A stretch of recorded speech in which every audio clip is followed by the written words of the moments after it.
All sports, all plays. All sports, all plays. All sports, all plays. 365, we making up plays. We talking the game, get you through the days. We're high in the court, the dime in the lane. Variety topics never the same. All presentation, sports information. In the airways, taking the nation. All sport, all plays, they working your faces. Grace at the field, so tie the laces. All sports, all plays.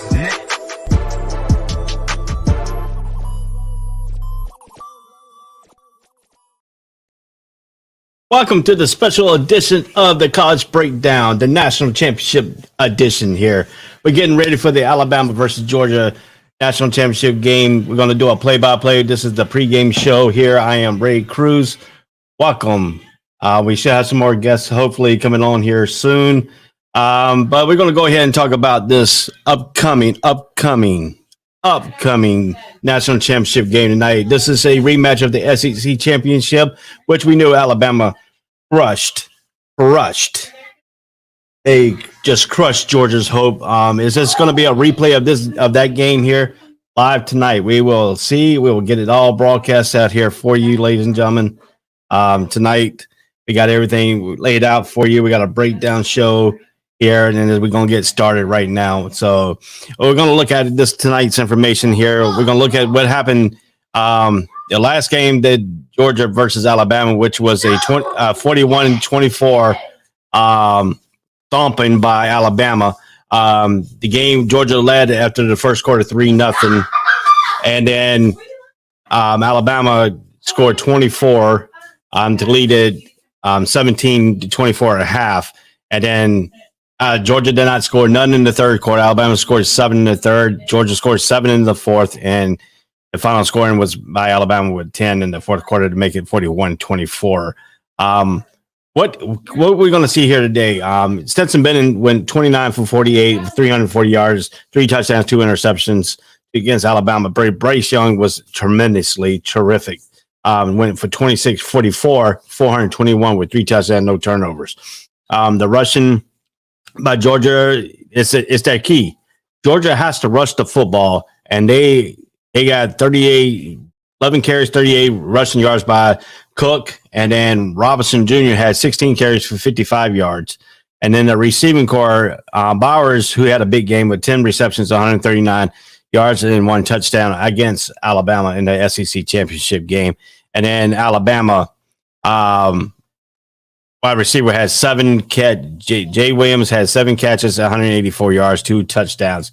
This is going to be a thing. And what we're going to have to see here with Georgia's defense here, we know Davis was the guy who's the perennial All-American on that defensive line. He was no factor in that Alabama and in the SEC championship. They really took him out of the game. He was really not up in the shape form. He was in and out of the lineup. So that's going to be a key there too for Georgia. He has to be in that lineup. He has to be in that focus point. I had to move some out of the limelight here. Yeah, there we go. Get that too. I had some cameras in the way there, so I had to take those out. But I mean, if you look at the way we got to see this Alabama and Georgia football game, on the here, we're gonna do live play-by-play live here on this network. This is leading into from the pregame show, leading into the national championship game. But it's tremendous. Look at the scoring play for Georgia in the first quarter against Alabama in the SEC championship game. Jack Pausley, 38-yard field goal, 11 plays, 52 yards, 6 minutes and 28-second drive. Then Georgia came back. Again. In the second quarter, they scored a TD for 14 minutes and 56 seconds in that second quarter. Darrell Washington, 5-yard pass from Stetson Bennett. Jack Pulaski kick, 8 plays, 97 yards in 3 minutes and 36 seconds. It was 10-0 at the time by Georgia. In the second quarter, Alabama started scoring with Jason Williams, 67 yards from Bryce Young. Richard kicked 3 plays, 75 yards, 44 seconds. So you look at the time of possessions here.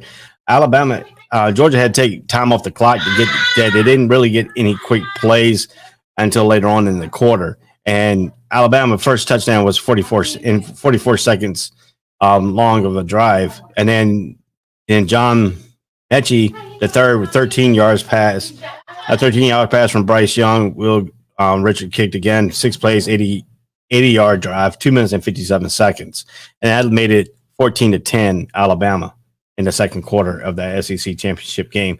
I mean, you gotta understand Alabama hit some quick plays and terrific yards. I mean, they win 97 yards first, 75 yards for the first touchdown, 80 yards for the second touchdown. The third touchdown in that straight was 21 straight points by Alabama in that second quarter. Will Richard, 33-yard field goal. I'm sorry, 17. Made him 17 straight points in that second quarter. Excuse me, because they had to kick the 33-yard field goal, but took 12 plays and 79 yards, 5 minutes and 13 seconds. That was a long drive there for Alabama. Then they went up 17-10. Georgia came back with led Monkey 32-yard pass from Stetson Bennett that Richards kicked and tied the game at 17-17. But that took 2 minutes and 6 seconds and a minute and 22 seconds for Georgia. That was a quick drive for Georgia there. And then Bryce Young came right back on an 11-yard run on a 9-play, 75-yard drive, a minute and 40 seconds. They came back to take the lead at 24-17 at halftime of the SEC championship. So you're looking at what Alabama's done here, what Alabama can do.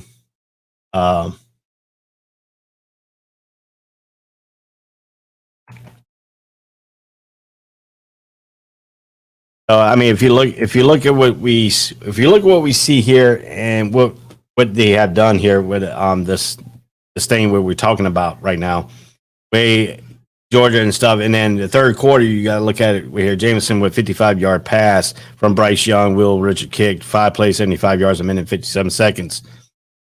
And that took him to 31-17 going right into the third quarter. Georgia did not score at all in that third quarter.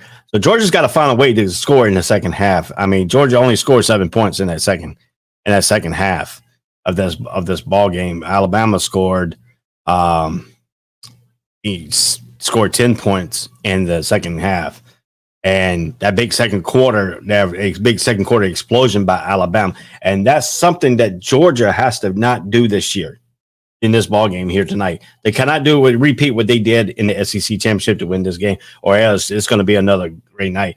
And you better hope you can get some pressure on Bryce Young. And they tried to get pressure on, but the pressure didn't come up the middle.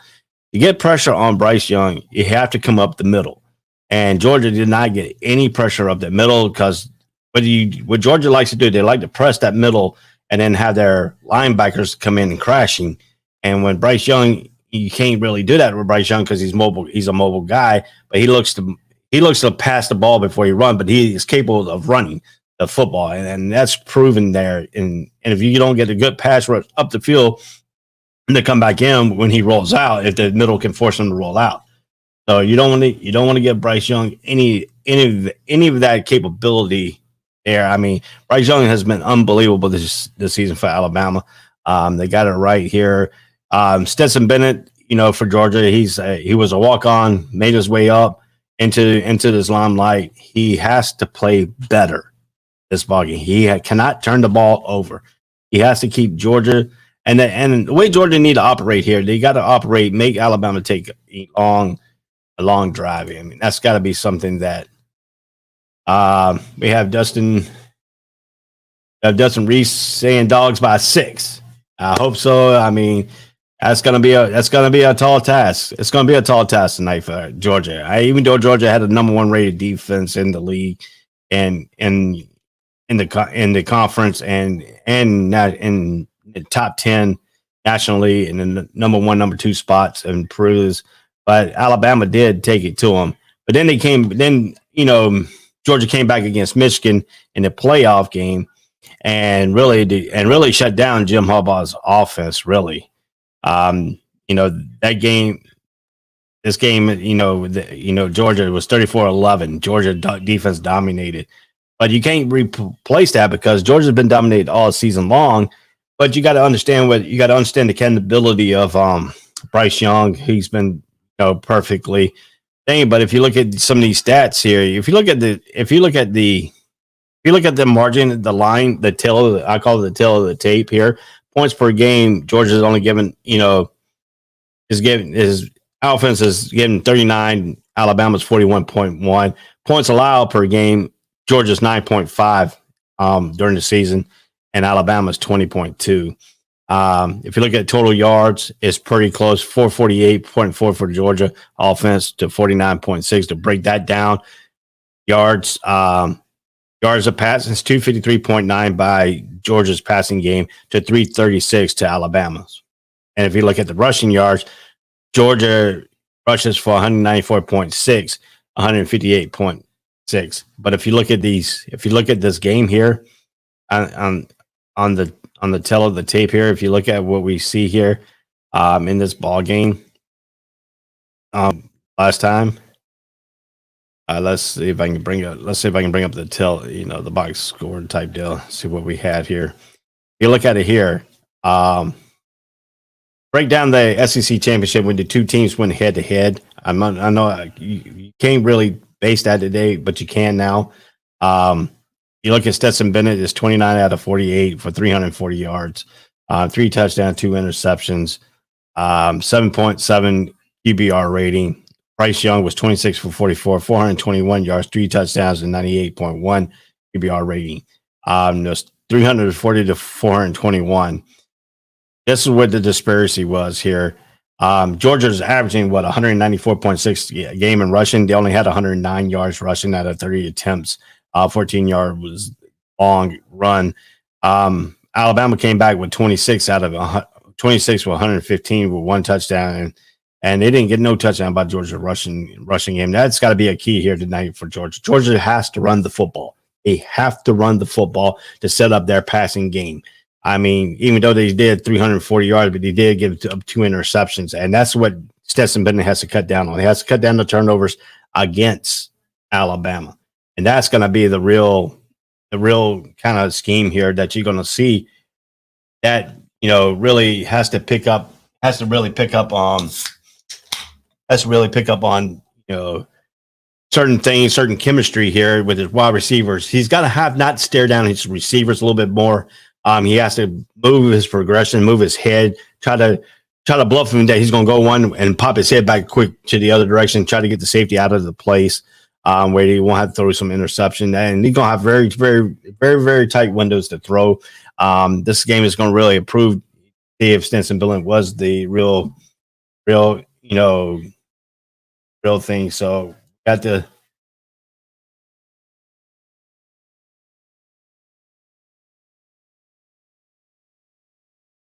So, I mean, if you really, really, really, really, really got to understand the chemistry, understand the parameters that we're looking at here. You got Alabama, who is a really, really, really mystique team that comes after you. Nick Saban is that core. Kirby Smart is trying to get like Nick Saban. Is trying to get that core. He's turned Georgia around, been competitive all his whole time. But now can Georgia get over the hump? And he couldn't get over the hump in the SEC championship. But this is a key game here. This is for a national championship, not the SEC championship. So it's a little bit different caliber. Stetson Bennett has been on some of this, a little bit of a stage here, SEC, stuff like that. But can he be on the national stage? And this is the key here. This is a national stage. All the limelight's on this ball game. No other game has been taking place, and that's what we need to see here by the standards of Alabama standards here. So that's going to be a really, really, really, really, really thing I'm looking at here in this ball game. I got your keys here. You got to be the rushing game for Georgia has to be over 200 yards rushing if Georgia wants to win this ball game. That's going to have to be a key for Georgia to win this ball game. If Alabama turns this game and makes Stetson Bennett beat them, that's going to be a long game for Stetson Bennett. Now, I like to see some surprise elements here in this game. You had like a few weeks, get everything prepared for this ball game. I would like to see them throw JT Daniels in some certain plays here, certain things. Give Alabama something else to look at. Because, Nick Saban probably has something for JT Daniels, but he hasn't played much. So you got very few good film on JT Daniels. So, I mean, this is you had like a few weeks to prepare for it, but you didn't put nothing on camera, on tape for him to prepare for JT Daniels at the beginning of the season. I like it because, I mean, what I'm talking about here is JT Daniels is better at throwing the deep passes. He has a stronger arm than Stetson Bennett. Stetson Bennett does not have a strong arm. He doesn't have an NFL strong arm, and that's going to be the key here. I mean, that's got to be the key that we're looking at. That what you want to take away from this here is the key, the very good key here.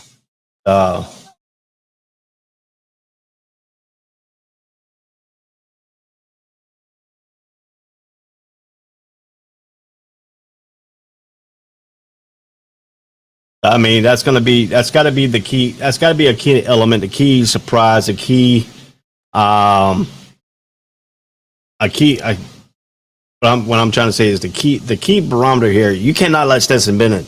You have to get that running game going for Georgia. Georgia has to get that running game going, and that's something that Alabama has stuck it to Georgia. That running game in the SEC championship got stuck. Only 109 yards rushing, no touchdowns. He kept it in bay. And that's and it made Stetson Bennett to be the prime focal point, and that's really carried up there. It really carried up their defense and that intensity. That defense, the defensive barometer that we were talking about. So I mean, you got to look what you're doing here. You got to look with the awesome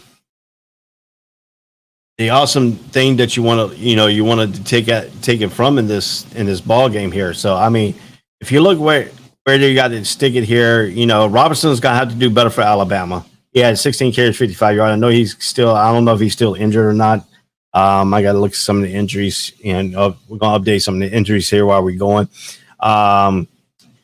Young came in with 3 carries for 40 yards. 15 yards was the longest. Him and Robinson Jr. had the longest run, 15. Sanders did come in with 6 with 21 for 14 yards. That's as long. And they rushed for 26 out of 26 carries for 115 yards with 1 touchdown in that ball game. I mean, that's got to be something that we need to really take a focus point on this matter here. So I mean, getting stuff ready here for their play-by-play game here to do. So while we're talking, I don't know. I had some people lined up to come on. I guess they're kind of busy right now, so it's just gonna be me talking about this game here. So I'm doing the best I can here to keep this flow of the telecast here. So just let you know where the standpoint is. So if you look at this here, Bowers for Georgia had 10 receptions, 139 yards. 31 was his longest. Pickens came in with 41 yards, 37. I think Pickens will be more a factor in this ball game here tonight because he came back off his injury at the SEC championship. He has that game under his belt. He had the Michigan game. We're going to go over some of the Michigan stats for Georgia, and then we'll look at some of the stats for Alabama and when they played Cincinnati. I mean, Cincinnati, they look very good against Cincinnati. They need that same intensity. So I mean, that's got to be a key point here for Georgia. That rushing game, Alabama's got to keep that rushing game like it was in the SEC championship, and then have an explosion from Bryce Young. Like he did in the SEC championship. They had that same explosion. This is going to be another contest that their defense, Georgia's defense, has got to look at here. The Georgia defense in this game against Alabama had 50 total tackles, 44 of them solo. Total tackles for loss was 4, and a QBR quarterback carries was 8.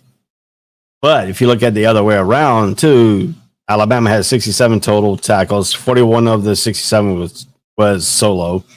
They had 3 sacks. They had 6 total tackles for loss, and they hurt the quarterback 5 times. Look at this. When I read out, the sacks was 0. 0 for Georgia's defense in sacks against Bryce Young in Alabama. That offensive line for Alabama took care of the defensive line. Couldn't get no pressure in there. And that's the key. That's another thing that we were talking about here.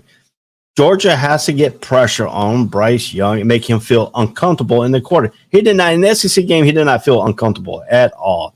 I mean, he was only hurried 8 times, but he was cool and collected under that pressure. He moved up in the pocket, he stepped out of the way. He didn't get himself sacked. He threw the ball away if he had to save another down. That's got to be the key again for Bryce Young here against his Georgia defense. Can Georgia defense go to be the Georgia defense like it was against Michigan, who only allowed 11 points? That's got to be a key too. I mean, they play Michigan. Michigan's not the same caliber as Alabama. I'm not saying that either. I said Alabama's a juggernaut. It's a juggernaut team. You have to play your A-plus game tonight. An A-plus game tonight.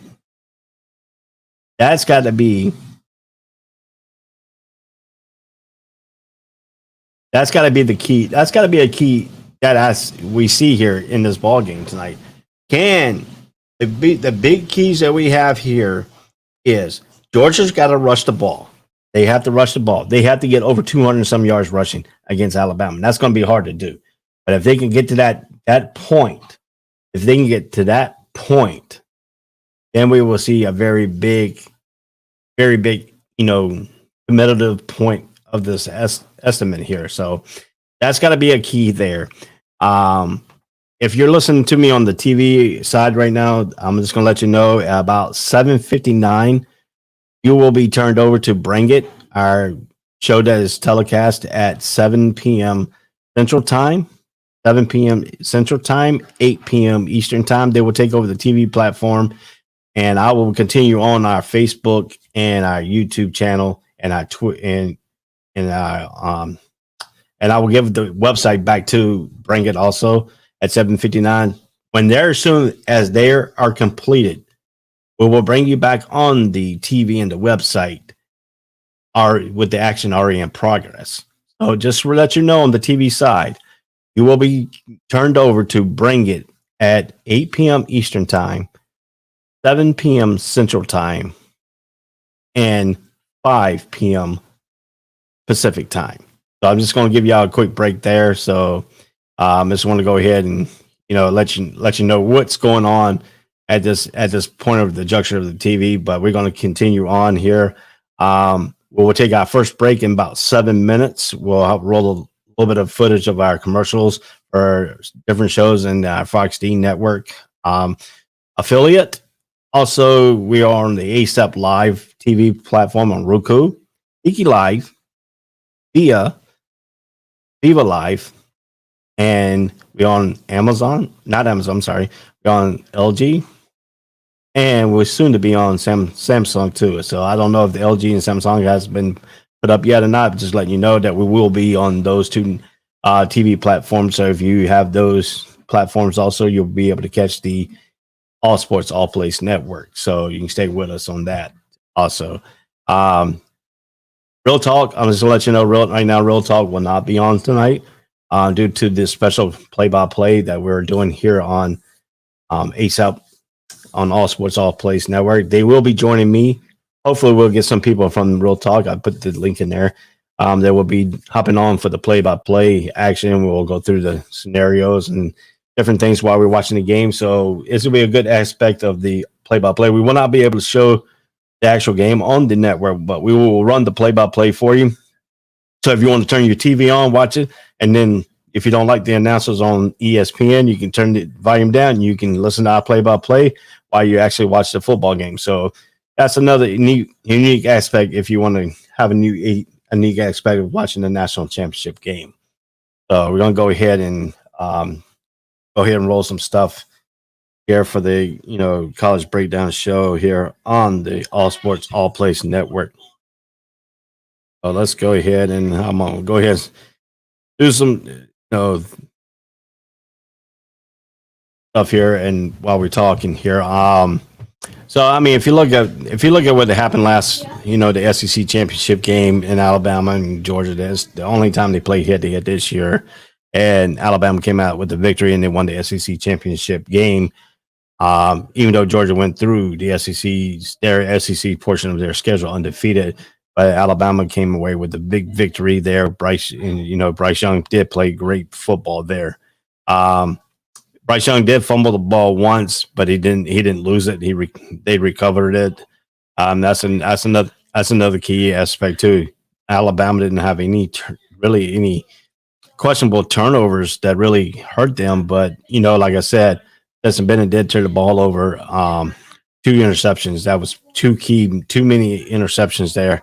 Too many turnovers by Stetson Bennett. The key tonight is they had to play turnover-free football against Alabama. If Alabama can force some turnovers and short field, this could be a long night for the Georgia Bulldogs.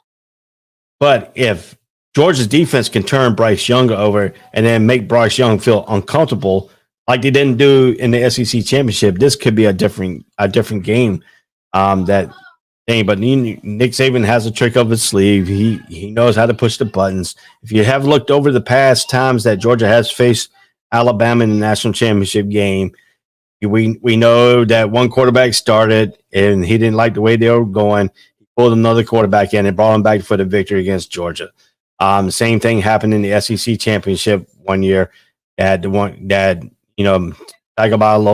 wasn't doing good. They put Jalen Hurts in. They won the SEC championship by changing quarterbacks. So Nick Saban has a pulse on his team and knows what they can do to upstart this team. So that's got to be a thing on back of Kirby Smart's too. And I have seen some articles that Kirby Smart they talked to Kirby Smart that he still feels that one looming one, that national championship game that they were up. They pulled Jalen Hurts, put Tagovailoa, I think his name is Tagovailoa, into the game, and he upstarted them, and boom, all of a sudden that changed that game around, and Alabama won the national championship. He said that in previous articles that were brought up by him, he said that really has kept him up and nice, and how he can manipulate that tonight is he has to give his team focus. And focus points has to be playing Georgia football. Georgia football is running the football, play action pass, get Stetson Bennett in some good situation, not making Stetson Bennett feel vulnerable that he's got to go out there and win this ball game like they did in the SEC championship game. They changed the dynamics of Georgia. Georgia go to Stetson Bennett to make him try to beat Alabama, and that's one thing I'm talking about. That's another scenario that we have talked about here on in this upcoming game right now. That this has been a certain key that Georgia has to figure out how to stop this dynamic and Bryce Young. Bryce Young has to be sacked tonight. They had 0 sacks in the SEC championship game. They let Bryce Young sit there and pick them apart. They only had 8 quarterback hurries, but he stepped up in the pocket. He ran out of the pocket. They didn't have no containment on him. Will they have a spot tonight on Bryce Young if he breaks the containments get out there? Bryce Young he doesn't look to run the football. He looks to pass and run second. And that's a dangerous concept when you get him out on the thing, because he's always looking to pass the ball, and you got to stay on their wide receivers. And Georgia's quarterbacks were unmatched to the speed of Alabama's wide receivers. I mean, Mitchie, he's a speedster. Williams turned into a speedster. They just went by their secondary, and they put their safeties in different positions, and their safeties didn't help out, and they didn't have no safety helps. They were playing man-to-man. Their corners were just getting beaten in this SEC championship game. That's got to be a different style. How will they rotate the defense tonight? How can they disguise their defense a little bit here to make their corners be effective against the speed? One thing is you got to sit there and you got to jam them off the line. You got to make them feel uncomfortable off the line. That's got to be the key. That's got to be the key here. They have to feel uncomfortable at the line. If they don't feel uncomfortable at the line, then they're gonna run past you, and they run past you. Georgia ain't got no way to stop them enough to get safety help. And if the safety misplays some football, and then corners misplay what their coverage are, and Alabama explosion with Bryce Young, he's very good at that. He's very good at exploiting your weakness. And right now, the Georgia defense weakness is at corners because they can't stay with them. The wide receiver, that wide receiver speed is dangerous for Alabama. If Mechie plays tonight, I mean, he was hurt, I think, in the SEC championship game. If he plays tonight and if he's 100%, that's going to give you two speedsters that you got to worry about. You can't really roll your two. You got to roll two safeties to double team the thing, and that can lead to tight end who dropped some key passes in that game in the SEC championship. It wasn't really effective in the SEC championship game. Let's look at the tight end situation here for Alabama. I'm going to go to the box score right now. I want to see if I can pull up what the tight end did in this ball game. Let's see here. Let's see. Is there tight end? I think it was Latu. As looking at Latu only had one. That tight end only had one reception, 13 yards, and he dropped some key passes in that game. But he only had 13 yards. They kept the tight end. That means the wide receivers really killed him. And Williams and Mechie. Williams had 7 receptions, 184. Mechie got hurt a little bit. Kind of affected his production, but he had 6. He had 6 receptions for 97 yards. And then you look at Bolden, the slot receiver. He had 5 catches for 54 yards. And then Bensley with 2 receptions, 27 yards, and Holden with 21. And then you got, Robinson, he's been plagued with injuries. He had 2 receptions for 16 yards. And then your tight end fell off with 113, and you had Brooks with 1 for 9. And they all equal up 421 yards. But I mean, if you look what we're talking about here, you're looking at some serious information here on the wide receivers. I mean, McConkey, he had 2 receptions for 35 yards, but then you have Bowers, who's that top tight end. He had 10 for 139. They couldn't really stop him. But guess what? If you look right now at George Pickens for two receptions for 41 yards with 37 yards the longest, he came back in this ball game. So let's look at Pickens right now in that Michigan game. Let's take a closer look at the Michigan game for Georgia, a little bit aspect here, and see what Pickens really did, if he really is back to the full speed of what Pickens supposed to be like. And then that's going to be the thing here for Pickens. Pickens is going to have to be the key guy here to help him out on that wide receiver. And if he didn't play as much, I mean, he had 1 catch and 9 yards in the Michigan game. Cook had the running back had 4 receptions for 112 yards, 1 touchdown, 53. Burton, 1 reception, 57 yards, 1 touchdown. Bowers, 5 catches, 55 yards, 1 touchdown. Mitchell. So they mixed it up in this Michigan game. They had a total of 331 yards receiving. But what I told you here, you got to understand what I told you here earlier. Georgia's rushing attack is the key. They rushed for 35 times for 190 yards, and they rushed for the 31 yards is the longest rush they had in the Michigan game. But that's not. I'm not trying to say that Michigan is Alabama. I'm not trying to say that. But Michigan did have some good defensive players. I mean, they did provide 2 sacks in that ball game. They hurried the quarterback twice and he sacked him twice.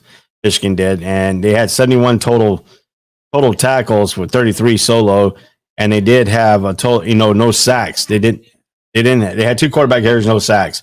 But look what Georgia's defense did in this ball game here.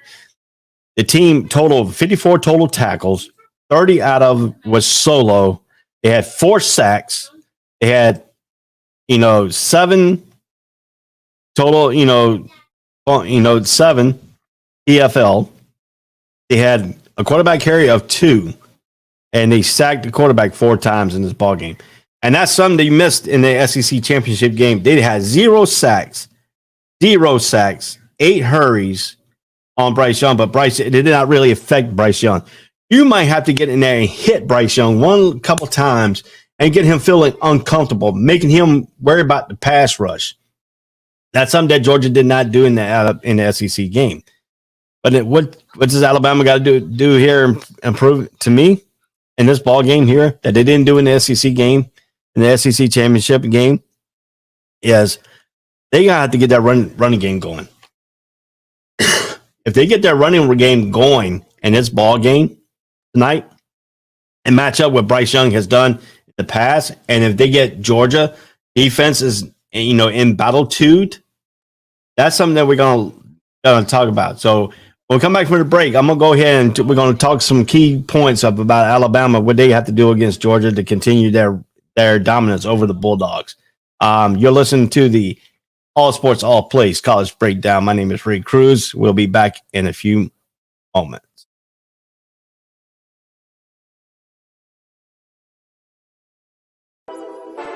All Sports, All Plays. All Sports, All Plays. All Sports, All Plays. 365, we making a plays. We talking the game, get you through the days. We're high in the court, the dime in the lane. Variety, topics, living the same. All presentation, sports information. In the airways, taking the nation. All sport, all plays, like working your faces. Grace at the field, so tie the laces. All sports, all plays. All sports, all plays. We on top of our game. All sports, all plays. All sports, all plays.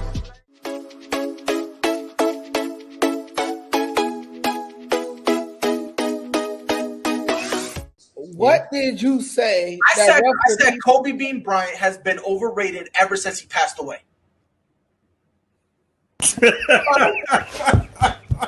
Now, I'd say they could lose about 4, but I don't see them losing 5. You know what I mean? All sports, all plays. All sports, all plays. All sports, all plays.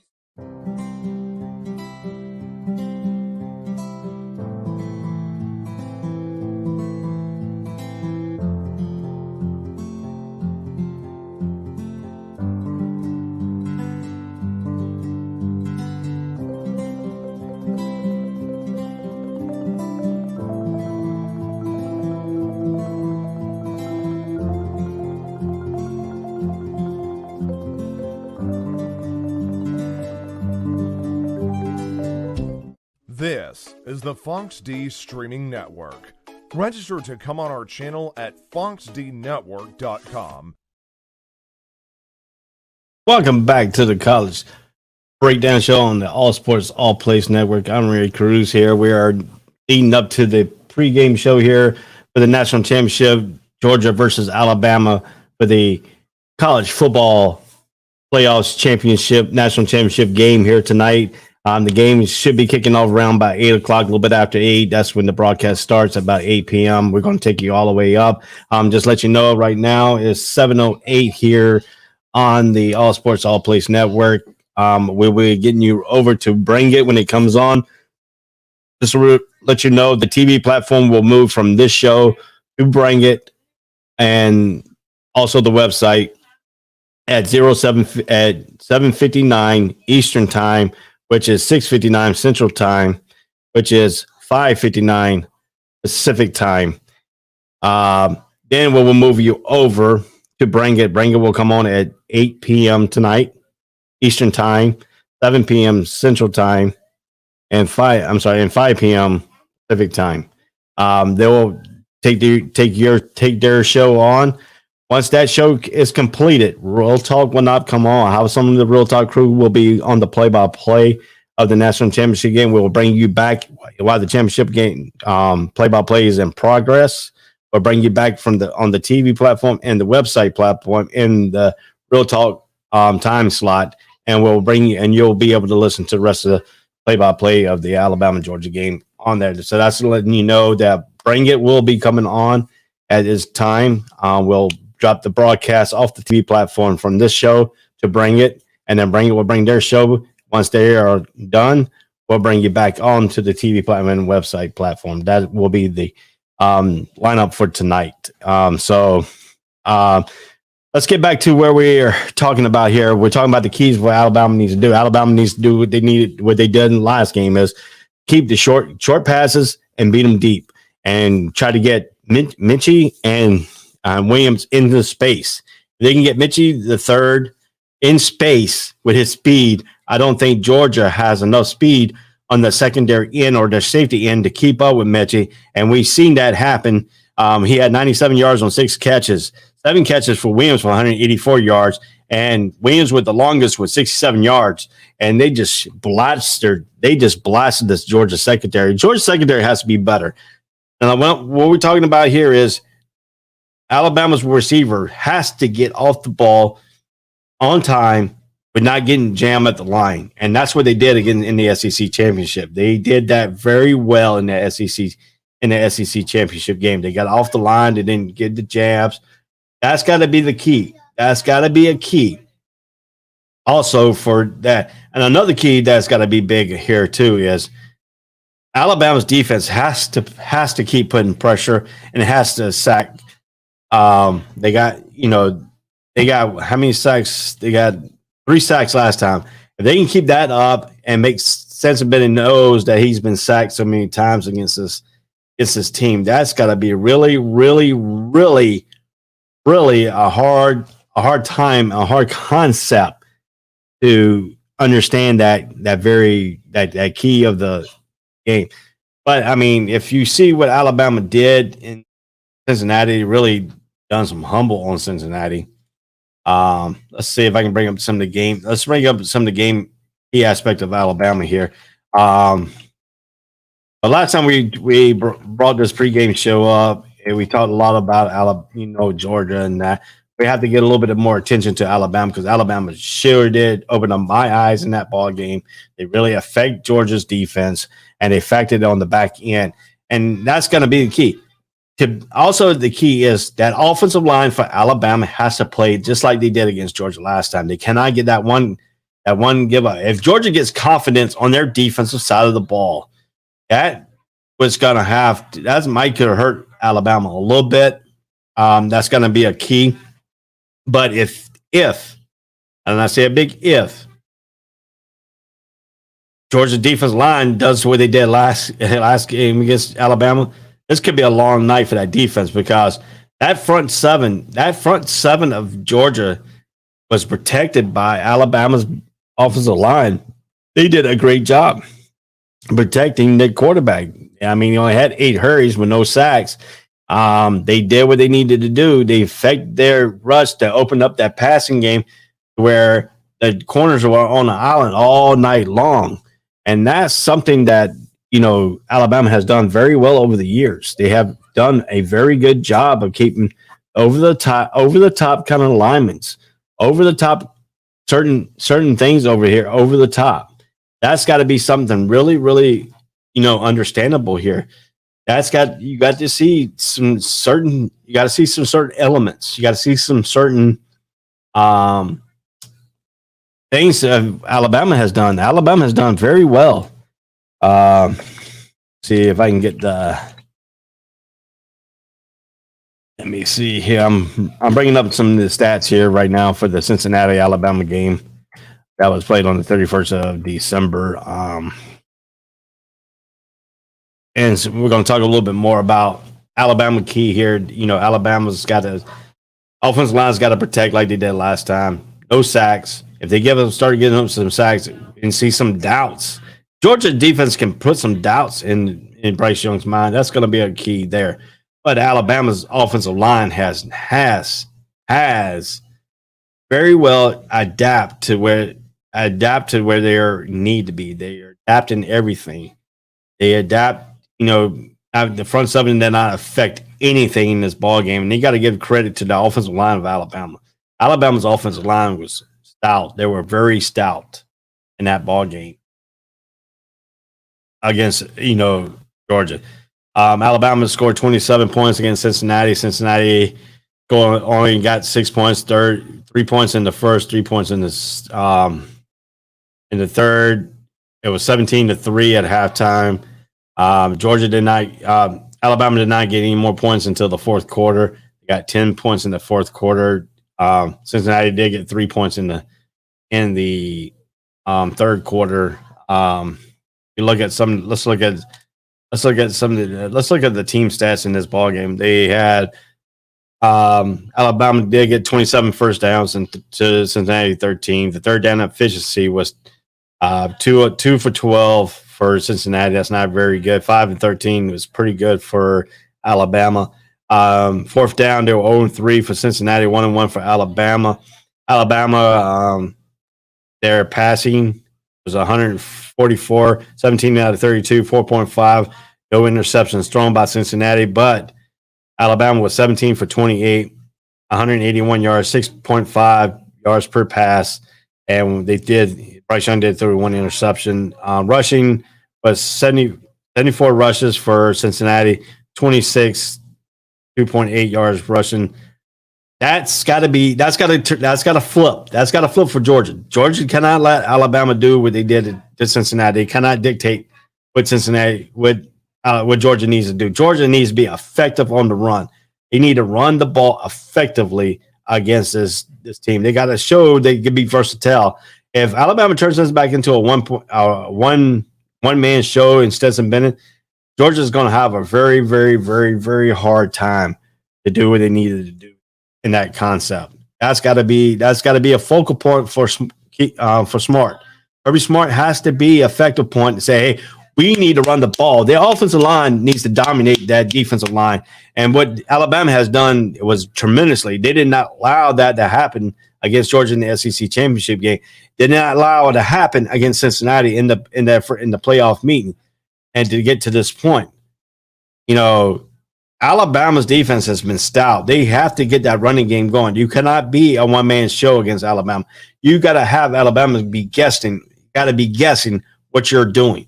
They cannot know what you're doing because if they know you're gonna be in the passing formation, they're gonna tee off on you and they're gonna get to you. They got to them 3 times in that SEC championship game.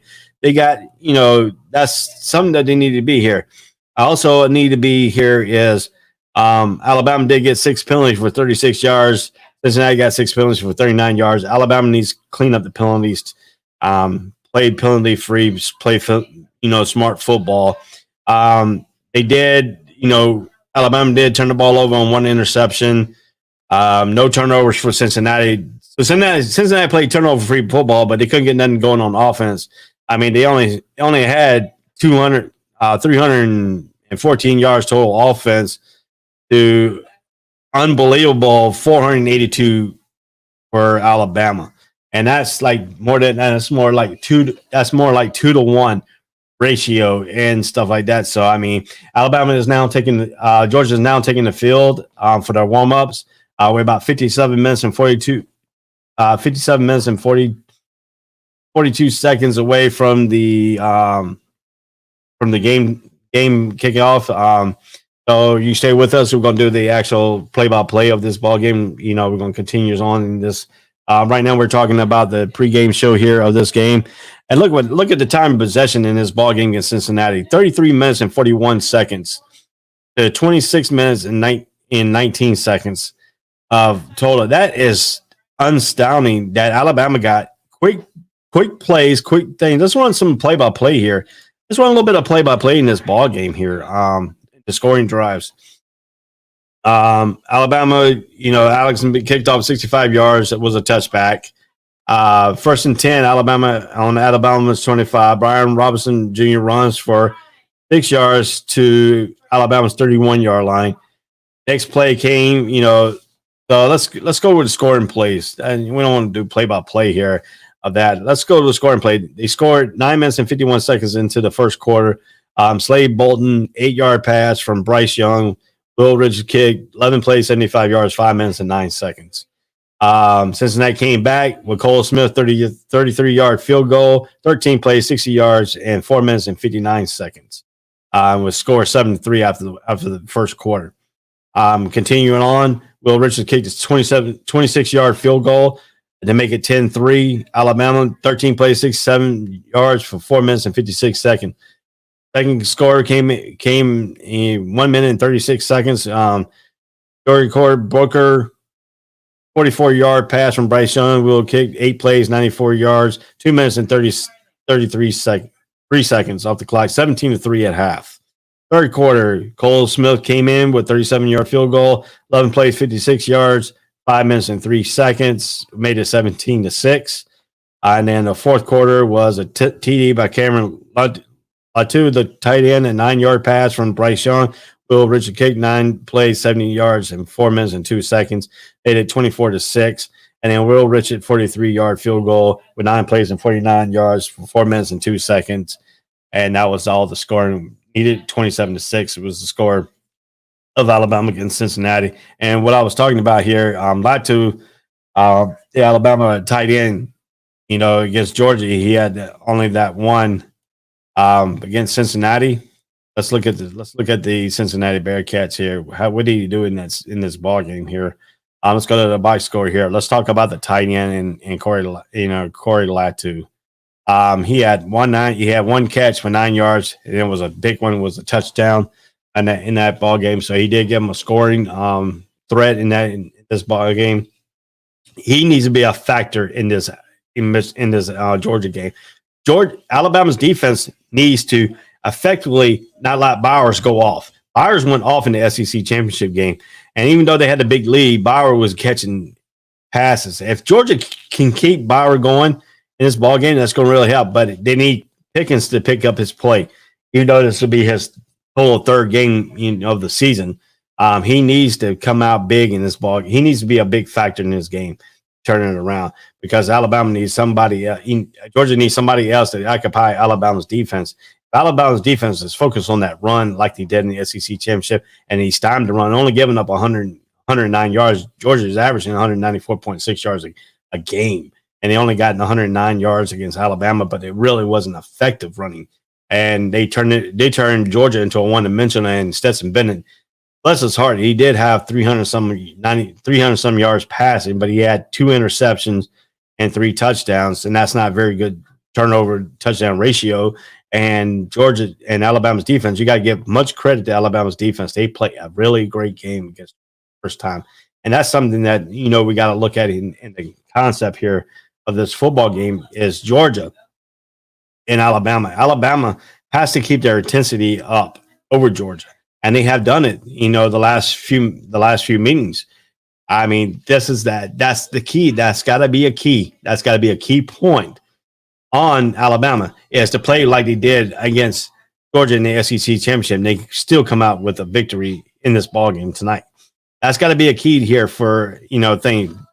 First key is Alabama's offensive line has to protect like they did in the SEC championship. If they can protect and keep the upright of Bryce Young, who picked Georgia's defense apart with Williams and Mechie, that's got to be a key too. And that's another thing that is the key for Alabama, is they got to be more and more pressure. The offensive line has to keep the pressure from bare minimum like they did the first meeting. And they keep it bare minimum, they're going to have a very, very good night here in this ball game. But can we see it? Can we see that, they're playing in Lucas Oil Stadium. Teams are out right now warming up and on the field warming up, getting ready for tonight's game. We got effectively here. We're almost, a few minutes away here before the college playoffs starts at 8 p.m. The actual show starts. The play-by-play guys for ESPN and play-by-play here on the All Sports All Place Network. Let me go ahead once again and tell you what's going to go on here on the TV side of the platform for All Sports All Place. We will turn you over to Bring It at 8 p.m. Eastern Time, 7 p.m. Central Time, and that will be 2 hours. That'll be 5 o'clock Pacific Time. I'll turn you over to Bring It. Bring It. We'll go ahead with their show as normal. We will bring you back with the play-by-play action of the Alabama-Georgia game already in progress back to the TV and the website platform. As soon as Bring It's over, we'll be in the Real Talk's time slot. Real Talk personnel, we'll have some of their personnel on this broadcast later on the play-by-play portion of this broadcast. And then we'll also have be joining Date the Great will be also joining the broadcast a little bit after 5 o'clock Pacific time, which is 8 o'clock Eastern time. He's in Seattle. He's in Tacoma, Washington. So he'll be at 5. His time will be about 5:15 or 5:20, maybe 5:30 at the most on his time, which will be about 8:20, 8:30 on Eastern Standard Time. So we'll have him joining the broadcast too. So to have a little bit more interaction in this broadcast going forward.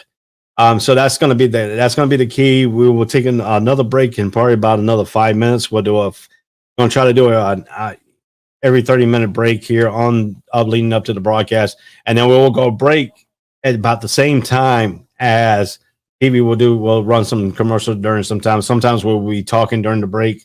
We're trying to keep it professionally here at the All Sports All Place Network. We're trying to bring you a very good experience in this ball game. There's another way to watch the ball game if you want to go ahead. We can't bring the live action on TV here, but if you want to go ahead and put your TV on the actual football game, and then if you don't like the announcers and you want to listen to us to broadcast the game, you can go ahead and turn your TV down, and we'll be your active commentaries for the ball game. That'll be another great break there for the theme. So we've been talking about Alabama. What keys Alabama's got to do to stay ahead with the Georgia Bulldogs. They need to do exactly what they did last time. If you want to go ahead, if you like to go ahead and share this broadcast with your friends on your Facebook and have them join in, and we'll make this a party broadcast for you and make you very keep you knowledgeable of the ball game. So let's go ahead and continue on. So the keys is the tight end for Alabama has to be more effective in this ball game. I think they're going to probably run the double teams on the 2 wide receivers, 2 safety highs. That's going to leave your tight end underneath a little bit of one-on-one with your coverage guys. Unless Georgia, now if Georgia does break Tennessee here and Georgia does go to a 5-man cover guy, that's going to leave one. Might open up the running game for Alabama too. So I mean, you got to watch what you got. You got to watch what you're looking at here at this key moment of this game here. You got to watch what Georgia is going to throw at Alabama. Alabama needs to be ready for it. If Georgia throws out the 5 wide receiver, 5 cover guys, and it only has 1 linebacker in there, that could possibly steam it. You throw a pass package in there by Alabama, and then all of a sudden you run the ball out of the pass package. That could give you buku's a lift right there for Alabama. That's something you got to look at too. How will Georgia react? Because I mean, if you look at the last time that, like I've been saying all throughout this broadcast, is Alabama's wide receivers are fast, and they blew by some of these cover guys for Georgia. And that is one of the weaknesses. The corners and the safeties of this Georgia defense is their weakness. If the pressure on the front 7 helps out the back end, but if you don't get no pressure by the front 7 and the Alabama's offensive line does what they did against in the SEC championship, Georgia's going to be in some trouble, and their defense is going to be really in trouble tonight. And that's something that they have to do. They have to create pressure. Creating pressure, you can't get pressure from your front 7. That's going to make them have to go with a blitz package, and that's going to open up some of the schemes of the passing game. It's going to open up these wide receivers again. The tight end is going to be a key. If they can hit the tight ends through the seams when they got to go, when you see pressure form, Alabama's tight ends got to be effective tonight. I mean, Georgia's tight end was effective, but the Georgia wide receivers weren't effective, and they had to be more effective. The running game has to be effective for Georgia, and Alabama has taken away these running games here in the last time they met. So that's going to be another big key there. Will they? Georgia's offensive line and team is about to take the field here. Kirby Smart let them out on the field. So that's Georgia Bulldogs team. Rest of the team is coming out of the locker room, getting ready for tonight's matchup. Alabama's going to be probably next coming out on the field. So we're getting ready. We're getting, they're out for the warm-up portion of their thing. They'll probably go back into the locker room and then get ready to run back out again. It looks like Alabama is right now in the end zone, warming up their offensive line. Georgia's out in their calisthenics formation. Looks like Looks like Alabama is going to be in all red. They're burgundy. Georgia is going to be in the white uniforms with the red helmet with the black G with the white out trims on it tonight. So that's going to be the uniforms for the night. So traditional Alabama's home uniforms, traditional Georgia away uniforms that's what we're looking at tonight in the uniform portion of this 2020 of this season. This is a combination of the college football national championship game. So we're getting ready for this matchup here. So let's go ahead and take this half-hour break. You're listening to the College Breakdown show on the All Sports All Place Network on our Tiki Live, our Viva Live, our LG, Samsung, a TV platform, our Facebook, our Twitter, our Twitch, our website. So we come back, throw some links down at the bottom here for you so you can look at it and you search for us. You can also go to our link tree, and I'll put that in the comment section here when we come back, and you can have our link tree right there where you can click and you can get all our platforms. So stay tuned. This is the All Sports, All Plays College Breakdown. I'm Ray Cruz. We'll be back after this few commercial breaks. All sports, all plays. All sports, all plays. All sports, all plays. 365, we're making a plays. We're talking the game, get you through the days. We're high in the court, the dime in the lane. Variety, topics, living the same. All presentation, sports information. Hitting the airways, taking the nation. All sport, all plays, like working your faces. Grace at the field, so tie the laces. All sports, all plays. All sports, all plays. Network. We on top of our game. All sports, all plays. All sports, all plays.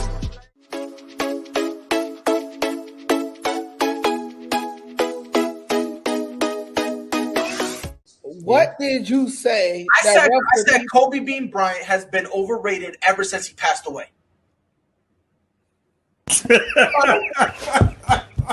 Now, I'd say they could lose about 4, but I don't see them losing 5. You know what I mean?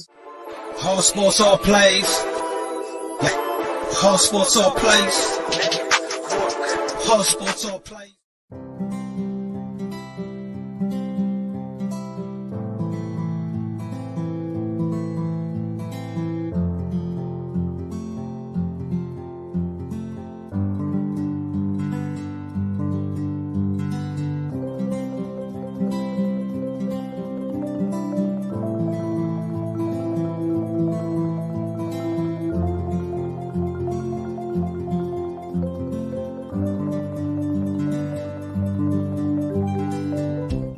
This is the Fonx D Streaming Network. Register to come on our channel at fonxdnetwork.com. Welcome back to the All Sports All Plays Network here on the Tiki, the Viva Live, the LG, I'm trying to think, Roku, and Viva Live and Tiki Live. Our TV platforms, our Twitter. I put our link tree into the chat. I'm about to put in our link to our YouTube channel. Go to our YouTube channel, subscribe, and share the link to your friends on Facebook and have them come and join our tremendously network. So we got it all here, for you. We brought that up, and that's our channel. You can go ahead and copy and paste and put it in your browser, and you can send it all to your way there on the All Sports All Place Network. You get you all caught up here. So we're getting everything going here. We leading all the way up to the championship game here, and then we're going to go immediately into the play-by-play right now. On the field, they are showing the teams are out, warming up, doing the calisthenics, running their little plays. They'll probably go back in before the show starts, and then it'll probably run out on the field. We'll bring you all that live play-by-play. We will not be able to show the game of copyright issues. Technically, we do not have the rights to show the game, but you can turn your TV on. This is how you can do it. You can turn your TV on, turn the volume down, and come back to our Facebook, our YouTube channel. We're going to be momentarily leaving the other channels. We'll bring Twitch back up through a link, magically bringing them back up into it. But we have to give away our website and our TV platform to bring it. Bring It will come on at its normal time. Their show will take over the Tiki Live, the TV platform, and the website feed. And then we'll bring you back once that show completes. We're bringing back the two feeds back into the program while progress, whether we're already in progress, and we'll finish out the night on the TV platform with this game. So, the key parts is if this game is close all the way up through halftime, you should be back. You should be back probably in midway of the second quarter or halftime to the third and fourth quarter. If this game is, hopefully this game will still be meaningful here, and we'll bring it to you all the way up to the end. So that's this deal here on the All Sports All Place Network. And then joining me now is my main man, Ray Montez. You've seen him on the College Breakdown. He's my co-host. How you doing, buddy? What's going on, buddy? Happy New Year to you, man. Happy New Year's to you. We got two Navy guys up here. We're talking about the Alabama-Georgia game. So what's your take on this game tonight? I think this is going to be one of those games where in order for Georgia to pull the upset, we got to look more of a perfect game. And that is kind of crazy to think that they have to go out here and play flawless football to have a fighting chance. And Bama doesn't have to play as a perfect game as UGA does coming into this matchup. But I think Kirby pretty much has his team focused in the right direction other than when they played an SEC championship game. Now, we're talking about the SEC championship. I've been talking about through the Cincinnati game and all that stuff. Do you think the tight end for Alabama has to be a key tonight? Say that one more time. I've been going through the Cincinnati game, and I've been going through, and tonight I'm thinking what Georgia's going to do is going to run the two safeties, double team these fast wide receivers because their corners cannot be one-on-one with these guys because they're too fast. Do you think now the Alabama tight end has to be more effective tonight? I think that's a good question. I think so for sure. Definitely the tight end. They talked about that earlier today with looking at some of the games that Alabama had this year in the important role of the tight end and possibly mixing it up and doing a little bit of things with the motion of the tight end as well, too. But, yeah, I really do think the tight end is going to be a very integral part of this matchup tonight. Now, we're talking about certain things here. We're talking about the cover two with the safety up high. Now, that's going to try to eliminate the explosive of the wide receivers. Now, last time they played the man-to-man coverage, they couldn't bump them off the line. They couldn't do anything. They had free breaks off the line, right, and they cannot do that today. What kind of pressure does the front seven have to do to get through to Alabama's offensive line, who protected Bryce Young very well in the SEC championship game? The offensive line of Alabama has not, to me, gotten enough credit. Now, that last game they played against Cincinnati, I really focused in on the offensive line, the way they're moving, the way they're doing the hand signals, the nonverbal communication, learning from each other. And that offensive line at Alabama, to me, is outstanding. I don't think they get enough credit. It's going to be hard for Georgia to penetrate that line, but if they can apply pressure, it could be interesting. Now, Georgia did get 8 hurries against Bryce Young, but Bryce Young didn't look effectively, didn't really think. Does Georgia have to hit Bryce Young to make him try to feel uncomfortable? Yes, the quarterback hurt.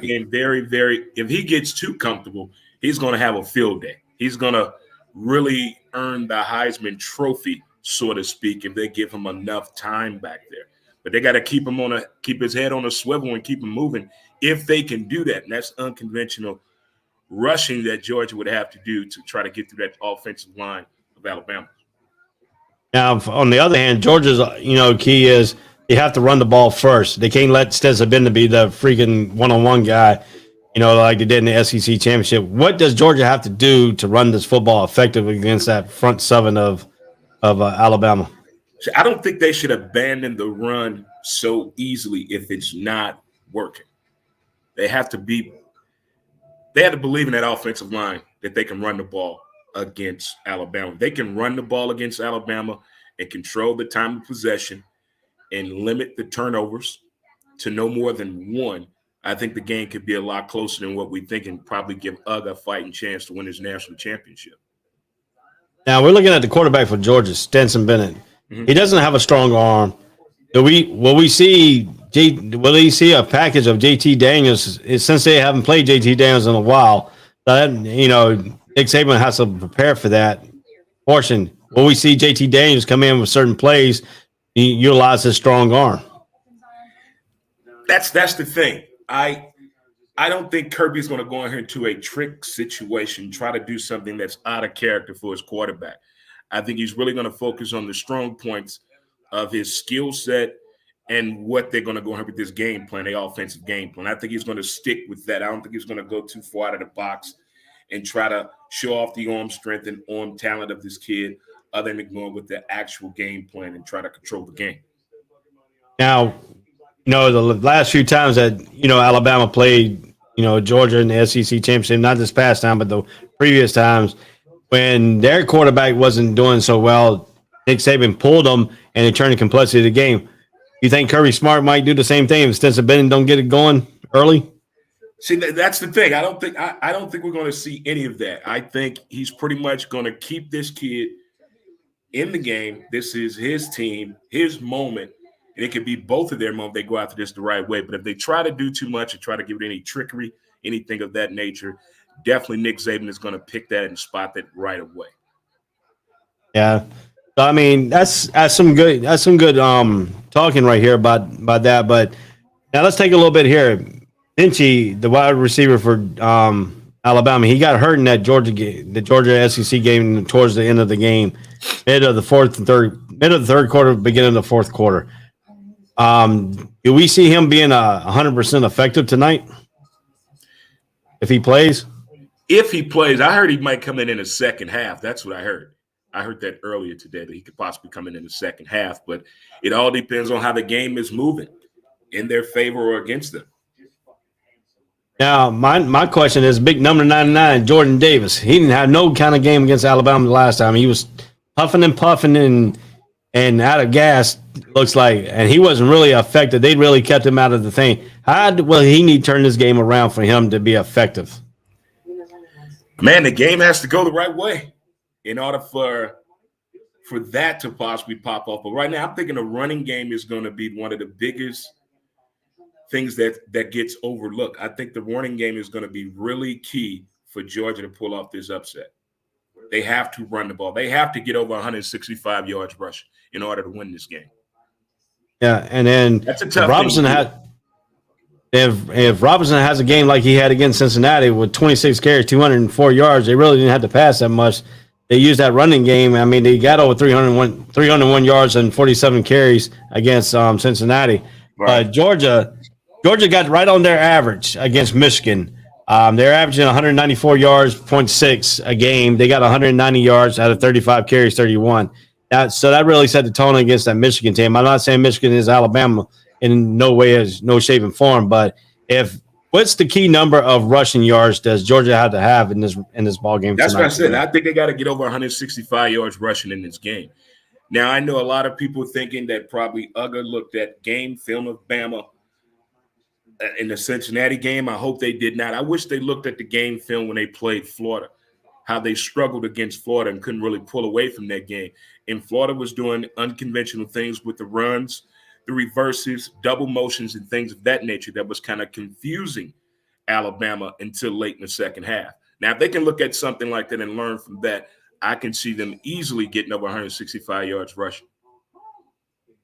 Yeah, and if you look at what we're talking about here in that last ball game, and one thing really points out to me here was that Georgia didn't really go to their running backs in the passing game. Really said that affected key out like Right. they did against Michigan. Are we going to see some of these, like Cook? If Cook gets involved in that passing game too out of the backfield, gives some Alabama to, something else to look at, to try to play off these wide receiver. And my whole thing is Pickens has to be better than he, since first game he came back was the Alabama game, the SEC championship. He didn't do too much against Michigan. Tonight he's got to have a big game for Georgia. Yeah, So I think it's going to take about 3 to 4 people to have a big impactful night for Alabama if Bama comes out here and play Bama type football. But again, if Uga tries to come out here and run the ball and hold on to the ball, and that time of possession don't give Alabama that much time with the ball, I think things can be done. But we know Bama can score fast and quick and hard and hurry. We all saw that happen this year. Right. And that's another key too. We've been talking about a lot of keys here for this ball game. We're talking about the running backs getting involved here, and we're talking about now if they can get. How about these little dump passes out to the running back for an extension of the running game? If they can't get the running game really effectively, but they start getting the passing the thing, that could lead up to that certain situation that we were talking about. It could give Owen a big play. Alabama something to change out, because if Anderson gets a free licking and they don't get a running game and they give Anderson that free looking on that defensive end, it's going to be a long night for Stetson Bennett. Yeah, it can definitely be that. And we know Bama has that speed on the outside too. But then you don't want to get baited into a situation that Alabama's trying to set you up for the okie dokie, thinking you got this passing game working, and then lo and behold, here comes a pick six. Yeah, that's what that's another thing I was talking about too. Because they've been known for that too. They think you have something worked out and figured out by looking at Alabama's defense, and then lo and behold, here comes the pressure. Here comes turnover mania going on right now. Nobody knows what happens in the past 8 minutes. The defense has switched it up real fast, and Alabama is like one of the best of in-game changing the momentum right away, especially with that defense. Right. I mean, that's got to be another quick game aspect too, is that Alabama needs to figure out everything they can to escalate what they need in this ball game, is to find consistency what they had in that SEC championship game. If Bryce Young gets off the way he did, and I think that we actually won Bryce Young the Heisman Trophy, was that Alabama Georgia game in the SEC championship. So I think he had a terrific game. He was poised, but what does Georgia need to do to get him out of the poise? I mean, the kid is unbelievable. He's a freshman, but he's got portability. I mean, he's a big time player. I mean, Georgia has a good football team, and everybody keeps asking them and the players and the coaches about getting over the hump to beat Bama. I don't think it's that deep if they just go out here and play Georgia-type football. But if they get caught up in the madness of trying to beat Nick Saban and the madness that Kirby Smart used to work for him, the fact you playing Alabama again, how awesome the offensive line is, the defense, all the recruiting, we know all of that. But if they stay away from that and concentrate on playing true UGA-style Athens football, this could be a really close game. But I think UGA is putting unwarranted pressure on themselves in this game. Yeah, I mean, that's 2 weeks they have been putting more pressure on themselves because everybody's saying, Bama is going to destroy them. I think if they go out here and run this ball, minimize the turnovers, and time of possession, UGA can see themselves being a national champion. Yeah, that's another good aspect, and another good thing you're talking about there too is that aspect of what we're talking about here.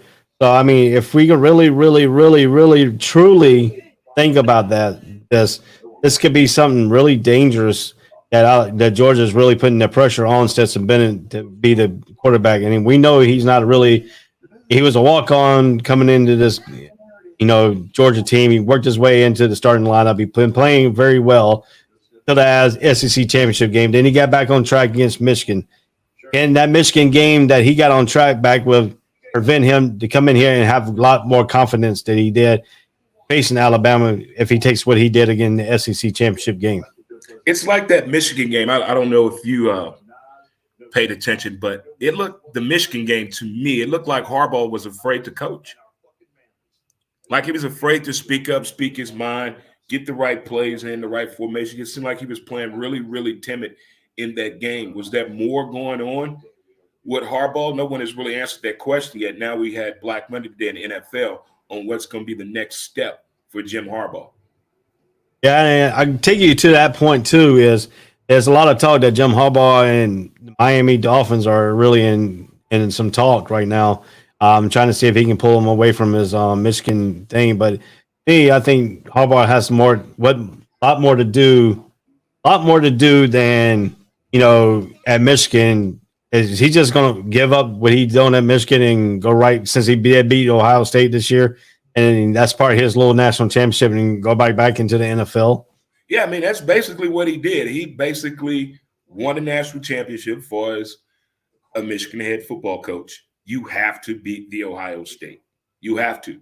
That is written in the bylaws up there. And he finally did it after all these years. And what better way than to go back to the NFL?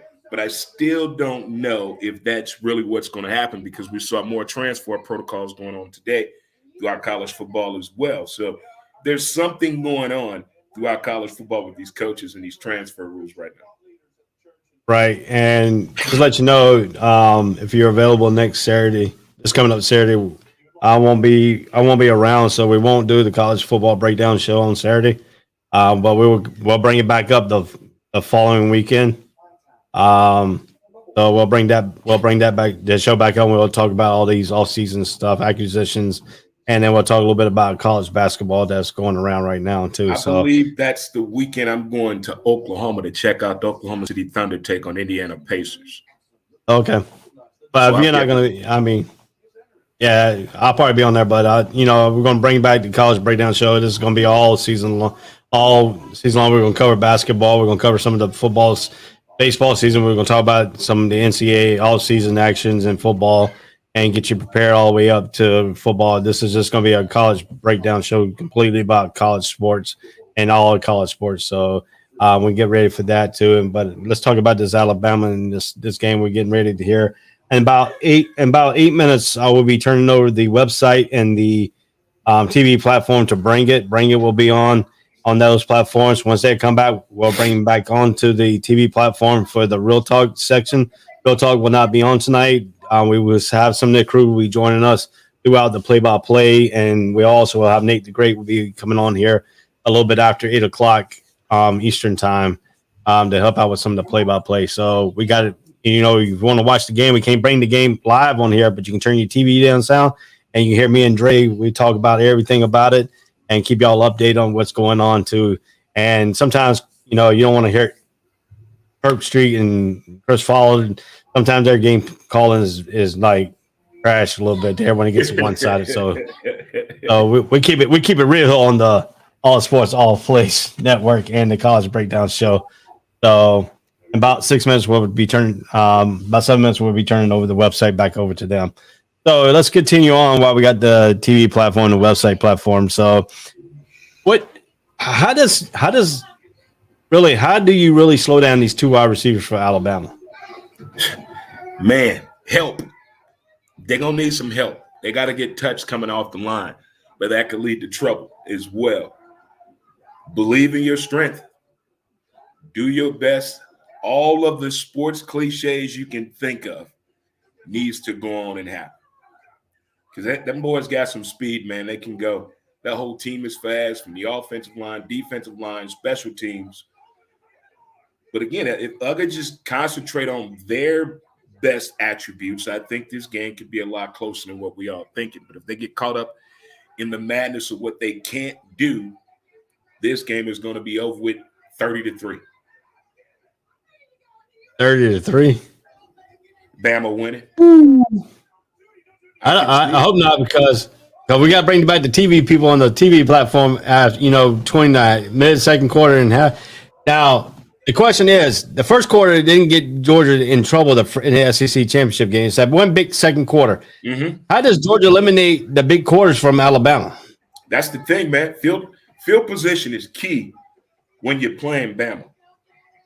And you have to score every time you have the ball. You got to put points on the board with Bama. 3 points is nothing when you're playing that team. If you can get in the end zone, get in the end zone. But you got to put points on the board when you're playing this team because they're going to score every chance they get. I don't think it's going to be a punt tonight. I really don't. So you think it's going to take Georgia going for it on fourth down? I don't think Georgia's going to punt the ball at all tonight. There's no way possible. There's no need to punt the ball. No need. For what? Now, Now, how about this?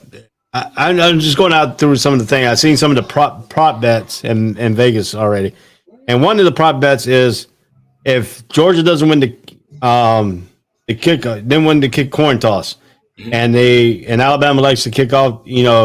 Likes to if Georgia wins and they like to kick off, right? How about if Georgia throws in an onside kick? Don't add a regular kick formation. Oh my God, Nick Saban to try to score 70 points if they do an onside kick to start this game. Nick Saban will make Kirby Smart pay dearly if that happens. You can't bring trickery with that man. He gets very, very upset when they do things like that. In years past, it has shown when they beat a few teams really bad before because they tried to do some trickery to Nick Saban. He doesn't accept that, doesn't take it well at all. But it would be an interesting thing if they could do something like that. Now, I worry about the whole ordeal of this whole thing is the defensive coordinator who took over the Oregon head coaching job. Now, if it gets to a thing, is he going to be all focused on this game? See, that's how I felt about Florida. And our quarterback at Florida had already went into the transfer protocol. Why was he playing in that game? I didn't get that. I don't think when you're a coach, I think they can handle a little bit better than the players do. So I'm thinking he's being prepared for this game. Yeah, because I know after this game is over, he'll be going up to Eugene, Oregon, to be the Oregon Ducks head coach. The word is Muschamp will be coming in as a defensive coordinator here at Georgia, starting the next year. So we're going to talk a little bit more about that, as we get back together during the season and stuff like that. So we got some huge coaching news. North Carolina fired Bateman and hired Gene Chisnick again as the defensive coordinator and brought back the safety coach from the 2000 when Fedora went 11-3 season there. So that's a little bit of news there. Also on the front, the next thing we got to look at here in this ball game is what is the mindset of Nick Saban? And, he's only lost one time to his former coach, and that was up in Texas A&M when Texas A&M beat him this year. So, what is the mindset for Nick Saban? What does he have over his assistant coach when they coach him to make him all successful like that? They learn from him, so they're not doing anything innovative once they leave him. They still got the Saban gene in them. So it's not like they're leaving him and becoming a better version of themselves. They're still showing what they've learned up under Nick Saban, and there's nothing wrong with that. If you look at some of the NFL coaching pedigree trees up there, they still have the same tendencies they did when they're with that coach. They haven't really expanded upon that, and that's pretty hard to do. You learn from this man. You got your own team now, but what you learned from him worked. So what more can you do on top of that? And I think that's where Kirby Smart is at right now. My next question is to you is, you think Nick Saban didn't teach him all the trick of the trade either, do you? Oh man, he's not gonna tell you the true form. It's like the self-help books. Them books are not telling you everything. That's just an outline. He's not gonna give you the true blueprint of the success on how he gets through the players, how he gets the best out of these guys when they don't think they have it in them. He's not gonna tell you all that. But for as just overall coaching, we can see what he's doing. We can see him coaching during the coach back and the teach back moments in the games, at halftime, even in his press conferences. He's like the complete package when it comes to that. But who do you have in this game, Ray? Who I have winning this ball game? Hold on one second. I'm trying to get the TV back over. All right. I got the TV back over to Bring It. We lost the TV platform and the website platform. Bring It has it now. Just updating the chat with them.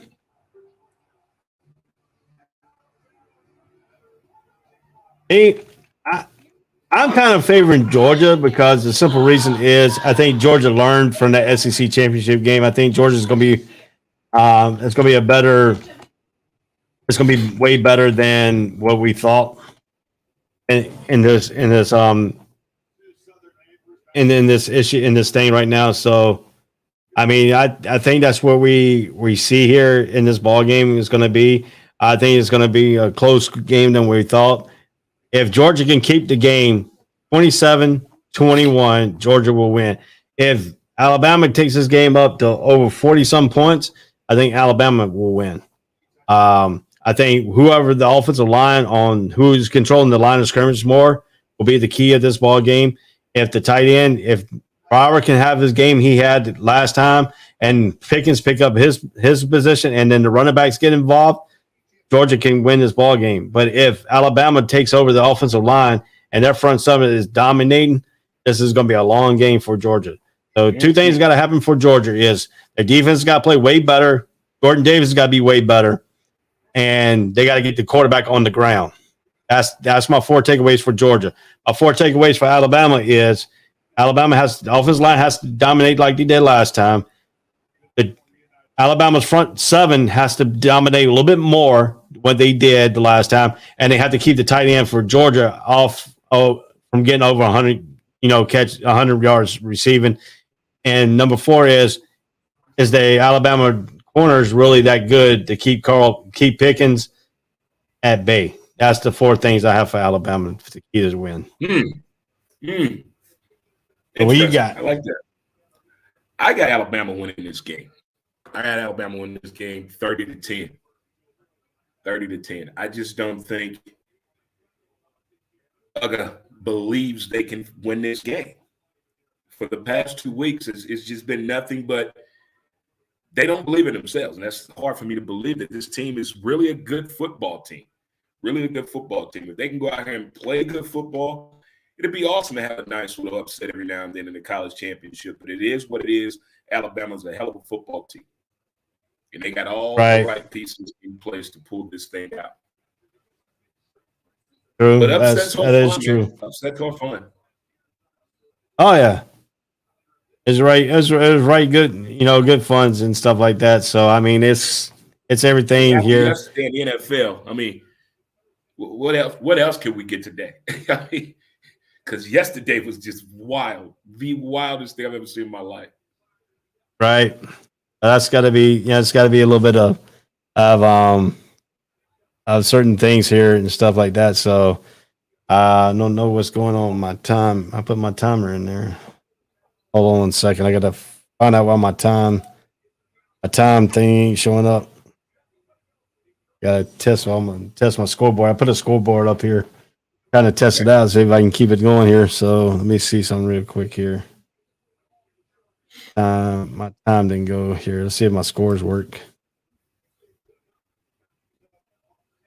I thought that was pretty cool that Andrew Luck is there, man. That's pretty cool. Yeah, and then we're bringing on Ray here. How you doing, Ray? From the Real Talk crew. What's going on? What's going on, Ray? Hey, I'm getting it pulled up now. All right, there we go. All right, there we go. I got the clock back up here. I'm trying to get the stuff up here, lined up here for this game here. So I don't know if you can see the little scoreboard or not. I think it's covered by the. That's pretty cool. Yeah, that's it. I'm trying. I gotta get it on where Facebook can see it. I might have to bring it over to the other side. I think I might have to unlock everything.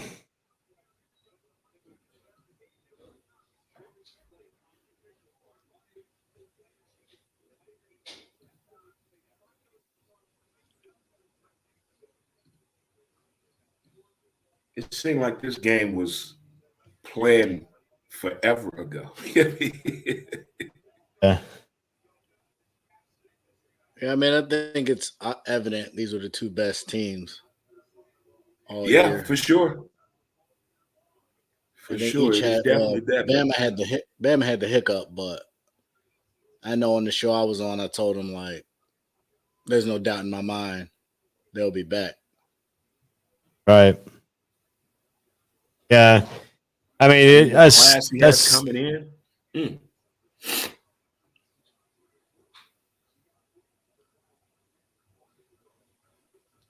Mm. But if Uga could just, I want to see them do well. I really do. Because Kirby Sporting just had a rough go at it playing against Bama. Just a rough go at it. So, Ray, what's your key of this ball game? What does Georgia need to do to win? What does Alabama need to do to win? I think it's going to come down to Georgia's quarterback play. If they can throw the ball, I think what we've seen against Nick Saban is the teams that have the most success can throw the ball. So if they can throw the ball, I think they'll be in a good situation. Alabama's D-backs haven't been, even Alabama's D-backs of old. So if they can get that going, I think we got ourselves a ball game. If they can't throw the ball consistently, I think we're going to have another repeat of what we saw a couple weeks ago. So hopefully not. I want a competitive game. These college football playoffs so far haven't been real competitive. So no, they haven't. I was disappointed on New Year's Eve. Yeah, mostly in Michigan. So I wanted Michigan to do better, and I was telling Ray about that Michigan game, man. It just seemed like Harbaugh wasn't in the game. He wasn't there. I think he was happy to be. I think they were happy to be there, and you can't be happy to be there versus these teams. Right. Yeah, and that's another thing too. Part of the key here is, Alabama. If Georgia throws the cover 2 up there with the 2 safeties covering their 2 speedsters, and the tight end gets the line, up the seam routes, and the last game they played against each other in the SEC championship, he dropped a lot of balls that he should have normally catch. What kind of effectiveness does the tight end get here in this ball game tonight for Alabama? I think Georgia's tight end is going to be really effective in this matchup tonight. I really do. I really, because if they've looked at game film when teams play with a tight end against Alabama, they can probably learn from that. But if they just going out here and just going to think one-dimensional, let's kill the corners and run the ball and hold on to the ball and worry about time possession, that could get a little iffy. Agreed. I mean, in that cover too, you got to be able to throw the ball over the middle. Which is dangerous against Alabama, though. Right. They throw them hands up. Yeah, true. Just letting you know right now. Yeah, my goodness. Just letting you know right now that the TV platform is making a new link for us to put the TV back on. They'll have 2 streams going at one time on the TV portion. Okay. So once I get the word string keys up, I'll add the string key to it, and then we'll bring back the TV people back on. Stand by for that. Right now we're on the Facebook and YouTube live. So I will be letting everybody know I'll be keeping track of the score. I have a timer set up, so I'll be controlling the timer. Hopefully I can keep it same time as the clock, and then we'll have the second and third quarter and all that. So pretty much I'll be activating the scoreboard here momentarily. Right now I'm through OBS virtual camera, and my audio is coming from a virtual link. The audio in here. So I'm not actually on a webcam. I'm on OBS. So that's why I got my scoreboard up over top of my head and stuff. A little bit of magic going on here tonight on the StreamYard. But anyway, so right now they're doing the national anthem for the thing. Me and Trey, former veterans and stuff like that. So this is pretty much, standard for the Navy, for the veterans. They show a little bit right now. They're showing a little bit of airborne over at Italy. I think I like the way they're putting the military involved this broadcast stuff. So, but right now we're getting ready for we're almost near for the kickoff here of this ball game. So anticipation is, let's see which one of us is right. Who's going to win the coin toss tonight? Uga's going to win the coin toss. Alabama guy. That's Alabama. I say Georgia gets it. Just like I said, the prop bets in Vegas one prop bet is, well, if Georgia wins the coin toss, would they do an onside kick right out of a regular kicking formation? Absolutely not. If you want to try and get fired, do that. If you don't, I mean, if you coach, go ahead and do that. Yeah. You don't give Alabama a good field position early. No. I mean, that's one of the prop bets. The other prop bets is how many times will Williams for Alabama go streaking down the field for catching over 50-yard passes, and some people putting like 10, 15, 20. Man. Yeah. They said that Georgia, one guy I was listening to somebody's thing about it, and he said that Georgia corners are not going to be able to stay, and they don't think the safety is going to help out over the top. But does Kirby Smart play the two safeties on the two wide receivers and try to double team them over the top? But then again, you leave everything else open too. So. I mean, the Michi loss is big, so I think you may not have to play two safeties over the top, but you do need somebody back that'll help out. Right now, the Alabama Crimson Tides are in the hallway getting lined up, about to come out here to this on the field, leading off. Camera guys here to come out of the locker room right now, and followed by with Nick Saban behind the two cops, and then the team. To me, Alabama has this nice walk and stuff like that, and they get ready to go on the field. To me, sometimes it looks like Nick Saban's going to get trampled by his team. They better not run that old man over. Yeah, they recognize, and I'm sure they're locked in. Alabama's the home team, right? Alabama's the home team. Georgia's now leaving their locker room, heading down the back hallway down towards the field right now. Kirby Smart leads them out. And I mean, these two head coaches, man, it doesn't look like they're going to get trouble because both teams look like they're really pumped up for this game. And it's going to be early. Goodness. Why did Alabama come out first? Well, they haven't really come out yet. They are still on the field under the tunnel. And now they go, Alabama's coming out first because the home team always come out first. Oh, okay.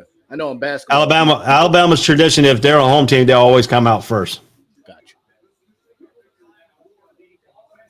There's Mr. Saban. Alabama comes out to a long crowd here, and Georgia will be coming next with Kirby Smart leading them out the way.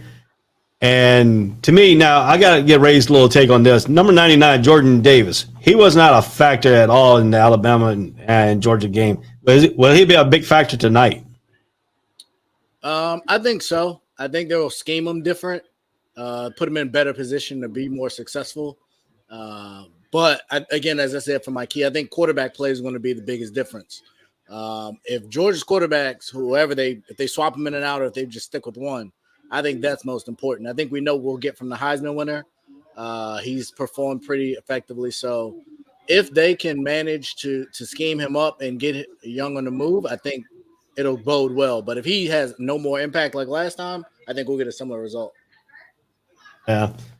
And they show Nick Saban hopping over Flora and all this other stuff here. And, and then they got Georgia going against and then they got knocked off. They got a little skid going right now with Kirby Smart's 0-4 against Nick Saban. That's got to be way on his mind. And like I said, earlier in the pregame show, I said that they had an article with Kirby Smart saying he still has nightmares from that national championship that they lost to Nick Saban. Then he kept on going. The nightmare continues the next 4 games. And then the really one that's on his mind right now is the one that it was the SEC championship. What does Kirby Smart have to do to get over the hump? Win this game. And I think that will be probably one of the most talked about things if Kirby Smart can win this game.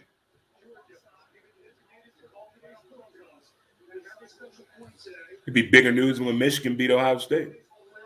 Yeah. Yeah. Right now, the referee is going over, getting ready for the coin toss. So let's see which one is right here. Who's going to toss? So, yeah, good one. Tails is going to win. I guess that's Tails the football, and that's the 2022 commemorative college football playoffs. Ready here. Go. Dogs Mr. won. Toss. Yeah, Georgia won. Yeah, there you go. I picked tails or picked the wrong team. So there you go. Holly and her crimson look like she ripped Yeah. Alabama. Which version of the games you guys watching? Which platform? I'm on. I'm watching ESPN. I'm on the one where they're in the film room. Oh no, I'm on the regular. I don't know. I got the film room game on, the regular one, and then the one. Yeah, I can't really do too much. I have to stay on the one I'm on because if I go to another one, because I don't have cable, I stream it off of Hulu. Okay. So if I go to a different one, I'll be all sync with everybody else. That's why I started at the pregame show. So hopefully I'm synced with everybody. So, Yeah, I'm on Verizon. So I got you. I'm maybe like 5 seconds ahead, but it's not too bad. So if y'all go ahead of me a few seconds, I'll be a little bit behind. Yeah, so I just want to let everybody know that's how I'm watching it. And the score clock might be a little bit delayed too because I'm going through OBS into StreamYard. So it might be a little bit delayed for the clock to show up and stuff. Yeah, they watching the game with Texas A&M. Oh, are they?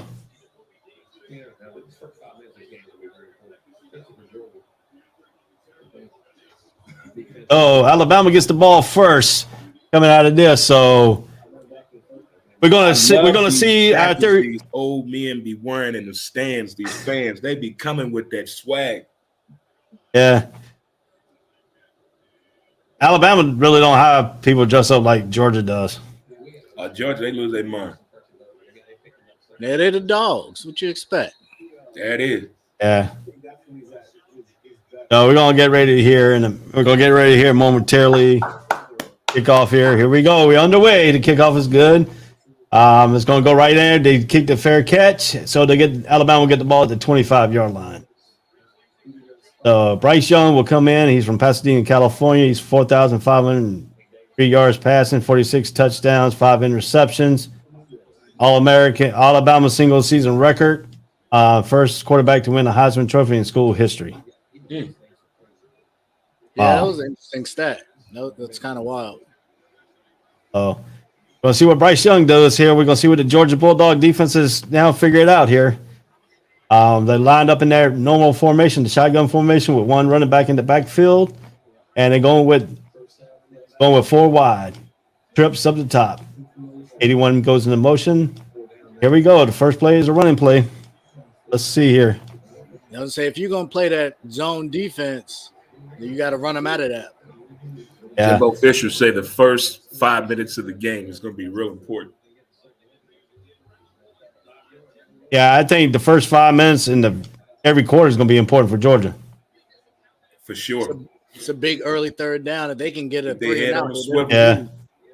Got third down. We're going to have third down and short, probably about third down and 4 maybe, or 5 at the most. That's where Alabama wants to have their third downs at. They don't want to start in 2, so this is going to be a big play for Georgia's defense to get Alabama off on 3 and out here. Can they do it? That's going to be they can do that. That's going to be a good question. My clock's off about like 5 seconds or something like that. So here we go. They're going back. They throwing it short. He got number 18. Olden gets it and out of bounds. I'm going to take my clock down to 14:03. Matchup there. There we go. I'll wait 1 second to start my clock, and then we'll be on chat. That was man coverage on that one. it was. Yeah. Now they started back the clock. So I'm off a little bit here, guys. So you don't. I would just. So here we go. Back. Bryce Young's back. I know y'all probably say, "Oh, he fumbled the ball," You did. and Georgia gets it. Can this be?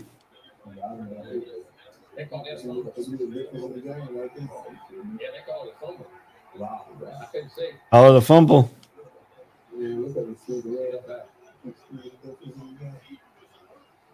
Stop waving at the Bama fans now, George. It's just the first quarter. Stop that. Oh, here we go. It looked like he might have been touchdown. Might have been going forward. Yep, touchdown.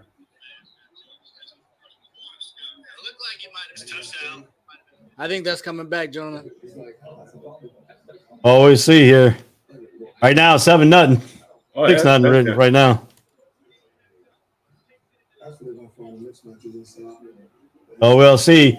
His arm does look like he's going forward, but the question is, it does not look like a normal forward pass, though. It looked like he's just when he was going down trying to catch his stuff.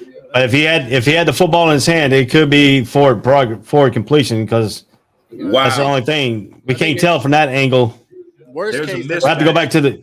They have to go back to the first angle. There's a mismatch on the offensive line for Georgia. They talking about it now. Number 99 is going to have a field day because there's a mismatch on the line. Yeah, but the question is, do they have a view for him going with that ball still in his hand when his arm is going forward? That's going to be the question because none of the reviews are showing that right now. None of the reviews I've seen has shown the football in his hand from behind. They got to have a behind view to see that. All these different damn platforms we got. You would think they would get the right camera angle. Yeah. If y'all watching the regular game angle, it seems pretty. I think it's pretty straightforward. It should be an incompletion, but you think it's incompletion? I think it's incompletion. But I mean, this is a judgment call because they had the same one on. They had the same play on the NFL game too. I can see. Yeah, I can see probably being incompletion now on that one they just showed here. Because the ball's still in his hand when it's coming forward. If it was out of his hand when his arm came forward. Usually, we'll see what's the announcement. Yeah. Wow. Incomplete pass. But they got the 3 and out, so that's still big. But obviously, the score is much bigger. But right. So we'll see here. So he did have the ball in his hand. So I mean, to me, that's a judgment call on basically too. I mean, like the NFL game, they had one like that call too, and they went as a fumble. And this one went as an incomplete pass. So I mean, it's based on the judgment call aspect. I mean, see, what did Twitter say? Wait a minute. So we're gonna see here. Are they going for it here on fourth down? Oh, I forgot. Oh, second down. That's second down. Oh, that's huge. I thought a second down. I forgot. That second and 10. Because they picked up that first down. That was a first down play. The out route. Oh man. So it's second and 10. Are we getting all straight here? So, Alabama's lining up in a shotgun formation, one running back, and got trips up to the boundary side. On the wide sides, one wide receiver set with the tight end in the slot. Tight ends in motion, going back out towards the out. And now they're going to pass. It was set up as a wide receiver screen. He's gone. And Williams jumps up and out of bounds.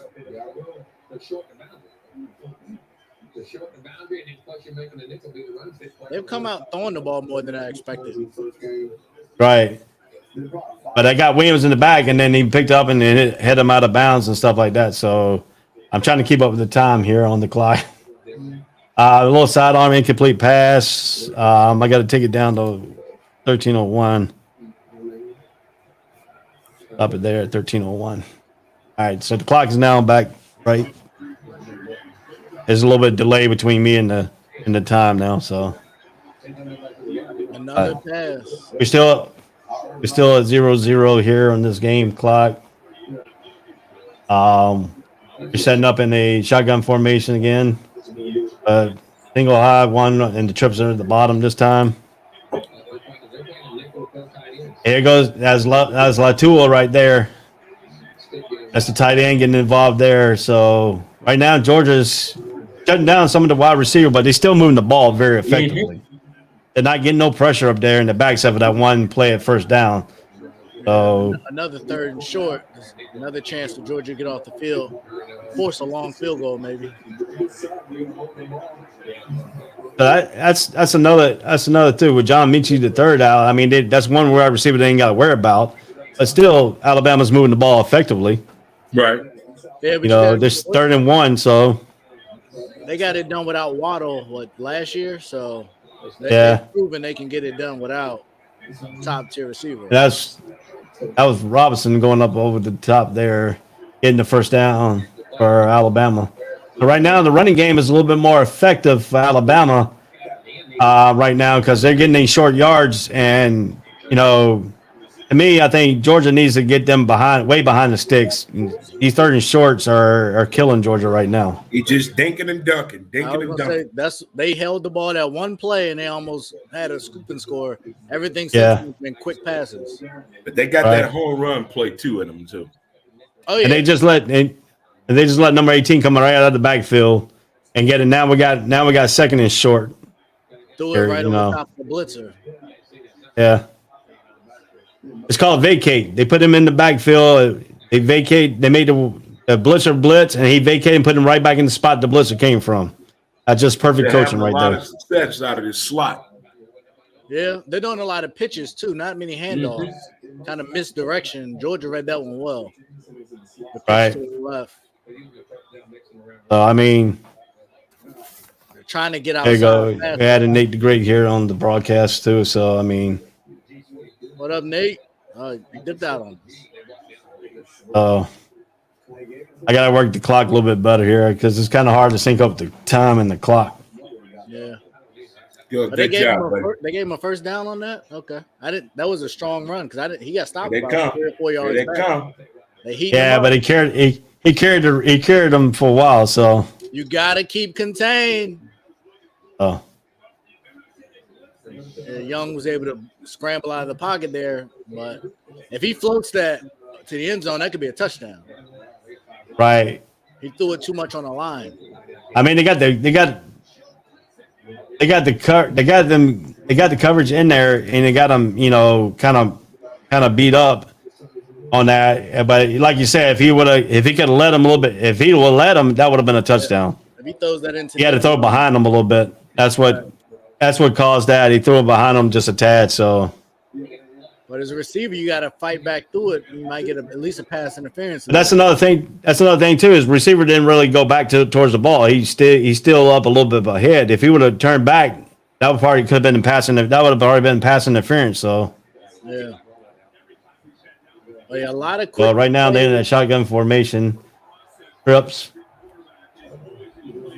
Here we go. This is the longest third down upcoming. Yeah. Third and So, 5. Georgia needs a stop.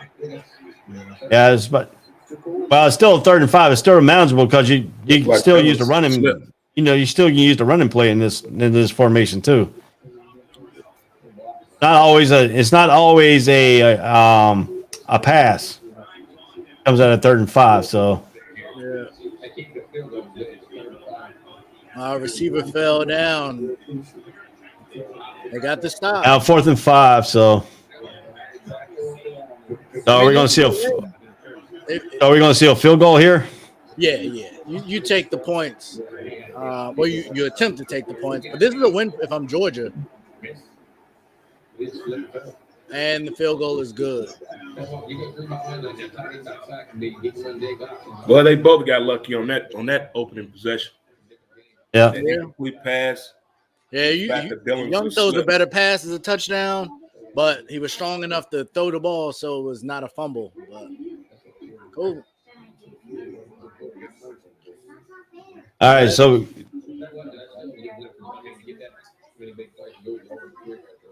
They got that many All right, big so- plays and only got 3 points out. That's good. That's good. Eagles should feel good. They should feel good about that.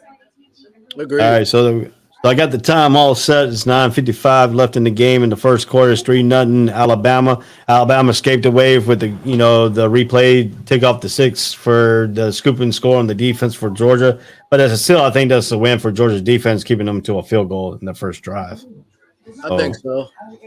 And then they could have gave up or got down on themselves after the call was overturned, but they held steady and they showed as soon as they got out of a 3rd and 1 and 3rd and 2, got them to 3rd and 5, they were able to get off the field. So Yeah. like those first 2 downs are going to be important.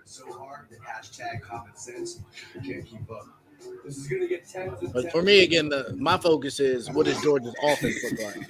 I know what Georgia's defense represents. Yeah, so I mean, if you look at this right now on that drive, what does Georgia need to do now on these quick hitters? They were getting hands on them, so can't do no more than that. They were actually getting hands on them coming off that line pretty fast, though. Right. I was gonna say, I think the dangerous part is if you're playing zone, you kind of open yourself up to that. If you start playing man, They went man in can a few of those. In two of those, I know for sure they were I know on man. the third down they played man, but I think if you do that exclusively, all of a sudden they fake screen you, and then you got one-on-one down the field. So I think right now you just kind of live with it, come up, make the short tackle. But eventually, I think once we get towards the second half, they're gonna have to make an adjustment if Alabama keeps doing that. Because tackling one-on-one in space, it only takes one missed tackle, and you can go a long way. Yeah, that's true too. I mean, Dre, what's your point right now on the Alabama's offenses? Are they working what they need to be doing, or they could be a little bit better? I'd like to see them run the ball more. I know a short passing game is like a version of running the ball, but I think you want to hit those guys up front, slow them down. So in the second half, I think part of that is throwing side to side, making them run side to side. Could be doing the same thing, but I would like to see some more handoffs because when they run the ball, they've been effective. Right. So now, Dre, what is your point of view right now in this game aspect of this game? I think Georgia should feel really good about what happened on that, just only giving up 3 points. I know that crazy play was it a scoop and score, but it was a pretty much spontaneous right call was made.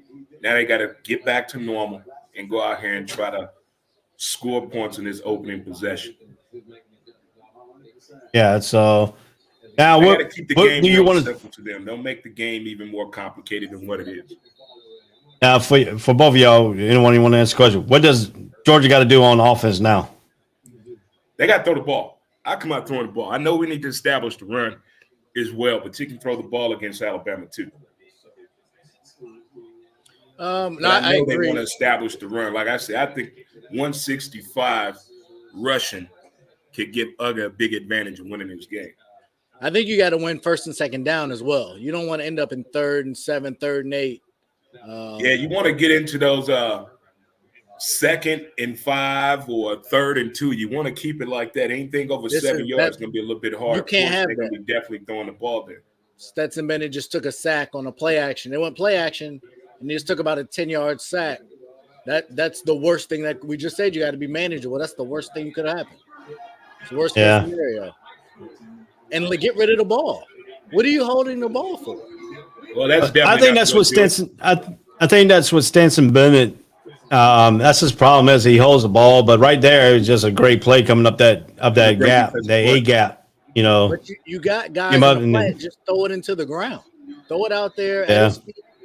Save yourself. Now you're in an uncomfortable position. This is what they do not need to have. 2nd and 24. This series is almost over. Yeah. Oh, wow. Looks like Alabama just got a penalty for faking the signals, a delay of game on a defense. That's interesting. Yeah, you're like a few minutes ahead of me. A few seconds. I just got the play call.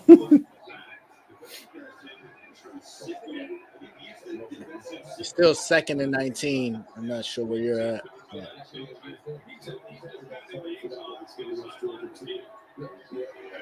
Yeah, 5 yards make it 2nd and 19. So, I mean, it's 5 yards closer to what they can do here. They got to get it. They got to get it within 3rd and 5. They get it within 3rd and 5. Woo! I'll let you call it, but that was almost a disaster. We'll see here. Running the ball. Comes out, he fumbles the man, and he gets the ball right back.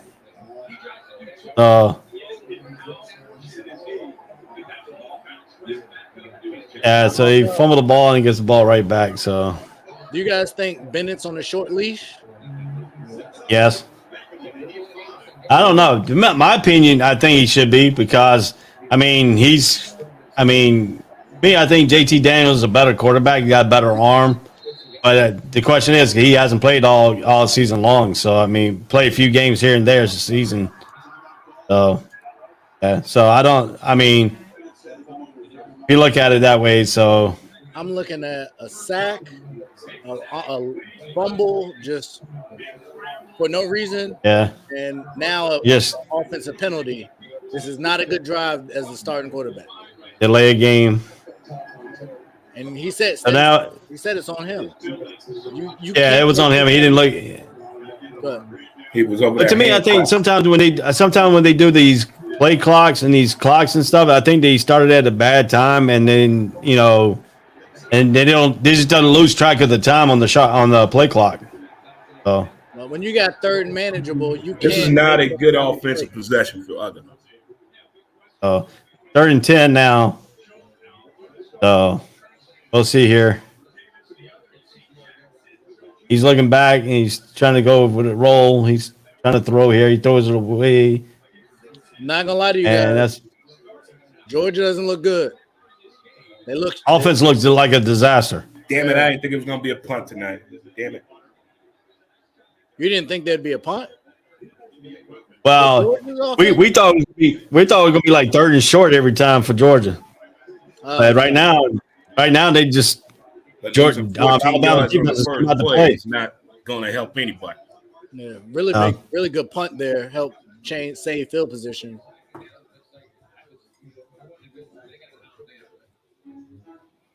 We'll see here. They're punting away. He said the same thing. Ugga got to calm down. They too jumpy, too antsy. That's what I'm saying.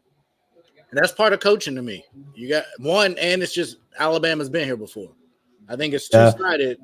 The coach has been here a ton of times, and the players have been here. But yeah, that offensive series that was god awful. Yeah, we're looking at right now 8 minutes and 19 seconds left in the first quarter. We got 3-0 Alabama. Now the question is, if Alabama drives and scores a touchdown, will this put some doubts in Georgia's mind? Being down 10-0 in the first quarter in a national championship game with a team like Bama, that could be tough. It'd be really tough because now it's going to get you out of the game plan.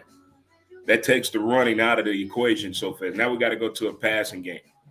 And I don't think Ugga wanted to get themselves in a passing game so early. You know, this kind of reminds me of the SEC game that Georgia went up 10-0. If they scored a touchdown and go up 10-0, Georgia was up 10-0. And then Alabama came back with, 21 unanswered points.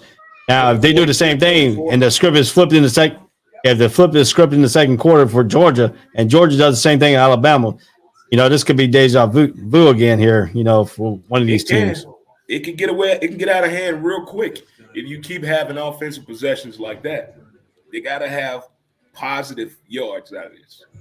I think the difference there is I trust Alabama's quarterback and offense way more than Georgia's. Yeah. And then right now, game gave them a look because what the linebackers were doing on that defensive transition right there for Alabama. Right, you got to look right now with Jordan Davis had a little bit of impact on this game a little bit more than what he did the first game too. So, but I think that's why they're throwing a lot of the quick passes side to side to get him running. You want him running sideline to sideline. So once you get to that third, fourth quarter, you can stand in the pocket more because he'll be worn out. And if you keep putting the defense on the field because your offense can't sustain drives, that's also not a good combination. Now, if you look at it too, Alabama's offense is a little bit different what they did in the SEC championship game too. Yeah. The meat because miss is big too. Yeah. That's championship game. Oh. Man, that's an old game film they brought back here. Yeah, that's showing our age, that buddy. That hurt. Damn. That hurt me bad. That hurt me bad right there, dude. Man. Oh, Herschel.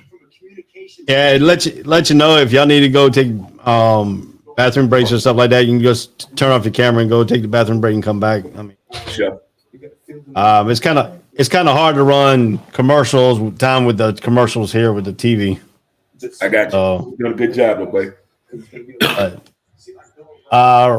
Right now we're looking at still that shotgun formation, one running back with a twin wide receiver set, the tight end up tight. Now they got number one going in motion. They hike the ball. Throw it right back to the motion guy, and Georgia was all over that motion guy. It didn't get very much on that play. That was a weird looking formation. But I think that's the thing we're seeing is they're trying to keep Georgia running. They're running them side to side. They're running a bunch of crossing routes. I mean, look at that. Look at that formation, man. That was damn. Yeah, a really good route to get open there. How to get the one-on-one. All moving parts. And then I don't know if you guys are caught up, but they tried to run it on first down, but they ran it up. They just caught the play with Williams, who got that motion, real quick motion. Williams right now is looking quicker than the person who's on him. So, I mean, he made that good in cut, but the in cut on that tight slip pass, and I mean, he was ahead of him by a good half a step. Yeah, the Bama slant seemed to be working better than the quick passes out wide. Well, if you look at it right now, Georgia's backing off their wide receiver. Yeah. I mean, they already got a 5-yard head start off the line of scrimmage. Mm-hmm. They're not going up. They got to go up there and jam them. They got to knock them off their routes. I think the hard part is we're seeing a lot of stacking bunches out of Bama too. It's a little hard to get your hands. See the tackles right now. They can beat the tackles on the end. Yeah, big stop on third down. That's the weakest part I see right now is the tackles on the end. And they're getting some pressure. They're getting through. Young is having to get rid of the ball. He's not able to hold it. But I think that's why they keep, like I said, the strategy's been a lot of side to side and quick stuff to make him tire him out. But looks like the tackle should go up. He's going down and getting beat every time. Yeah. So Georgia did a good job there to get it to fourth down. So that was a big stop. Big one-on-one tackle. But the problem with that screen right there, Georgia got too much pressure up the middle. Two guys right up the middle was in his face. That's what the advantage. They have the advantage on that inside. There's a kid on there that's not that good on the inside, and 99 can beat him every time off the ball. And then you got a little weak side on the left with the tackle. So I'm thinking Bama may make some adjustments here in the second quarter.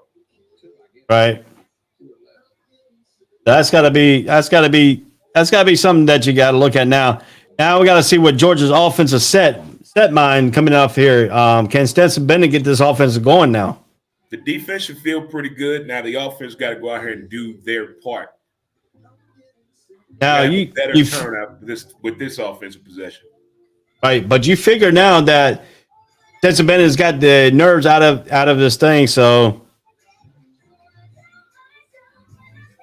you know. He looked like he's calm and cool and everything is fine. Now his play says otherwise. Yeah. Oh. But yeah. I mean, it's a lot of stuff that we need to and Yance and stuff like that. I'm sorry about that. I just added our names into the broadcast. I had it turned off for test purposes last night. So. Oh, good. Yeah, because I was trying to place where I need to put the scoreboard at. Mm-hmm. And so I figured now on the right up top corner. So it looks good. Yeah, it's good on my StreamYard and my Facebook. And I think YouTube as well. I was on. Yeah, I'm on YouTube right now. But we're on YouTube and Facebook, right? Yeah, we're on YouTube and Facebook right now. Right now, Bring It should be coming to a rapid end here in the next 15 minutes, and I have Nate who's working our backyard production right now. He will put in the TV and Mob Crush back on once they leave the broadcast. So then we'll come back on TV. I'll let you know when we bring it back on TV. Okay. Yeah, ASAP's busy tonight. It's 3 shows on. Yeah, I checked out the young lady's show too, man. I like that. Yeah. We had that's a new show. It just started. All female. I'm glad we got an all female show now.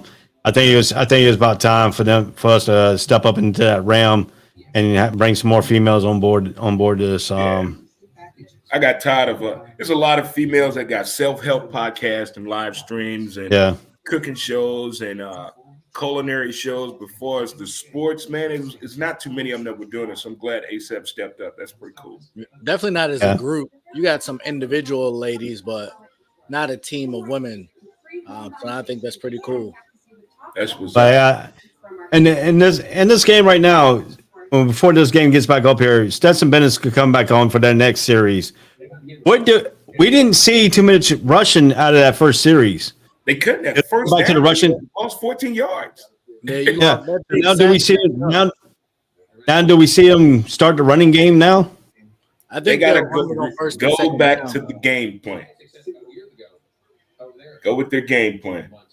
Okay. Well, now that first series, you think Kirby Smart tried to coach himself on that first series? I think they tried to hit a home run, and then he held on to the ball a little bit too long. Which is nothing wrong with trying to hit a home run in that position, in that play, in that particular set. Yeah. It looked like it could have worked, but he held on to the ball just a little bit too long. I think Cook went up. I think the difference we've seen is Alabama's doing a lot of movement pre-snap and during the play. Georgia's looks a lot more vanilla in their play calls and schemes so far. And I think you need some of that tricky stuff with the eyes to get the hesitation on the defense. Yeah, they man, can just they have see to go it to run passing. to it. They're going to have to go to passing. You're gonna have a long night. Well, I mean, they're part of gas off of their thing. Betson's back in the shotgun formation and putting Cook in wide receiver formation, and they brought in the running back. And they're trying to run out of a pass formation, and that didn't work very well. Maybe got a yard out of the deal. Missed third down already. Goodness. Yeah, it's third and 9. They only gain a yard. But as a running back, you got to be able to break that tackle. That shouldn't bring you down. That defender's already on the ground. But the problem is that linebacker, that person, is very big, and Georgia's running backs are not that big. I'm with you. I understand, but you got to run through that. This is a national championship. But he should have jumped on that one. They got to get him open. But I mean, if you look at it this way too, running backs are told if you see a thing on the back, you need to get up in the air a little bit. He didn't even try to jump for it, and they got Bennett on a run here. I'm trying to pass it out of that, and then it's very short, incomplete pass. If they're not going to be able to run the ball, you need to switch quarterbacks. Because if you're going to have to throw the ball, I haven't seen anything out of Bennett that says he had the kid on the crossing route. Yeah,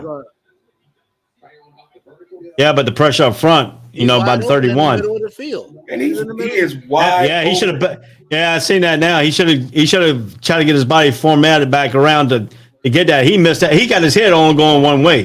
He needs to start reading his progressions. That would have been a big play. Yeah. Stop, set your feet, and deliver the ball. Yeah.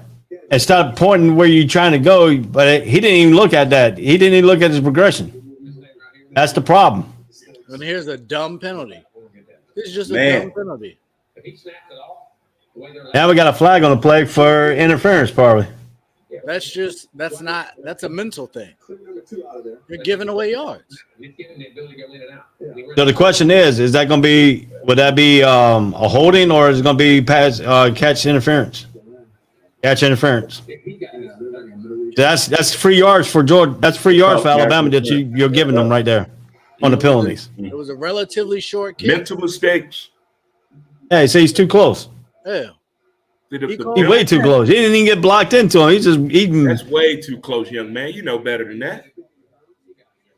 I mean, to me, right now, Georgia doesn't know. They got Bennett on the run. Alabama's defense got Bennett on the run. They don't know they can't run the ball because a person on the ground made a tackle on one of their runs.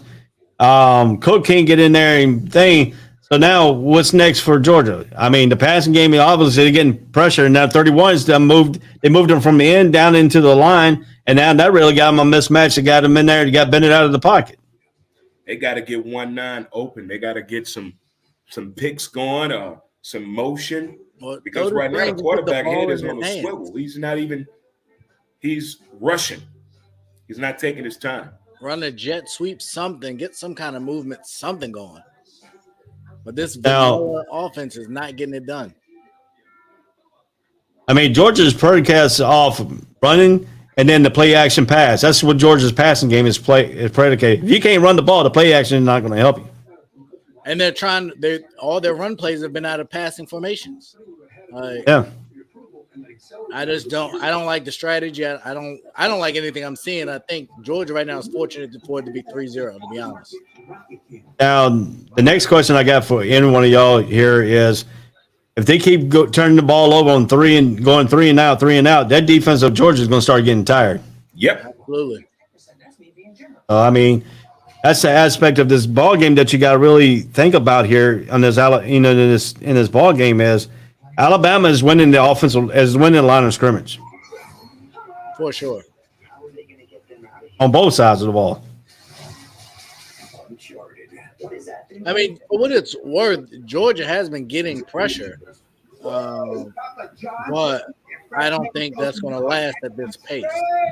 New York style, so you can fold it. I mean, that's next. That's our next. The next thing we got to look at here too is what does Georgia defense need now? Because they did come out, they did score the 3-0. They held them last time, but it took them an extra 3 downs to hold them.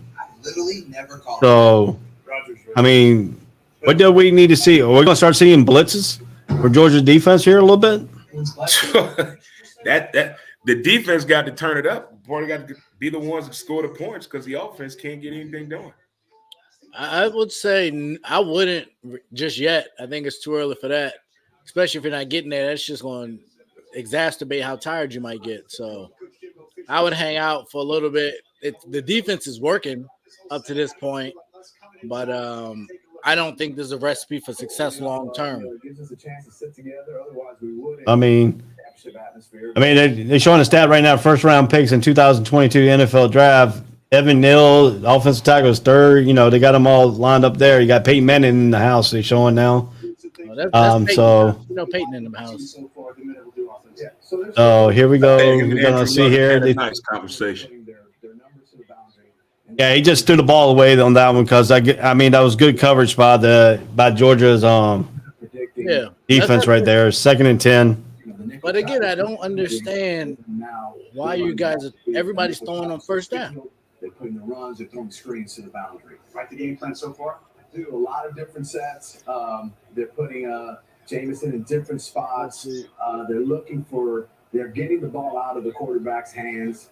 Nothing down the field. Yeah. Curious to see if some of these little. Nobody has went down. Now they run the ball. So I'm looking at this on this possession here. Maybe Alabama goes down the field. It was a big hit They haven't there done that yet. on the outside. Knocked them sideways, no extra yards. 3rd and medium, another chance for Georgia to get off the field here. He got him where he wanted him in that 3rd and 6. That's what Kirby Smart was really focusing on. Yeah. Oh, Young got I mean, crushed. that's another thing too. And that was a good play there.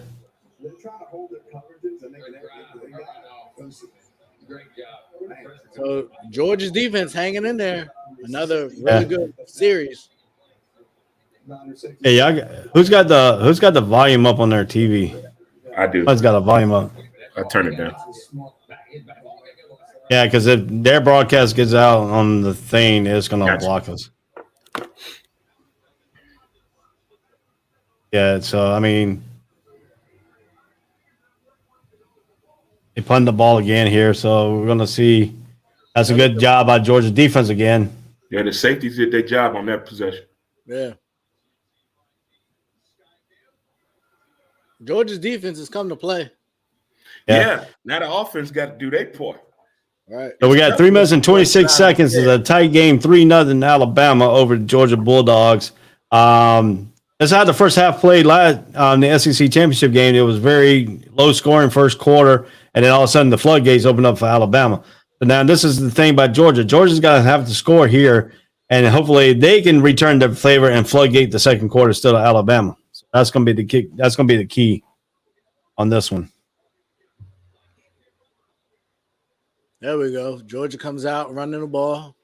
You take that. We'll see here. Looks like a flag on the play. Penalties, man. Penalties. We're going to see here. This part going to be on Georgia because nobody was offsides for Alabama, so that's probably the only thing. Oh, got hands to the face. Everything Georgia does that's somewhat positive, they mess it up. Yeah. He had a nice run, got about 4 yards there. Yeah, right down the side of the helmet. Can't do that.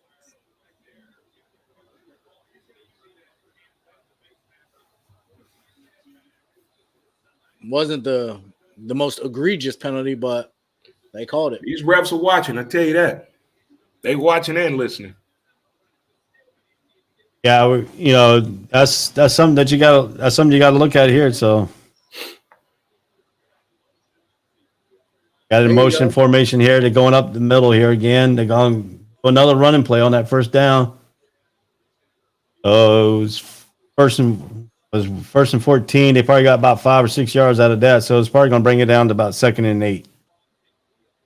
That we're looking at right now here. Still 3-0 Alabama. Yeah, 2nd and 8. They did get 6 yards on that first down run. That's the first good positive play right down the first down without any kind of flag or any kind of negative yards after the negative yards has happened in this drive. Benson is looking down the middle here. Gets it. He gets that Georgia very first down. That is a huge man. Georgia got their very first down, so. Tight end, 6-7. Got it out quick. That's a good positive play coming out of that negative first play on the holding call. No, that's big. It's big. So now Georgia's lining up here. They got to get number 0 involved a little bit more here. And they got to get Pickett involved too. So that's going to be another good key for this passing game. Uh-oh. Let's see how they do it. Here we go. Oh, they faked it. Oh! They're going to go deep. They're going deep here. Oh, nice play by Pickett. Nice play by Pickett. But you see, there was movement on that. That wasn't a vanilla play. There was a lot of movement. There was formation. Well, I think what sold that play was that fake toss. The fake toss right here to the tight end, and then all of a sudden Pickett. And that's what I'm talking about. Pickett needs to be a big and play involved in this ball game because he was. And that was a heck of a throw. I got to give Bennett credit. He dropped that in there. Oh. Maybe a half inch short, he can run under it and keep running, but otherwise, big. That's something we got to look at right here. So for everything for all it's worth, if Georgia goes in and gets 6 here, that first quarter is a win for them. Yeah. Yeah. So I'll be right back. Something's going on my Wi-Fi. Hold on a second. Okay.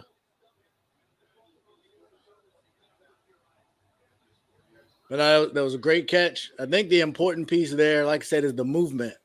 Mm-hmm. Pre-snap movement and even movement during the play. I think that opened that up for him.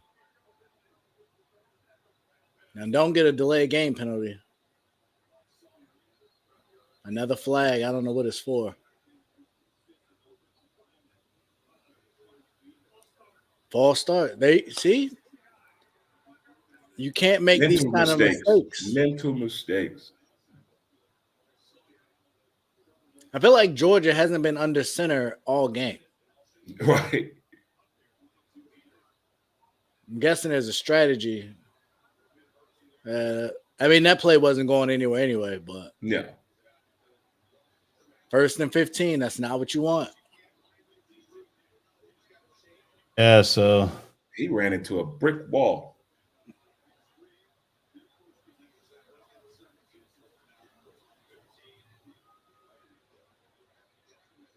It looked like he ran into his own player.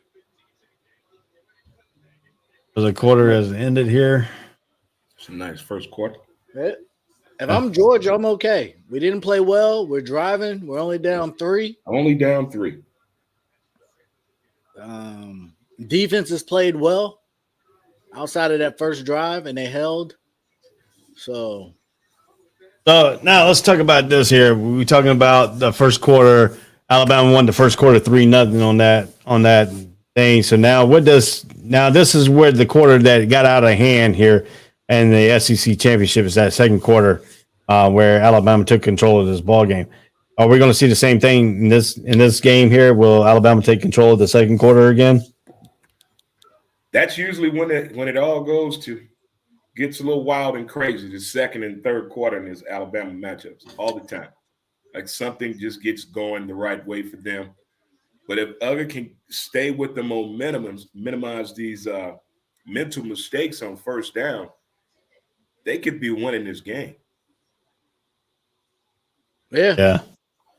I think a big piece is what happens on this drive. If Georgia can punch this in, I think we have a very different ball game. I think if they get the stop, I think we're back at square one. But from everything I've seen, Alabama's defense has played a lot better. Georgia's defense has played a lot better this game. So I think they're getting a nice little rest here. I think it's going to be it feels different. It feels different. Well, we're about to add a fourth analyst here. Mike Hughes is going to be joining us now. What's up, Mike? Is that Mike Chance the Rapper Hughes we got there? you know the white channel. That's what they say. Ray Cruz, where's that beautiful face of yours? I miss seeing it.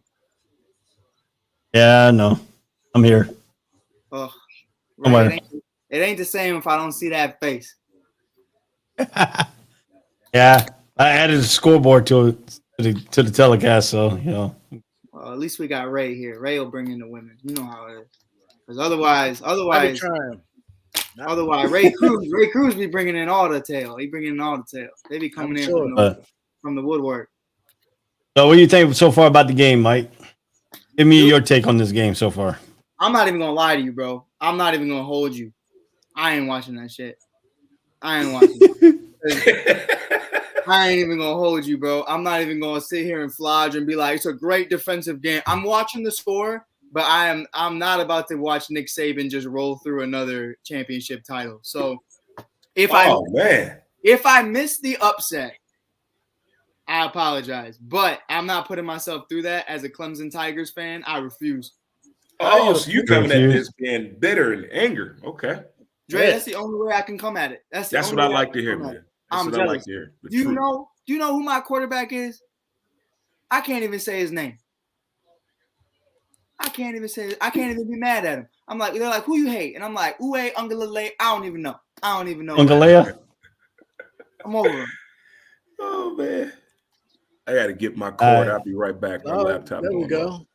Georgia. We go the pass play over there to the tight end. Tight end's first catch of the night there, and Bowers. It's third and long. Don't make a mistake here. Take what they give you. Don't force something here. Yeah, I mean, Byers, it's that's his first catch. I mean, he had almost 139 yards in that first meeting in the SEC championship game. They really couldn't stop him. I like to see get him more involved in the play now. So, Ray, is anyone else? Who else said that? I know Pride's not coming or any of them. I don't know. I think it's just you two from Real Talk. And me and Dre from College Breakdown. Big play on third down. Huge conversion. Yeah, there you go. Get the first down here. I asked Tony if he's coming because I remember he said he'll see me later, so I don't know what that meant if it wasn't here. Yeah. Tony's all the way in fucking Washington, so I don't know how that's gonna work. He said, I'll see you tonight. There goes the big play. Stop up the middle again. I mean, I like what Georgia's doing. They're not trying to stop the running there, but they are a running team. Basically set the run up for the pass. So I still like what they're doing right now. So I want to root for Georgia, bro, but that logo is just a little too close to home for me for Green Bay. So I can't do that. I can't do that. Yeah, logos really don't mean nothing to me. I just, right now, I want to see some logo. That logo specifically, I can't do. That's miscommunication. That's a bad throw. A little bit of both. I think he was going for the tight end over there. I think that the play was for him to stop short and had the tight end hopefully come free in that play.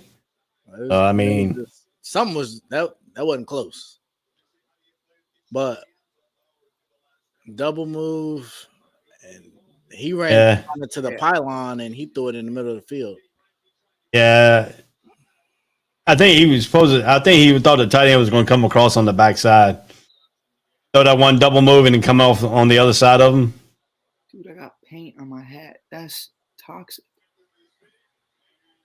That's a nice safe play.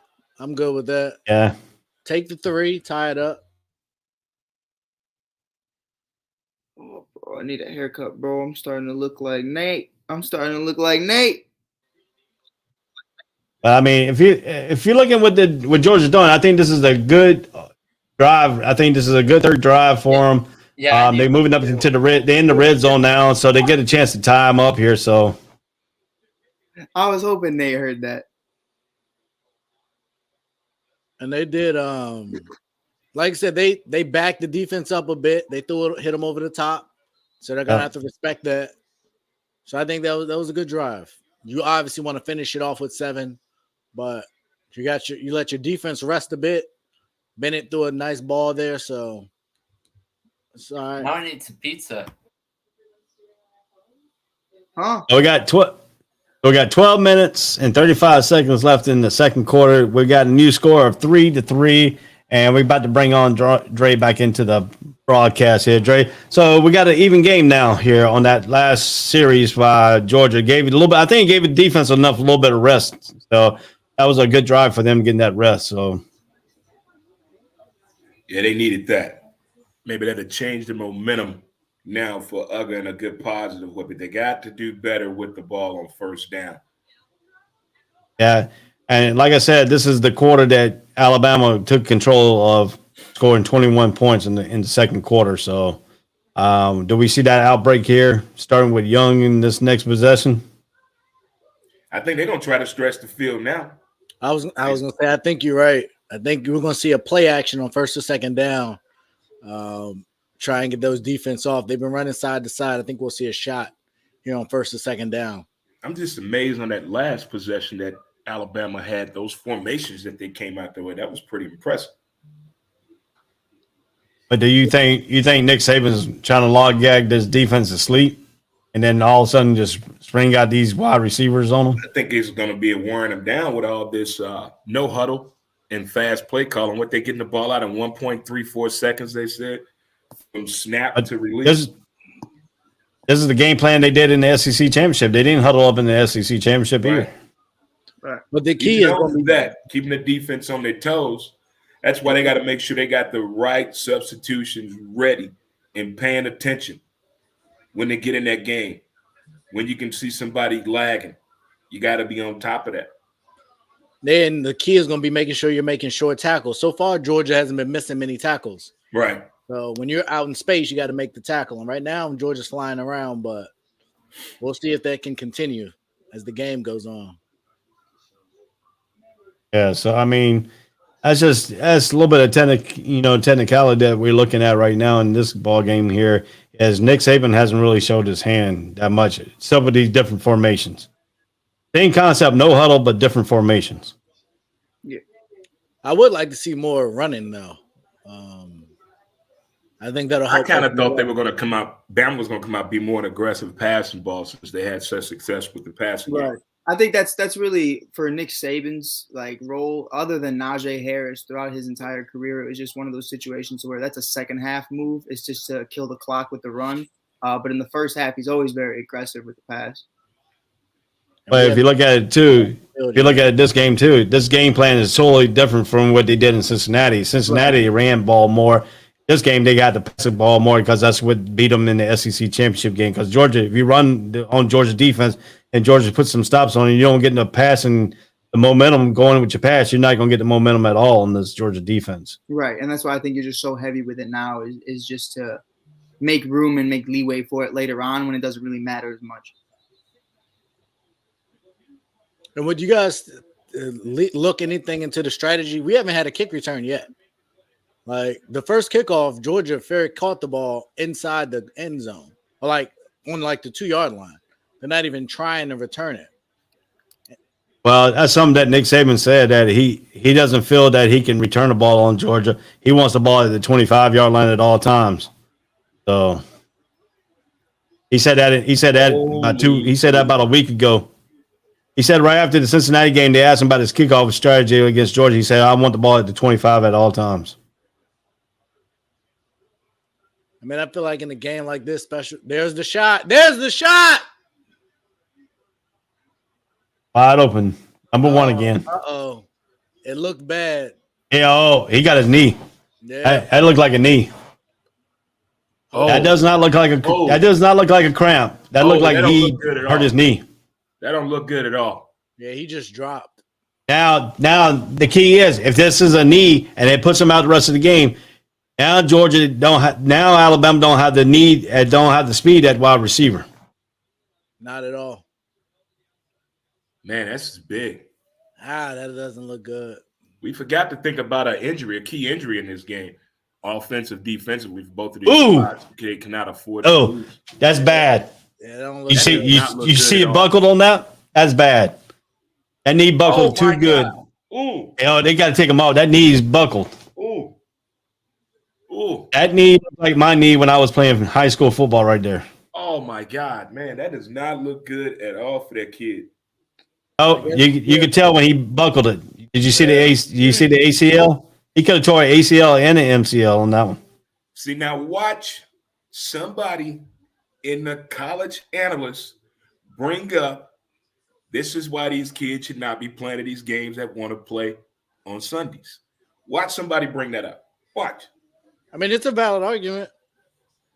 Because you see the trouble that Kirk Herbstreit and Desmond Howard got into when players were opting out last week in those games, and they were bringing their personal feelings on there, how the kids should feel. This is a privilege. It's an honor to be in these bowl games and for you to leave your teammates high and dry. Well, it kind of goes both ways on all levels when you're trying to go play on Sundays, though. But I think I see your notion about that, but this is a national championship game. This is a totally different bowl game that you opt out of. You don't opt out of the national championship game. Exactly.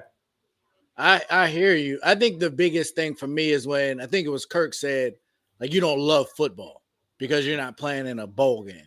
Like that to me is why I think he just went way too far. Yeah, I mean, it's just different now. College sports is totally different. I think it's for the better that it's moved with NIL. I think that's kind of made the choices a little bit better for these kids when it comes to what they want to do with their collegiate career. Now, another take to that, too, is the star players that know they're going to be drafted, they are now talking that they are going with the insurance. They can buy their insurance. Whatever they think they can make in the NFL draft, that's what they put in the insurance for, so they won't miss out on some of the money.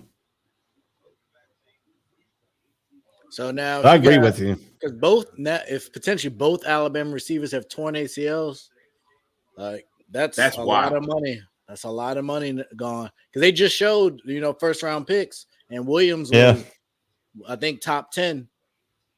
And I'm pretty sure he's not going top 10 if that turns out to be an ACL. Or an MCL. Trust me, the doctors are losing their mind right now. MCL, I think you might still take him in the top 10. ACL, you don't go top 10. But if you tear both of them at the same time, you ain't going nowhere. Yeah, definitely not. I don't say he tore both of them. I think he tore MCL on that one though. But then again, he was carrying off, so ACL. They didn't cart him off, so that's the one. But I've seen people walk off with ACLs plenty of times also. Yeah, good point. But he couldn't put no pressure on it. They were holding it. Yeah. Oh, they looking definitely in that tent. He was moving pretty good, I guess, like trying to hurry up and get off. But I would be shocked if we see him back in this game. He's not coming back in this game, man. That would be not good. But I mean, they won't have a fast wide receiver. But you got the Heisman Trophy winner, so this is why you got him. There you go. You figure it out. If I'm Bryce, that means I'm sorry, I was trying to listen to Holly's report. He's holding it bad though on that one. 2nd and 1. They've been shotgun formation. They've been shotgun formation all game so far. That RPO there. I guess you throw it on 2nd and 1 because you can. He's walking on it. He's walking. Yeah, he might be walking. He might be walking on, but I don't know if Nick Saban brings him back in this game right away. No, he can't plant. It does no good. But I'm at this point. His future is what I'm talking about, and the way he's walking leads me to believe it. Nothing looks to be torn. Maybe a hyperextension of some kind or something. But it's time for that next man up to stand up.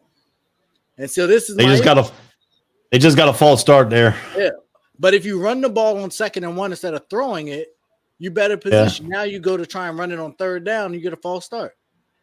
Yeah. Like neither coach apparently wants to run the ball. So now, do you think this is a momentum switch right now to Georgia with that what happened to Williams? They need to build off of that. He's still walking pretty good, so I think he's going back to the locker room. It looks like he's avoided major injuries since they're not carting him, or he's putting pressure on it. Yeah, I think they're taking him back to look at X-rays and see if he really did tear it or not. Either way, if I have another Georgia stop, if I'm his potential agent or his family, I'm calling that locker room saying, "You better not go in that back in that game." Got that right. Because I think you got to go ahead. Sorry. No, go ahead, Ray. So I mean, if you look at it this way too, this is what the third stop without, this could probably be another eventual field goal attempt here.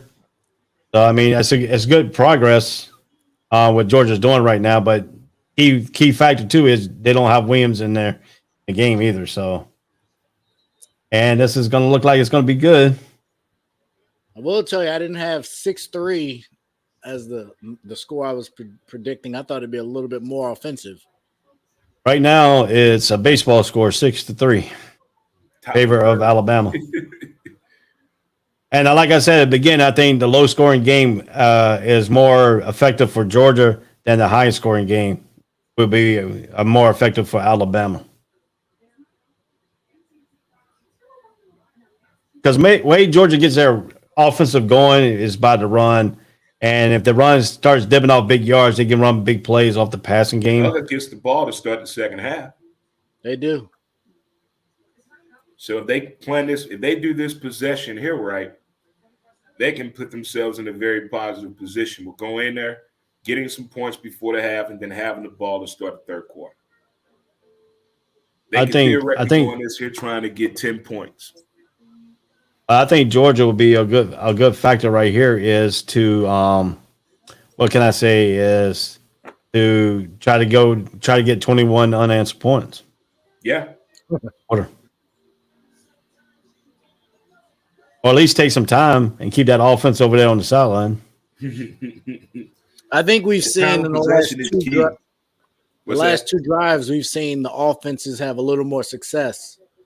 They're getting a little bit more comfortable with trying to stretch the field. I like that. Yeah, both teams took a shot. And you called it earlier. You said that Bama was going to test the middle of the field other than going on the sidelines, which they did. And they had great success with them. It looked like they lost their receiver for the game. Yeah. That is the unfortunate part. But we did not think about a major injury being an impactful point of the game. That totally crossed my mind. Me either. Yeah. Somebody said this score is like the Lions versus the Jets. We got to put some respect on the Lions. They just beat the Packers yesterday. I don't want to hear nothing about Aaron Rodgers. Had to be one of the craziest sports Sundays in my entire life, ever. It can't be no more crazier than when the Jaguars, won their 7th straight game against the Indianapolis Colts at TIAA Bank Field. Carson Wentz needs to go take a good look at himself because that's his fault. I'm going to have to disagree he with lost you. That game. I think Week 8 was the craziest when the Jaguars beat the Bills and the Broncos beat the Cowboys. But this one's a little bit more because it knocked Indianapolis out of the playoffs. That's true. And it's a rivalry game. I think they just didn't look ready to play. Carson Wentz is Carson Wentz. Only one person to me looked like they wanted to play. That was number 53 for the Colts. He was the only one wanting to play. Like Jonathan Taylor he had decent numbers, but his impact was minimal. Like I think they thought they would just roll in, Jacksonville would roll over. And I've been watching them. And you got to think Jacksonville was in position to get the number 1 pick. So mentally, like they're not going to come out here and try and win because they want to get the number 1 pick. And Jacksonville and Detroit won. It's like neither one wanted the number 1 pick. Here comes. Oh, he got a first return. Oh, he got a good return too. There comes a flag. It's coming back. But this is why you try to return. You can change the momentum. It's coming back, but yeah, it's coming back. Yeah, hold it. It was a good return too. It was. Georgia. Like watching the Colts on Hard Knocks, they had a good practice week. They really did. And they had a good message, game plan. I thought they were going to win the game. Yeah. I think they thought that was the game. But you can't think you're going to win the game and come out there and perform like that. Exactly. Jacksonville had every incentive to lose the game, and I think the Colts played that way. They had 6 sacks, man. But if you remember back in the day when Andrew Luck came out of college, Indianapolis rolled over and let the Jaguars beat them. And this year, Jaguars wanted to win the last game. That was the end of the two difference there. But you got Bennett now. Which good momentum when they get to that squad. Jaguars and Colts just pretty much kept the logos but swapped the rosters. Yeah. But if you look at it now, look at it here, they got a false start. The center forgot to snap the ball. Bennett went out, backed away. So these are mistakes that need to be. Come on, man. This is little mistakes. You can't make these type of mistakes in national championship game. Yeah, he didn't even hike the ball. He just moved with the ball in his hand. That was weird. Was he asleep? You forget who you were? Yeah. You went from a return to the opposing 40 to now starting on your own 15. Yeah. And then overthrow him. And then you come out and throw the ball. Like I just don't understand. That was almost roughing the pass to that, buddy. Yeah, but that number 31, man, he keeps killing the offensive line. He gets back there every time. Every time. He was unblocked, basically. Yeah. As long as he didn't throw him down, so I mean, he could have had a. They're losing momentum on these first and second down mental mistakes. We'll see here. They're digging themselves a hole. All right, he has some time in the pocket there. Good one. They don't get much out of it. Good one-on-one tackle out there on the outside. Yeah, he don't get much out of it. A lot of sound tackling in this game. And I don't know if that gets talked about enough week to week, but a lot of good tackling. We got 3rd down and 12 now, so I mean 10:43 left in the game here. 6-3 Alabama's winning by 3. See if Saban brings some pressure. Try and cause a turnover, bring some pressure. Yeah. See here. It does. 31's getting down in 3-point stance now, so we'll see if it's going to be a pressure here. They're just coming off with a screen, a little bit of a screen. They're just playing it down. See, I wouldn't mind a double pass. Yeah, but the problem with that is I don't think Cook can throw a ball. Yeah, and I think Alabama might be too fast for that. And you don't do that back on this close to your own end. No, not down there now. No. But interesting. 4th and 8. 6-3. Mistakes I'm seeing on Georgia's quarterback is he's got the happy feet. He had the one good especially in the first quarter. Yeah, the pressure's bothering him.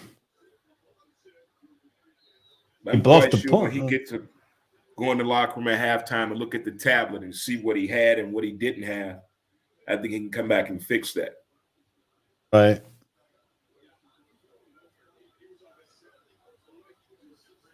We got a question in the comments. What is it? Here we go. Question is, which of the NFL coaches that got fired today do y'all see coaching in college? Well, I think Flores should still be in the NFL, so I don't know if he takes a college job. I don't know if anybody wants to touch Nagy. No, that dude is just—he did that to himself. Did that to himself. And Mike I Hughes. don't know what left. happens when Mike a Hughes coach was opens about their to talk mouth. about it. They don't practice in the mirror what they say first to see if it makes sense to them before they even go into these press conferences. So this is not he was not a head. I mean, he used to be a head coach, but he wasn't a head coach this last season, and he got fired today. How about the Lions offensive coordinator Anthony Lynn as a college coach next year? He could be, but I mean, somebody probably pick him up as a coordinator or something in the NFL, maybe. Or he could go and be in college, but he probably has to start in the Division 2, maybe. Oh, I don't see a Division 1 going after him. Here we go. Here we go. Yep, that's what I told you. The tight end is going to be effective in this ball game. You said it. Now that the receiver's out of it. Yeah. And for what it's worth, I don't know if Mike Zimmer is looking to do recruiting and all that. So I just don't know if this is a good crop of coaches to go to college. No, I think Flores would be the best fit, but I think he should be in the NFL. But I wouldn't mind seeing Flores go to Denver. Yeah. Well, I would like that. Adam Scheffner reported earlier today that Flores has got somebody's looking at him, and he probably going to be another head coach here soon. I just don't because I did want Kellen Moore from the Cowboys as our quarterback, as our head coach. I did want him. I think wanted that us to, when we traded. We should have traded Von Miller to Dallas for Kellen Moore. Yeah. All right. So we're in the red zone right now. So here we go. Let's get back into this game here. But if they score a touchdown here, this is going to be a big. There could have been a big defensive play there. Could have been a big defensive play there. He broke the touchdown. Yeah, but that could have been a big play for the defense if they came in with the interception on that. Mm-hmm. Yeah. But that was a good hit, though. Here. Big 3rd and goal. Yeah, but that was a good hit, though. Got the ball away. Yeah. Good makeup this defense. Dude here. I see. He's in shotgun formation. The running back comes back to the running back. So now we got twins on the top and the single guy down in the low bottoms. Look at the one-on-one. You can't take the sack. Oh my goodness, man. And then they get the sack, like you said. That was a very good defense play by number 41. Huge on that play. Ran into the sack. So now that keeps it still a 1-score game. If he makes this field goal, it's still going to be a 1-score game. It'll be 9-3. Open for what it's worth. But do they not teach throw the ball away? Just throw it away. The play's dead. You don't need to stop and try and make a play. Quarterbacks that come out of Bama are known for in the pros. They know how to throw the ball away. Yep.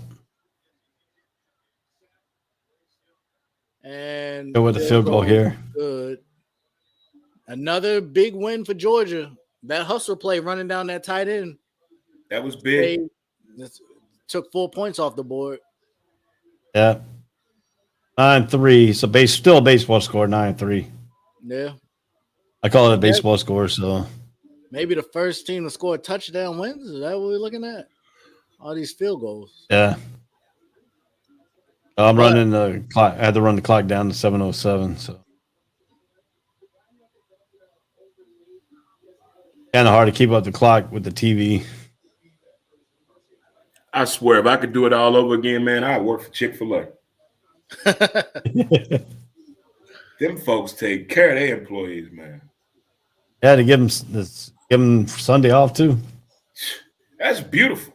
Yeah. That is beautiful. Football Sundays off every week. Every week. You don't have to lie, nothing. Somebody said Urban Meyer back to Florida. They already got the head coach. They got the coach out of Louisiana. And I think Urban Meyer's not going back to Florida. The Raging Cajun dude, yeah. I think Urban's down for a little bit anyway. He'll find his way back. I think Urban Meyer. Yeah, Urban Meyer will go back to Fox. Go get some therapy. Because all that stuff that came out about him, man, that was ugly. Yeah, I mean, he can go back to his club and dance with the chick that he was dancing with. That was his own club. How did your own spot release that video? You know, the person that actually dancing the people that she was with released the video. They wouldn't be allowed in my place. I'm sure they're not welcome back. That was just crazy. But the bad thing about that was the team was already back in Jacksonville. Yeah, he didn't take the team flight back. Yeah. Nope. They had just left London, didn't they? Yeah, something like that. But so now, what does Georgia got to do on offense to get a touchdown here? They got to move the ball somehow. Talk to the offense and say, "Look, we need y'all to do better out here." The defense got to talk to the offense.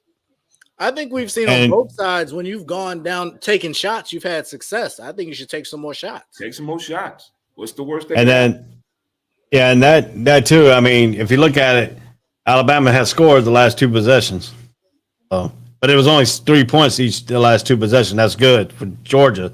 But Georgia needs to go put 7 on the board here. And stop making dumb penalties. The holding, the false start, the sack on first down, all that's adding up, and they're missing that one wide open play across the middle. Yeah. That's all adding up. This is a mental issue for me. Yeah. Just let you know, let's welcome back the TV audience and the website audience. We got them back now. We are in the second quarter with 7:05. Well, 7:05 or 7:07 left in the second quarter. That doesn't. BT went back to the locker room. Looks like he's going back checking out his partner on the other side there. It's 9-3 right now. Alabama scored the last 2 possessions with a field goal, and this is out of bounds here. Another mental and error. Georgia. Yeah, now Georgia will get good field position at the 35 or 45 yard line of Georgia. Yeah, they'll get a good field position. Start this drive off. Let's see what Georgia can do on this field position here. This is a key mental mistake right here with this 7 minutes left. This is key. Yeah, and we talk about mental errors. Alabama just committed their first mental error there on that kickoff right there. So let's see if this bites Alabama in the butt. If Georgia can run some clock here and get a touchdown and get the ball back at halftime, they'll be in a great spot. Yeah, I got 7:07 left in the second quarter here. So, and Stetson Bennett starts out in shotgun formation with Cook on this right side. Number 19 goes into motion, and Cook gets the ball, hands it off, goes off to the left side for about 3 yards. 3 or 4, yeah. I think that's what you want about you want. Well, you got him 2 yards. Yeah, you at least want 2. You at least want 3 or 4 yards. You want on there on the first play of the drive. Every play you want 4 yards. That's why our coach used to teach us 4 yards every play. But that's just a non-imaginative run play. Like use Alabama's aggressiveness against them or something. That's so vanilla. There's a nice dump over the middle. Yeah, I think they're leaving the middle open there. I think they need to exploit that a little bit more. I don't understand why Alabama isn't trying to apply more pressure. I don't think Bennett's the best under pressure, and they're just rushing the floor. Yeah, but they think number 31 is going to get back there every time. I hear you, but I would be trying to heat him up and cause a turnover here. And Aaron, we've seen him miss some people high. Like, now I'd like to see a running play with White. White in the running back, I'd like to see a running play with him. Yeah. And I think Alabama was Did he catch it? No, he dropped it. Looked like a decent throw.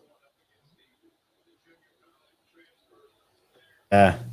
I think he dropped it down landing out of bounds on that play. But I'd like to see Zamir White, run the ball a little bit more. He's about the powerful back that they got. But when you throw it on first down, it makes it hard to run it on second down. Yeah, because you deviate unless you get 5 yards. Yeah, and that hasn't happened a lot, but we'll see.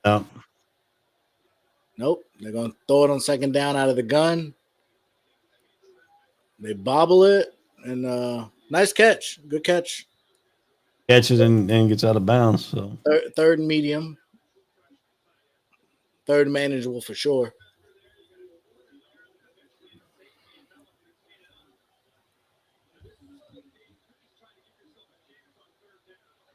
They could have got Georgia with their hands in the face on that face mask.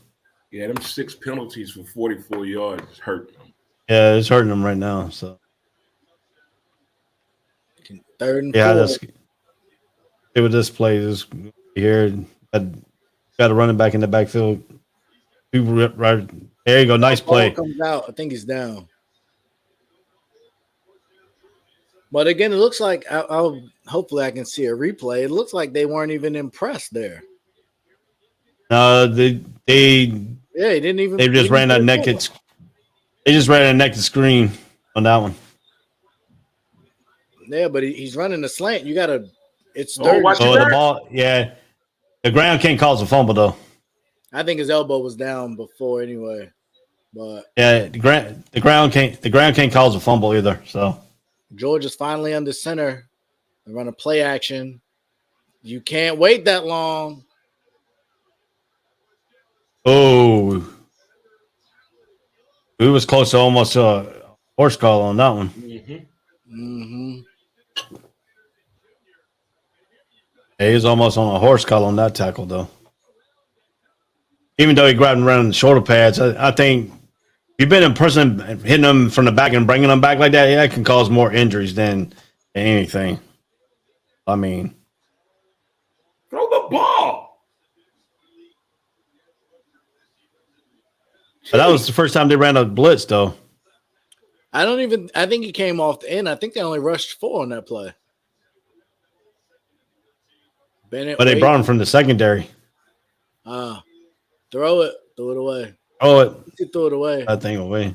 There you go. But now you've passed it on first and second. Now you're in third and long. Yeah. You got to take your poison, man. You got to take your poison. If you're playing the long game, you still got to run the ball early. Even if it's not super effective. You just can't abandon the run. I mean, this is really consistency here is now what kind of play do you have for 3rd and 14 unless you run a streak? And now that you've almost taken yourself out of field goal range, it'll be a really long field goal from here. So only got 11 yards rushing. Here comes a blitz. They pick it up well. Yeah. They got 11 yards rushing. That's not. But he got some of the yards back on that one though. Now you should be able to kick a field goal from here. Yeah. Maybe 40, 45-ish yards, I'm guessing.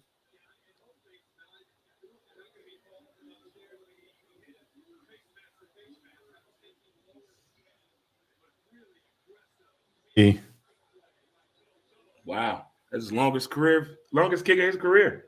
Oh, yeah, 49. We'll see if they get this on the board here. They drilled it. Had plenty of distance on it. That's good for him. Yeah. I mean, Bama don't have that many yards rushing. They got 6 yards rushing. Yeah. It's been a pass happy game for both teams, really. In time possession, Georgia. I remember about 2 minutes. Yeah. A couple of years ago, the read option was huge in college, and now we don't see it much at all. No. With 2 quarterbacks that can move. I haven't seen this Heisman play yet. Me either. I haven't really done anything yet on that I know on that type of play. To manage so the game, we get that, but my goodness, on that last possession by Alabama, he didn't look good at all. You got to make a play. And the throw he threw to the tight end was a great throw. It was right on the money. But I mean, if you look at the game stats right now, Bennett is 11 for 17 for 127 yards, and you got Bryce Young 14 out of 22 for 182 yards. Yeah. But I think those are somewhat inflated by the 2. At least Stetson's is all on that. A lot of that, half that's on the one big throw down the middle. And they both at 2 and 7 on third down. And if you look at the receiving core, so Young has only gone to the tight end twice. He had 2 receptions. Williams had 4 receptions for 65 yards, and the tight end has 2 catches for 70 yards. And then you got Bolden with 37 and Brooks with 10. But you got all kinds of, battling out plays for Georgia. They got like 5 or 6 wide receivers involved. Georgia right now is leading in the running game, but they only have 11 yards. Yeah. It's 11-6 in rushing yards. Well, yeah, because now it's 9 carries for 8 yards for Alabama right now. Yeah. If you're looking at that. So, I mean, you bring it up 2nd and 7. You got 3 yards on the first down carry. They're trying to get Robinson going, huh? Yeah, they're trying to get the running, trying to get Robinson going. They're trying to get, but I mean, they got good pressure on Young that time, forced an errant pass on that. So, but I mean, still, it's 3rd and 7. Yeah, and if you look at the stats, Georgia's back to winning the time of possession. Yeah, it was 8 minutes in the first quarter for Bama. Now they've only had it 4 minutes. And if you look at it, Alabama just got away with a holding call too on number 99 for Georgia. They held him and they didn't get a call. Oh, a mental error. Offsides. Killing you. Let's look at the penalties here in this game. What's encroachment? Bama has 2 for 10. Also, Georgia got 6 for 44. Well, you can make that 7 for 49. Yeah. Right now, Georgia's leading in time possession, 14:35 to 12:46. If they would stop making the mistakes, they'd have even a bigger. Yeah. Because we also remember they lost that big kick return because of a penalty. It was only a 10-yard penalty, but really it was a lot bigger than that. This is a weird formation too. Mm-hmm. Oh, you got to make the tackle in the open field. Yep, that's the thing. Open field, and they finally missed. Turned it into a big play, big catch and run there. Got 2 minutes and 30 seconds left in the second quarter here. Could have been a 3rd down stop, but he made a miss. The freshman. Over pursued, got out of position. Yep. Like number 44 got back there to make a good. Robinson gets the ball. Yeah, we'll draw up the middle, 2 yards maybe.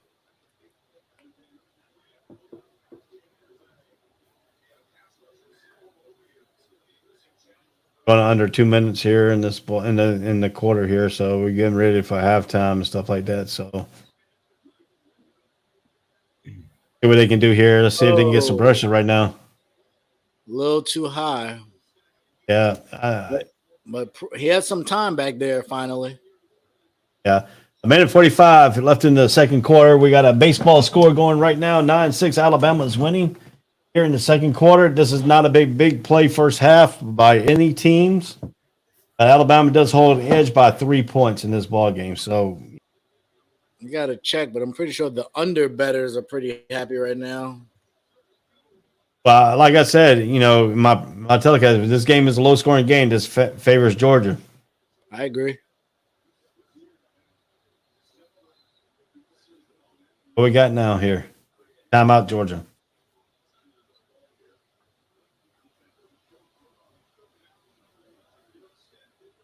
This would be a good time to take a break real quick. And so right back here on the All Sports, All Plays college breakdown. All sports, all plays. All sports, all plays. All sports, all plays. 365, we making a plays. You talking the game, get you through the days. We're high in the court, the dime in the lane. Variety, topics, living the same. All presentation, sports information. Hitting the airways, taking the nation. All sport, all plays, they working your faces. Grace at the field, so tie the laces. All sports, all plays. All sports, all plays. We on top of our game. All sports all blaze. All sports all blaze.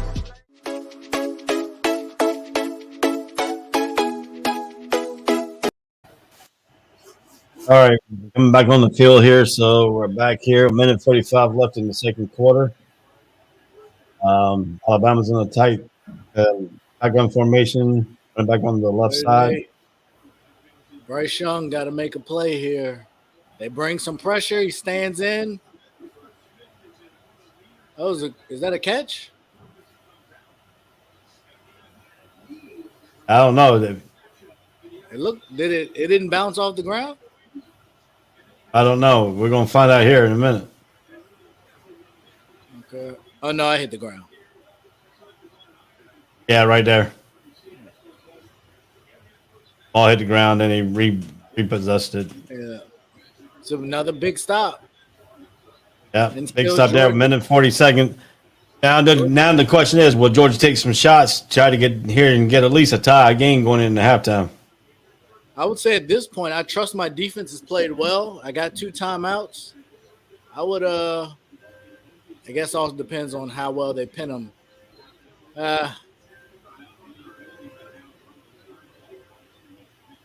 Yeah, I would try and get down the field, see what I can do. Bennett's been a little shaky, but he hasn't made any critical mistakes. Right.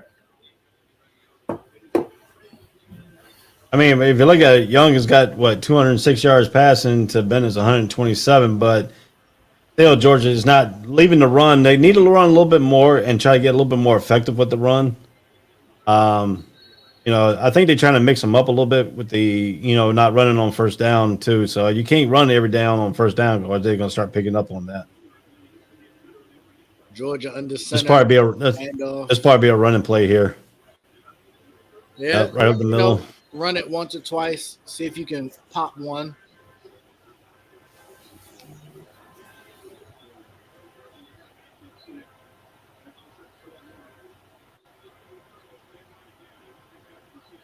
I guess they're going to look at this. If Alabama stops him on third down, do you think Nick Saban calls a timeout? Yeah. I wouldn't. We just saw somebody call a timeout last night and it didn't work out well. So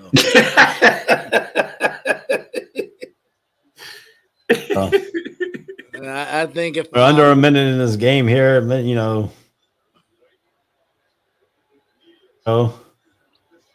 I think if your offense had shown more movement, I think you risk it, but I think you're happy to take this to the half up 3 points.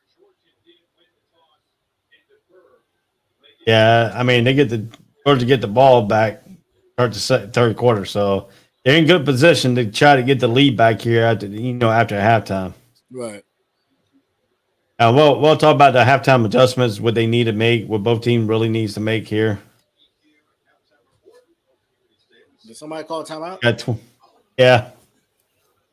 22 seconds remaining. Somebody called a timeout. I think it was the Georgia or Alabama. I think Georgia called the timeout, I think, to set up this play, what they want to do. I mean, I wouldn't be surprised if you take a shot here. Play action. May get some laundry on the field, help you out. Yeah. That could happen. Got to go for a pass interference call. Like and then it moves them down. The 2 big shots have been successful. I think they should be taking more of them, to be honest. So if you get a chance, get Pickens down there, run something to get them maybe one-on-one. I mean, they only went to Pickens, one time so far? Yeah. Twice? 2? I think George Pickens only got 1 catch for 52 yards. Is that even? He's not even on the field, I don't think. No. No, they ran the draw. Gonna run the ball. At the first down. I don't understand. Oh, Alabama called the timeout. Okay. Got about 15, 13 seconds. That's it. He's gonna take it to halftime. Yeah. He got that first down, what he needed to get into halftime. And right now, it's like not like a right now it's not like a very good, second quarter explosion like it was in the SEC championship game. So it's been well played by both teams in this ball game. So we're gonna go ahead and run the full commercial break, and then we'll be right back on the All Sports All Place breakdown. We'll make some halftime adjustments and get back to the game. Let's do it. All sports, all plays. All sports, all plays. All sports, all plays. 365, we're making a plays. We talking the game, get you through the days. We're high in the court, the dime in the lane. Variety, topics, living the same. All presentation, sports information. Hitting the airways, taking the nation. All sport, all plays, like working your faces. Grace at the field, so type the laces. All sports, all plays. All sports, all plays. Network. We on top of our game. All sports, all plays. All sports, all plays.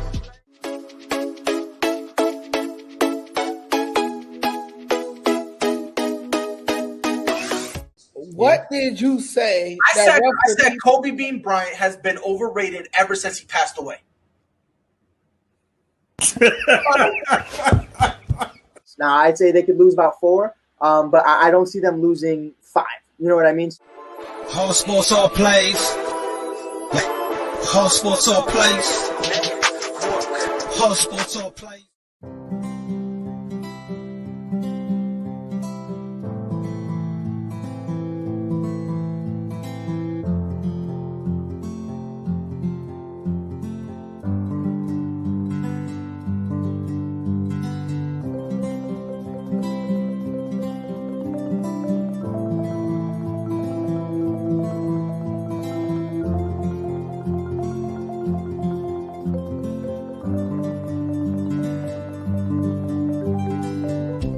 This is the Funks D Streaming Network. Register to come on our channel at funksdnetwork.com.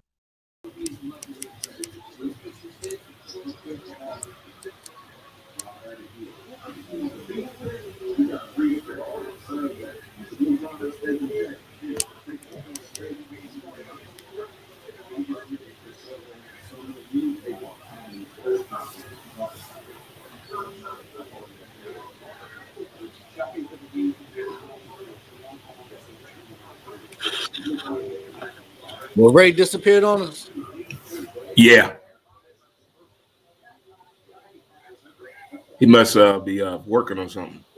Okay, I saw. I'm back. I'm sorry. I just saw the message. Yeah, I just went to the bed. All right, I'm back. So now halftime adjustments here. What does Alabama need to do? And we know Georgia needs to correct his mental mistake. So So what y'all see what's going to happen? Let's go with Ray by Alabama. What does Alabama need to do? I think they need to run the ball more. I think Young has stood back there. He hasn't had a lot of time. I just, on both sides, I'm really confused by the offensive strategy. I would really like to see him run the ball more. They came out with a lot of quick passes. They got away from that. So I don't really know what the strategy or game plan is with them. They haven't run enough play action to get Young kind of on the move. I think there's a lot of options available to them, but at some point they got to open it up, and I'd like to see them run it more. So I think a lot of that will be contingent on Williams. I think losing both of the receivers could be playing a role in that, but I would like to see more running and more play action. Try some stuff down the field. Yeah, and then Ray, what does Georgia need to do to cut out these minimum mistakes and go ahead and try to program this offense to go? Because right now they got a huge break with Williams out. If Williams' X-ray is not very good, we won't see him back. If it comes back negative, we see Williams back too for Alabama. But right now, what does Stetson Bennett need to do to correct his timing? He needs to get control of that offensive line and the offensive play call a little bit better and take his time on his reads, because right now he's rushing and it's putting him in a pivotal situation where the false starts the misreads and taking the sack and getting rid of the ball. That thing has to go a little bit more smoother than what they were doing the first half. It's like he's really nervous out there. And it's not been that much pressure coming from Alabama as we thought it would be on him to be in a hurry-up situation. But he seemed to be a little gun-shy and shell-shocked for some reason out there. But if they cut down these mistakes, these mental mistakes, don't commit any penalties in the third quarter, let's start small. Start small. But if the coaches give him the tablet, let him look at what transpired on each offensive possession, I'm quite sure they can build on that in the second half. Right. So that's another thing on too. The other side, you got Nick Saban. We know how he does with his halftime adjustments. And that's what You're I was going to see a different team. I think they'll come out and apply more pressure. The first play of the game, we saw him bring a bit of a blitz, and it got there, and we haven't really seen him bring a lot of pressure since. No. I think in the second half, we'll see more pressure applied to try and cause some turnovers. Yeah, so I mean, that's something we got to look at too here in this game. Now, are you surprised that they haven't called some more big plays to Pickens because of that one play for 52 yards? Very shocked. It's like they're waiting on something else to happen before they try another big play. It looked like the game is being scripted, sort of, by the way both coaches are going at this. Yeah, I mean, go ahead, Ray. I would say I think they might have been expecting what I was expecting, more pressure. So I don't think they've run a lot of plays that would require him to hold the ball to get the ball down the field. And now that they're seeing that they haven't got that, I don't know if they missed their window, because I do think at some point Alabama's going to start bringing pressure. But I think part of it has they don't want, especially the first play of the game, they don't want them holding the ball. But at some point, especially when you have had some success, I think we'll see more shots down the field from them as well. Now, I'm surprised that Georgia hasn't ran the ball more. They ran the ball. They carried the ball 13 times for 26 yards. The longest run was 14. That was with Zamir White. Robinson, if Alabama has carried 7 times, 18 yards, and they're running from 10 carries for 10 yards. Bryce Young got 1 rush and carry, but negative 13 yards. So, I mean, and their longest yard for Alabama was 4 on running. But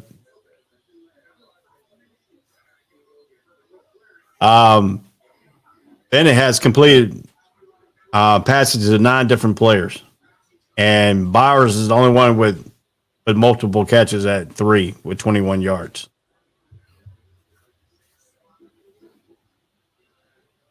But Alabama's getting more production from the tight end than they did the last time these two teams met. He has 2 receptions for 70 yards. 61 yards is the longest. So now, do we see Williams come back in the second half? The third quarter of this ball game? I don't think he's if his back. X-ray is negative. They said the X-rays were negative. I don't know. Maybe a little tender. That's a tough call, man. I mean, that's a tough call to make right there on that young man. I hope not, because that looked pretty bad. I mean, it kind of reminds you of the Giannis freak accident, but luckily he wasn't hurt last year in the playoffs. Yeah, and that was a hyperextension. Yeah, I mean, that looked just awful. But I don't risk it. I think the last time we had a key injury like that was Willis McGahee, wasn't it? In the bowl game? I think so. When did Jalen Smith tear his knee up? Was that in the bowl game? Yeah, he was in the bowl game. All right. I'm about to get an injury update here on what they're saying about his. He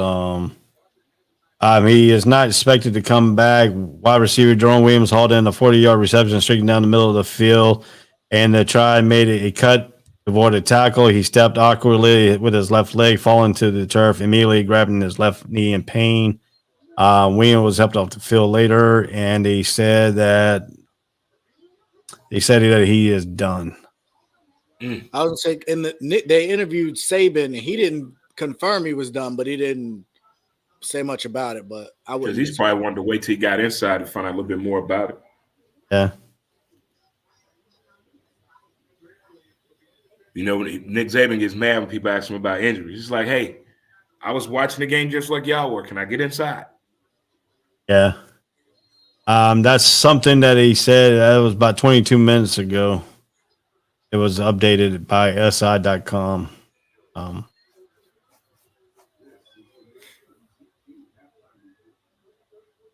Yeah, Who was the halftime I don't see. entertainment?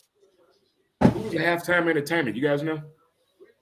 I don't know. They haven't done anything yet. They've been talking about it, but that's about it.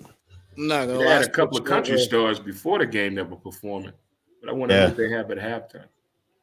Yeah, I had switched over. The Pacers and Celtics were 2-point game with a couple seconds left, so I'm going to see the Pacers play in a couple of weeks in Oklahoma. You're in Oklahoma?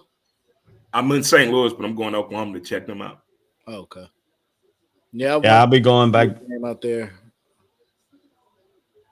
Go ahead. I'll be going back to North Carolina, watching University of North Carolina versus Virginia Tech. Oh, okay. Basketball. So on the 24th, I had to go down to Memphis and see Ja play. I want to go down there. Yeah, he blocking shots like that. But yeah, that game with Virginia Tech is supposed to happen while I was in North Carolina, but COVID from Virginia Tech players lost that, so they had to remake it up. So how's Carolina looking this year? They lost 4 games so far, 11-4. Look pretty good. They look pretty good against Virginia. College basketball has been real since COVID really happened. It's been real different. Yeah. Powerhouses have not been powerhouses. It's now these NLs coming in, so now these smaller schools. Some of these small schools got some money. They give money to these players, and I mean it's all like that Grand Canyon University. Oh my God, that money they give them kids. You said Grand Canyon University gave somebody some money? Man, they got all the players get at least, if you play football, you get $50,000 from one booster. He did this. Wow. Like and then the young lady, the soccer player, UCLA, she got $2.5 million. But that first number one recruit that flipped from Florida State down to Jackson State. I think he got $1 million, right? Got some money too. Oh heck yeah, he got some money, and he got some money for that. And he brought some other players with him. Yeah, these kids, man, they own to something right now. They own to something. Yeah, I mean, coaches have been doing so far so good on the NIL. It hasn't been any bad stories, nothing. They're keeping a great watch out on them because it's also helping with the interns, the guys and young ladies that are trying to become sports agents. So it's giving them an internship with these programs by getting with these kids and helping them understand the NIL. Yeah, just watch next year in 2023 when the NCAA brings back their NCAA football. Oh yeah, the football. Game. Yeah. They done made everybody mad because they said they're going to use the same as Madden, and that's not good. That's not good at all. You said they're going to use what is the same as Madden? They're going to use the same. What is it called? Like the gameplay? Like the same format that they play Madden on, the same little design. They're going to use that for the football game. Yeah, I know Madden's kind of, not to speak ill of John Madden, but the game hasn't been what it used to be in recent years. Yeah, they doing too much. Man, this car alarm been going off for 20 minutes. If I can win the Super Bowl with on the highest level with the Jaguars, Madden ain't that competitive no more. I don't play against computer. I play online a lot. I just like playing online. That and 2K. I do too, but I played not this year, but a couple years ago I played online. I played against a person thought he was really good and beat him. Jaguars. You get some good games on that, though, man. Between 2K and Madden and MLB The Show, some good competition out there. Yeah, I was a big Call of Duty guy. 2K as well. I never got into Call of Duty. Oh man, Never.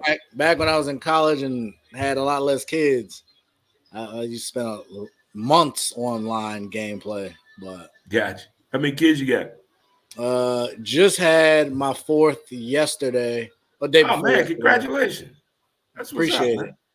So it 2 twin boys that are a little over 2. Like I said, just had Kobe on the 8th, and then my daughter's 9. She's finally going back to school tomorrow. She's been out forever, and then we had a bad snowstorm last week. Yeah, I got a set of twin girls myself. Wait, you just said that you had a child 2 days ago? Yeah. So your child and I share the same birthday. That's awesome, man. Yeah, it worked out. We already knew his name was going to be Kobe from the beginning, but he was born at 8/24 on the 8th of January. Yeah. I took pictures of it and everything. Man, that's dope. That is dope. My wife That's all right. I got 2 daughters from my first wife. They're 21 is 21, about 22. The other one's 17, be 18 coming up in this year. My oldest son was born on Super Bowl an hour before Super Bowl kickoff of the Pittsburgh Steelers and the Green Bay Packers. So I'm guessing you got to see the end of the game? No, what happened was the doctor had the baby. He was born. I got in there enough time. The wife got back to the room. I got back to the room just right after kickoff happened. But I watched the game on a 19-inch screen television. I had to walk all the way up to see what the score was. Yeah, the TVs in the room weren't great, and they didn't have Apple TV connection. So I watched all the games yesterday on my iPad. Thank goodness for NFL Red Zone, but oh yeah. Yeah, it looks like little babies, man. You guys got little babies. My oldest 31, my youngest is 23. I'm trying. Yeah, it looks like the halftime show. The halftime show is Katy Perry. Looks like that's Katy Perry. They're running a video. Yeah, I think so. It's not even a live performance; it's pre-recorded. Yeah, something like that. Video. Yeah, I think that's Katy Perry. Katy Perry is different. We had a question about free agency. I'm open to it. I remember Skip Bayless said this years ago. He said college football should be like free agency. You just open it up and you go to the highest bidder.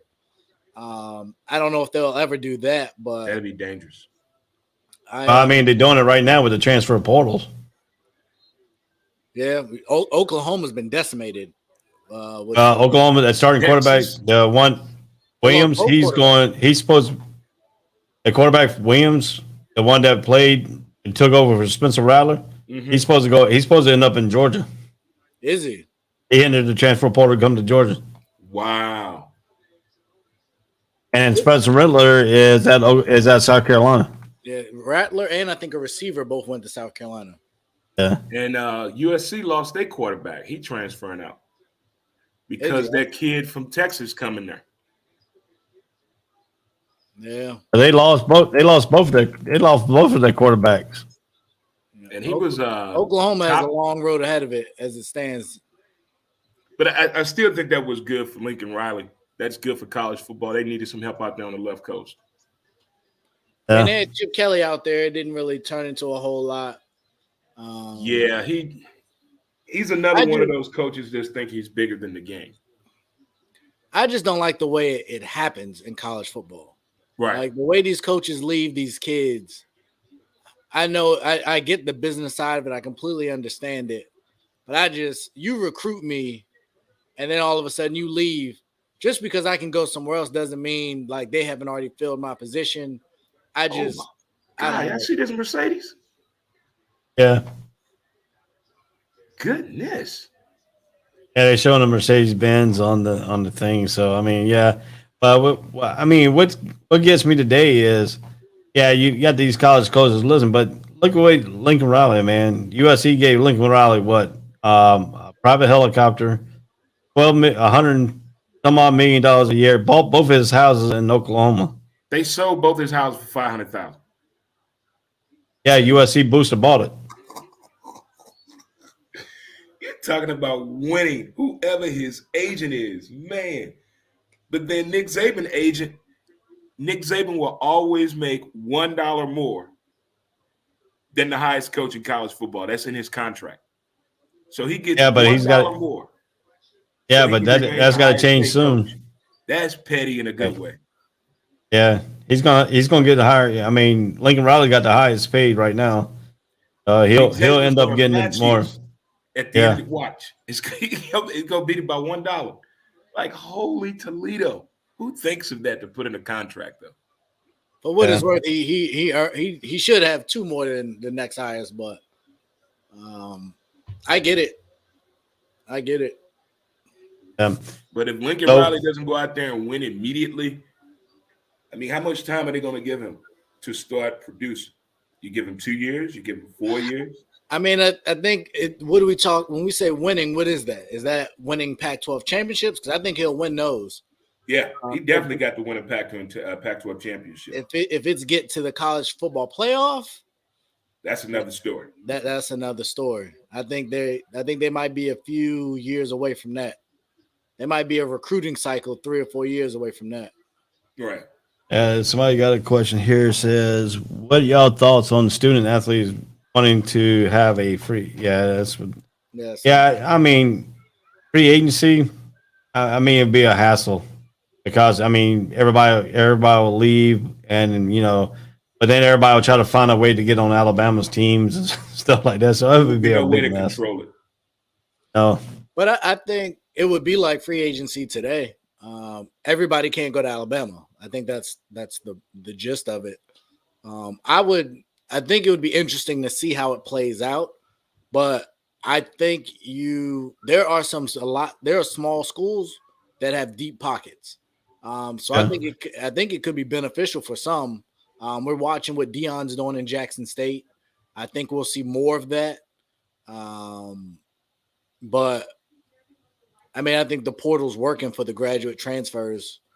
Yes. Yeah, but if you're looking at free agency and stuff like that, that's what over 300 some odd, 365 some odd college and Division I level at alone, and then you add the Division II level, and then you add a Division III level. Some people that, ain't gonna get that's paid. a lot of college. Reality is going to set in, and some people ain't getting no money because they ain't good enough. So I think the market would dictate a lot of that as well. But I mean, I just don't know. I just don't know how you can control that as a free agency. I think the transfer portal is at a good spot right now. That's part of If you're going to be the only NCAA free can agency. see value to it, they'll figure out a way to do it. But if it doesn't make dollars, it doesn't make sense to the NCAA. Yeah. Right. Because they don't want what was going on in college sports, I say 5-6 years ago. It was pretty bad what was going on in college sports behind the scenes.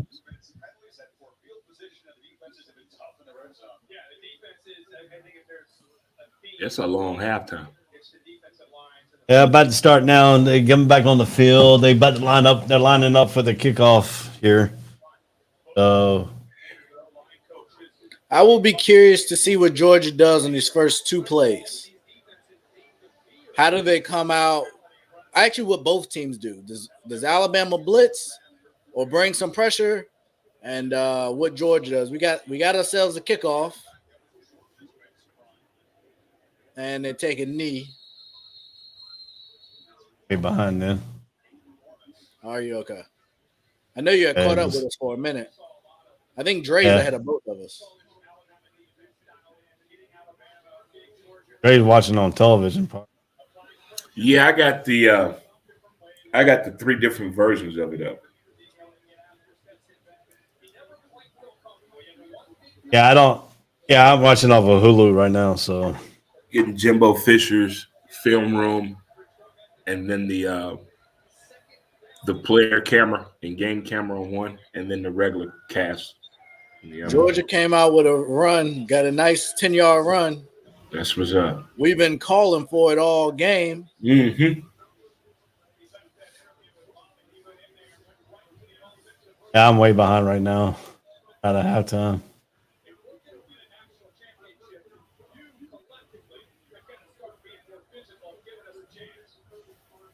Yeah, that's gotta be a thing too. They gotta be more physical up front. They gotta tear this Alabama front seven. If Georgia can be more physical, then that open up for Stetson Bennett and his play calling a little bit too, in passing game. They're backing the gun on first down, but they ran the ball. Up, didn't make the open field tackle. Here we go. Those one-on-one tackles are critical.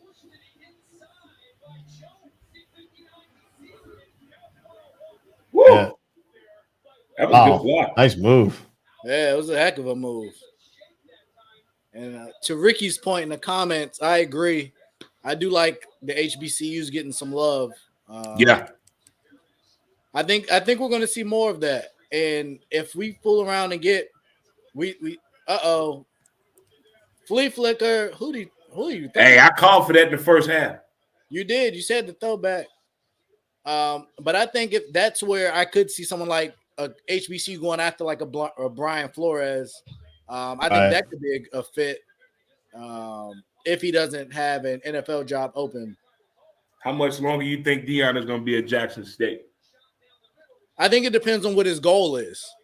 If his goal is to really give back, I think he'll be there for a while. If his goal is to, and that's another dumb penalty. You had one-on-one deep, just throw the ball. Give him a chance, but you throw it away and get an intentional grounding. You got I him. think he's going to leave after his sons graduate. I could see that, but I hope his goal is to build up and show what HBCUs can do.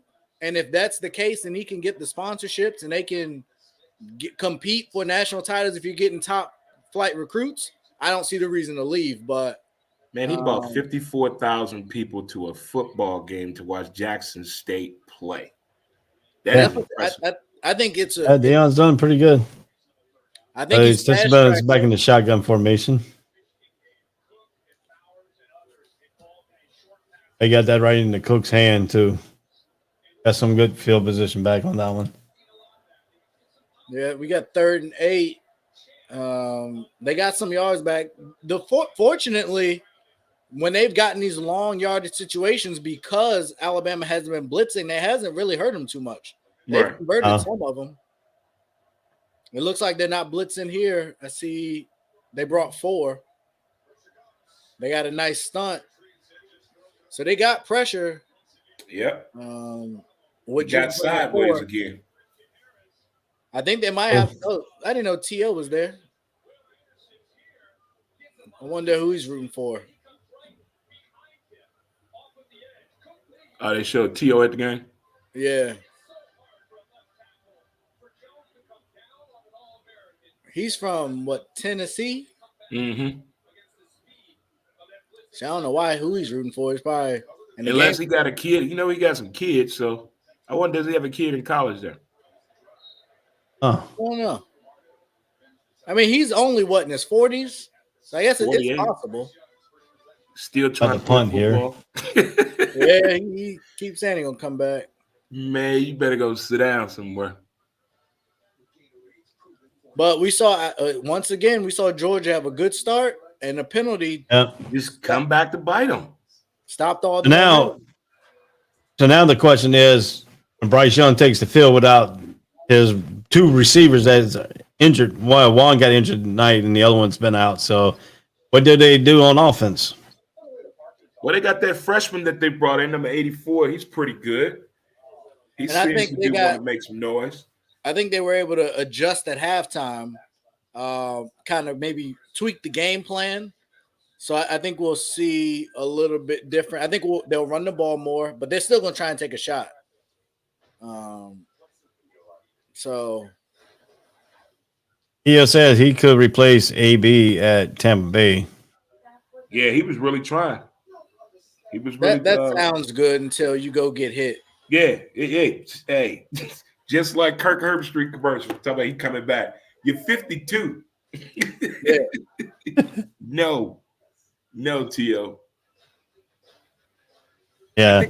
When players try to do, I think it kind of tarnishes what they did, everything that he did on the field, how electric he was, and all that. I think that would somehow get tarnished.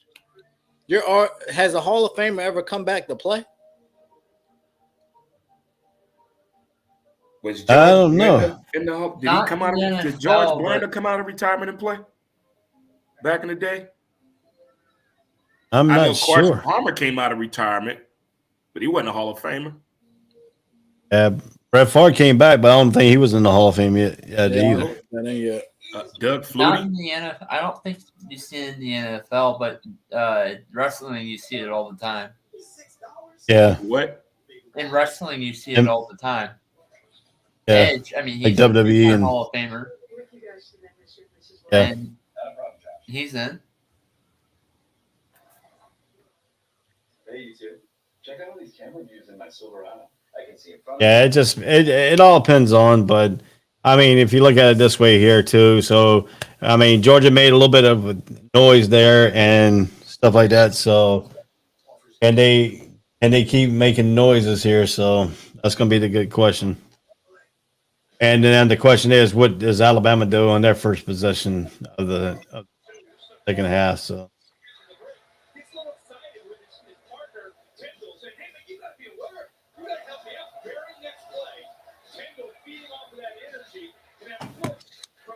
I want to see somebody stretch this field. They're being so timid. Yeah.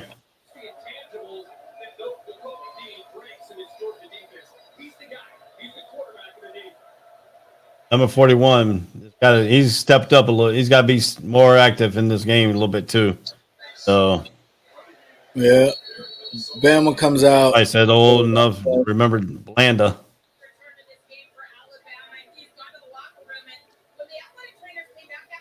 But Texas A&M got some money. Oh yeah. So does Texas. Texas, that endowment money they got is redunculous. Yeah. I mean, so now we got a first running play, and so now Bryce Young taking a shot. Oh, you got to keep your feet, son. That was an awful pass. Absolutely awful. I'm just trying to be a little aggressive. Yeah, but you just threw it in a double coverage, and you overthrew your. That was the first turnover in the ball game right there. So, like, what? That was just awful. And if the defender feet could have had. Now my question is, if Georgia capitalized on this turnover right here and score and get a touchdown out of this, does this put doubt in Alabama? No. It would still be a 4-point game, I think. You got to remember what happened in the Auburn game. You got to remember what happened the last time these two teams played each other in the SEC championship. Yeah. But last time they played in the SEC championship, Bryce Young didn't throw no interception. No, he did not. And the last time, Stetson Bennett threw 2 interceptions. See, now I almost got a turnover there. Go to the end zone now. Put it up there. I almost got the turnover right there. On the tip pass. Close. He almost got up there for trying to tip it and catch it for the interception. Now the question is, do they go up? Do they go deep here now?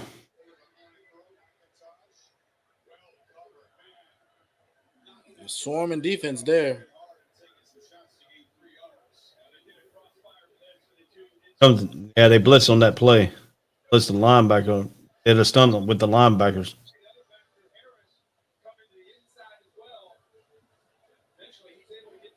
Yeah, they did inside. They did some inside stunts on that.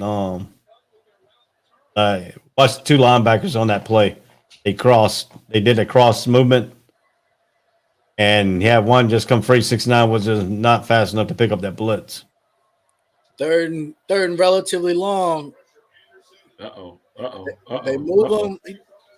Is that a flag? Oh no. It wasn't even enough for a first down. Jeez. I mean, I think the play call was right. They rolled out away from the blitz. Yeah. But The running back didn't do a lot there, but 4th He and was 7 open on the now. left. you got to get something off of that turnover, and they got nothing. Not a thing. You can't kick a field goal from here. This would be about a Heck no. 65-yarder. That's too many yards.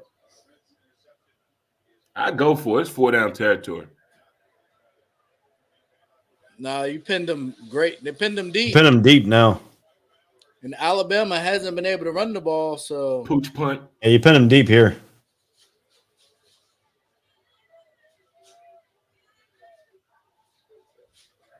That's good. They didn't take the bluff on that one. Got him deep. Pin them deep and try now. Now did Georgia come out with a blitz if they pass the ball in that first play? Did they come out with a blitz right here and try to get a safety? Cause some confusion. I think they'll run blitz. I don't think, based on what that last throw from Young, I don't think you put him out there and try and throw it from in his own end zone. And 99, this is his time to eat. Yes, he needs to eat now. Feed him. So it's hard to run up the middle because he's in there. But you stretch something out, you can find yourself in a dangerous situation. So it'll be very curious to go figure out what Alabama decides to do here. Right. Yeah. But that's going to be the question, too. If they're going to they'll probably try to make room. And if they know they can't pick up that first down to make things, so. Haven't seen a lot of slants from Alabama either since. Nope. It's been a very disjointed offensive game. I mean, to me, right now, this is a winnable game for Uga. This is a winnable game right now for them. But this national championship game is lacking some flair right now. I mean, that injury really put the mood down. I mean, right now we're playing like with a baseball score. We're playing a very intense game here. You know, just think about if you were a Georgia fan and an Alabama fan. Which fan base is getting a heart attack right now? This game. I would say for me, I feel like both teams are playing not to lose, and based on that last throw from Young, I think that's why. Like that was just an awful throw and decision. But now my question to you: you think that the intents of this game of the national championship is getting to Bryce Young right now? I'd say so. I mean, you got to understand he's a Heisman Trophy, but also still a freshman. You know, I can't even label it like that anymore because some of these freshmen nowadays, man, they come in here with a skill set that is not like a regular freshman anymore. Right. And he ain't played on this level. His game to lose. This is a different level. Jeez. I mean, you still got the mastermind of Nick Saban on the other side, but Kirby Smart, he's not really that dumb either. I mean, he's a good defensive coordinator, defensive play caller. I mean, they're keeping the game right close. I mean, I think the first team who scores a touchdown could take control of this ball game, though. Right. Yeah, I said it earlier, kind of jokingly, but it might be that way. I mean, but this is a good time right now for Georgia to put some pressure on Bryce Young right here in the end zone. Something crazy. Yeah, and try to get another turnover.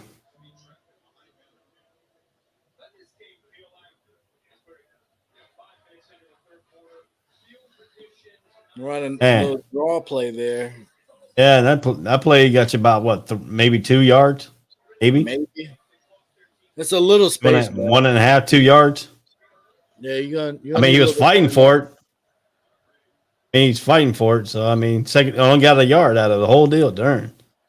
Oh, there we go. 9. There we go. Okay, that's a good run. Okay.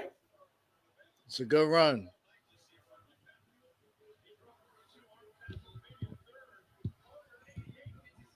Yeah, they missed tackles right there. That's part 3, 4, 5, 6, almost 6 missed tackles on that play.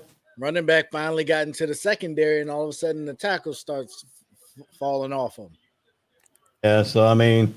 But that's why you keep running. That's why you run the ball in the first half. I mean, they got a good stiff arm right down that one. Then the arm tackle, not putting the thing. He could have kept his balance in there. He could have gone a little bit more yards. Now all of a sudden they want to run the ball 3 straight runs, and they've had success. Yeah. You run the ball like this 1 or 2 more times, you can run that play action. Yeah, they just missed a holding call on that run right there. The Alabama guys grabbing the Georgia guy outside the framework. Yeah, I see what you're saying. I mean, they don't call any holdings or nothing in this ball game. I mean, for both teams really. But I mean, like you said, everybody says they hold every play. So I mean, but they missed 2 great holding calls right there that helped them get these big yards. So Yeah, I think the key with holding is inside the jersey shoulder pads or outside. You bear hug them, they're gonna call it. yeah. You keep it Well, in tight, you're pretty good as long as they're not trying to get away from you. Well, the appropriate answer is outside the framework, and outside the framework is here. It's actually here and here. If you put your arms underneath the underarms and you grab the jersey, that's a hold. If you put your underarms, don't grab the jersey, you can move the player side to side without even holding. But this guy grabbed him right here. It's not actually part of the framework. And I know we have a question from Ricky about tackling. I don't know if it's a lost art. I just think it's especially in college, it's so hard to tackle with all the targeting stuff. So I think it's difficult. And I think the athletes are just bigger, stronger, and faster. But fundamental tackling, I don't know if that's as consistent just because the athletes are different. Yeah, Jay Williams just came out. He's in no uniform. He's on the street. He's done for the game. But he's walking good. He's walking good. Yeah, that little sidearm flick right there. It's good to see. Yeah. So, but I mean, if you look at this too, and you talk about tackling and stuff like that, they don't tackle no more. And everybody, most of their practices are in shorts. I mean, they teach you to wrap up, but they don't go with the full tackle. Now that's another thing too. 99's not in the game on this third down play. He must be tired, long-winded. And you they got to give him rest. I mean, over 300 some odd pounds. You need him on third down, and they had but the question is, stop there, and he couldn't. But tackle. Yeah, got him leaning there on that tackle right there. So because he's falling down, make the tackle. You overrun it. To the question about fundamentals, that should be they should have got off the field there. I mean, Georgia's defense all season hasn't missed tackles except in the Alabama games. I mean, they don't miss that many tackles, but the Alabama, some reason that Alabama game they miss all these tackles. Well, you're tackling bigger and faster guys. Did they start this drive on the 2-yard line? They did. Yeah, about the 2. But they got back to the quick passes again. Mm-hmm. Yeah. In that trip swing pass. Yep. The big time play wide receivers are injured on the sideline, so yeah, they got to go with these quick, shorter passes, unless they can find somebody that can go vertical. It is again, but they're trying to take the ball away.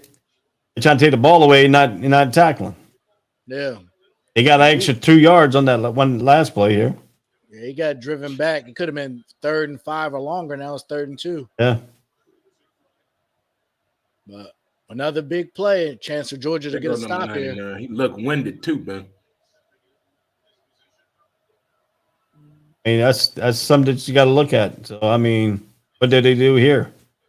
I think we're seeing the strategy with getting the running back involved, in the passing game. A lot of these short passes. Yeah, that's just a mix-up play there. Yeah. Every year. Like you said, the athletes that, Alabama recruits, one of the best in the nation, the cream of the crops every blank year. I mean, UGA doesn't have like a crappy squad. They got some good ball players over there. No, absolutely. They wouldn't be in this game if they didn't. Right. But I mean, right now, if they can hold them off and just keep them to a field goal, that's a win for Georgia. But if Alabama gets in and gets that touchdown, I don't think Georgia will be able to come back. Man, that'd be painful. You give up a 98-yard drive for a touchdown. Yeah, because That you'll be up two possessions if you get a touchdown. See, they cramping up. They long-winded. Their hands on their hips. Yeah, but that's because the offense is not keeping the ball long enough. There it is. Give them rest.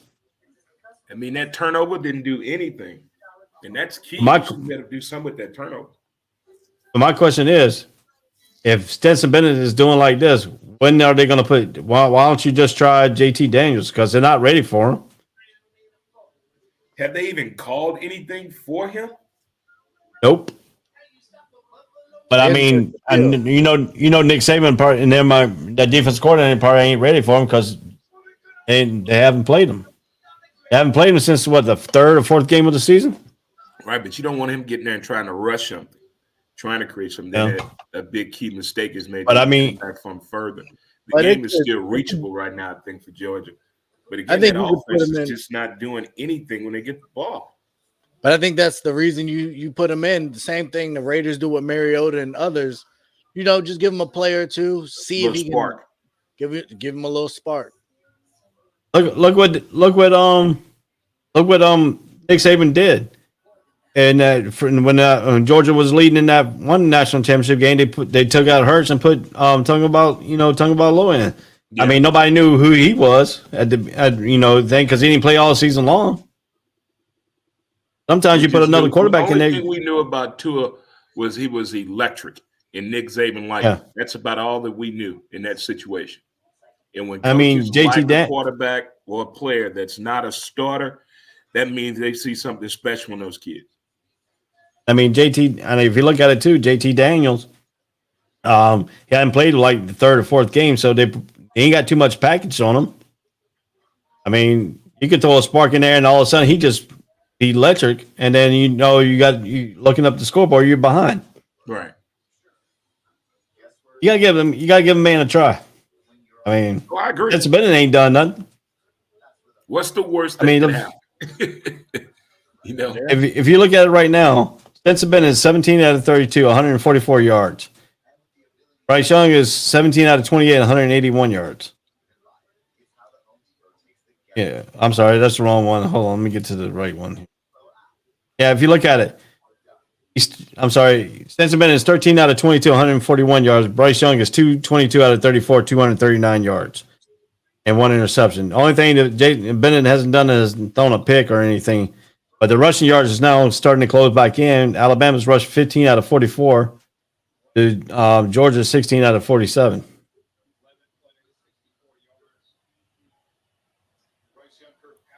I'm starting to think that the best bowl game I've seen this year had to be all right, running play here on Alabama, 2nd and 4. Still short by a yard. I'll run it again. We're under 5 minutes in the third quarter here, and still ain't no change of the score. There's no momentum change and nothing. So no. To finish what you were saying, Dre, I think the best bowl game that I've seen so far this year probably has to be Purdue and Tennessee. Purdue and who? Somebody else. It was Purdue. I know Purdue was playing in that game, but who did they play? I think it was Tennessee. Yeah, that was a good game. Yeah. Yeah, they just picked up the first down on that play, and they double teamed Davis, took him right out of the hole. I mean, if you're gonna run it up the middle, you better double him. They took him out 95. 95 made the hit behind the first down, but the forward progress. That's a good cut right there, blocked by number 4. Number 4 made a great tackle there. Smith Jr. there, number 4 for Georgia. He made a good cut his legs out from under. That's how you do it. Got to cut the legs out from the big running backs. Yeah. I forget who 19. He didn't look like he was real invested in blocking there. No, he just pushed him away, and then boom, he take the knees out from under him, and then number 95 just sits on top of him, make sure he didn't try to spin back around or something. If I'm a running back, we get to the sideline. I need to talk to you. Now they're gonna go look like they're gonna pass the ball here on this one quarterback by himself, all 5 receivers out. Empty back set. So yeah. Oh, And you gotta make a play, son. And that's a good play by Georgia's defense too. He was right there on the coverage. They didn't get behind him. Because last in the SEC championship game, they got behind him plenty of times on that formation. You got to make that catch. So, and that's what they're missing Williams. That's what they're missing Williams, and that's what they're missing. And they just missed a penalty right there. He got hit in the face. Yeah. Oh, and it looks like he was grabbing his arm. Actually, I don't think you could get his right arm up to the ball. So it looked like they missed 2 calls there. But there's been some missed calls. So they missed some holding calls from Alabama. Yeah, that's what I was gonna say. Can't harp too much on it. Georgia bringing some pressure. Young stands in. 41 got in there quick, and they dropped another drop. Man, two good plays there, and I mean they got a shot on Bryce Young. Oh, he took a big shot too. So got to catch that, but he was slow getting up too. That's the other. He was slow getting up. They're missing that those 2 wide receivers right now. So another field goal attempt. They blocked it. They blocked it.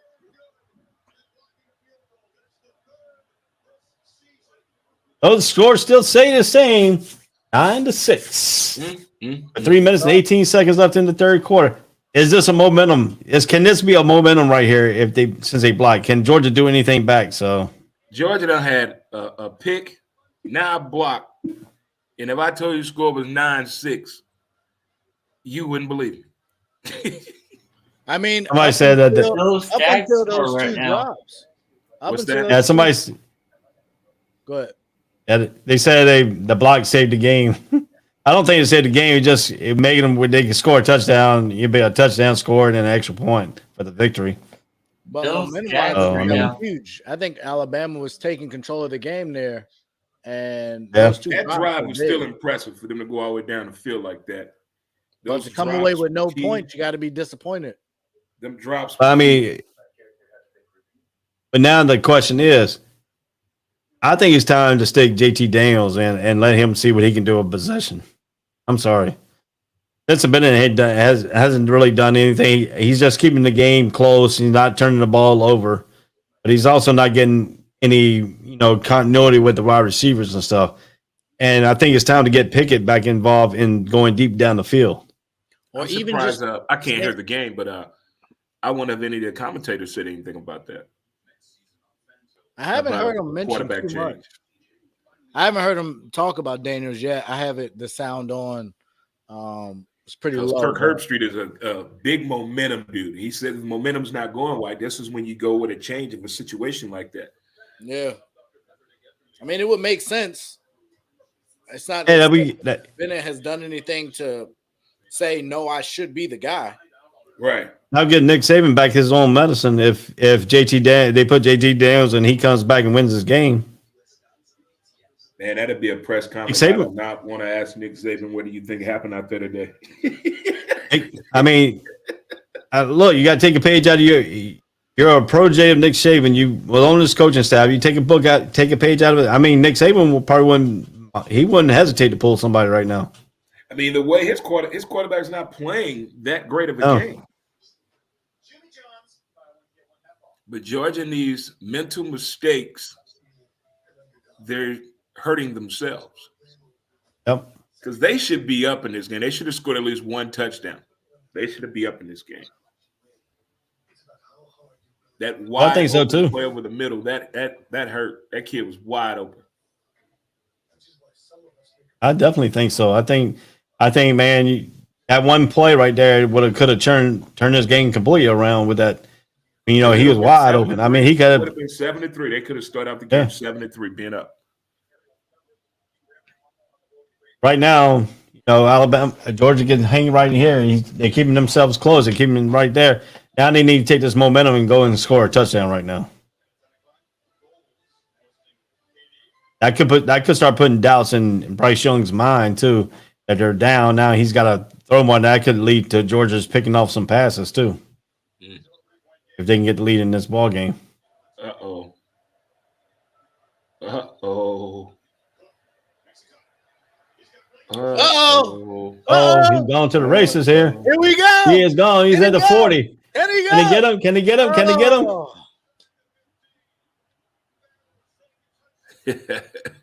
He saved a touchdown on that one. He did. Wow.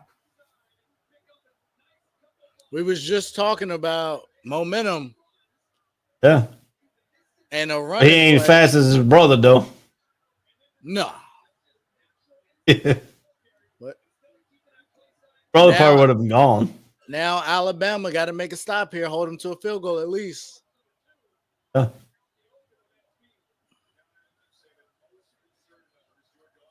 Now Georgia got trips to the left, 1-on-1 at the top. Oh, Let's a go. draw. Then they send Bennett. They send Bennett to a draw. Oh man, you gotta watch. He's down.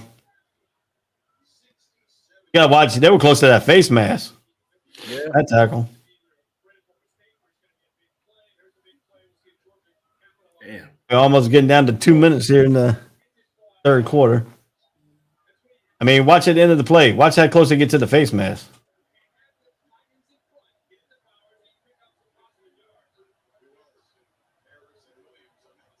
Now the question is, can they get Zamir White in the game and Now let here him come the produce laundry. up the middle? Here come the laundry on the field now.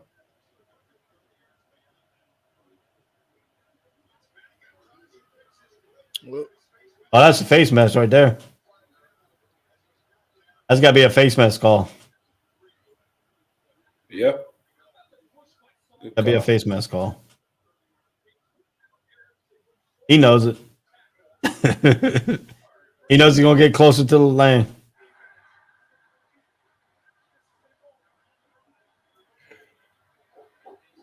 Now the question is, I'll put Samir White in there because he's their power back, and have him run up there and see what he can do. Yeah. Or you can put him in the game, fake the handoff, and roll Benson out to the outside. Bend it out. Test him bend it out to the outside. I think you test that middle one more time. Maybe even from the gun. I'd be okay if they ran it from the gun. I know they're going under center. Yeah. Almost lost the ball. Touchdown. Touchdown, Georgia. There's White. You called it. Those two drops are huge now. Yep.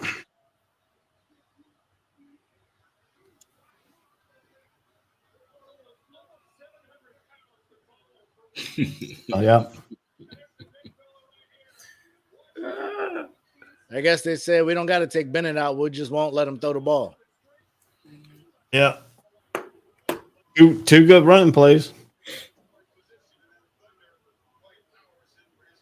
Now they get the extra point here. Got it. Now we got a 4-point game, a touchdown. A touchdown will win the game. Alabama. So they took the field goal equation out of the equation there. So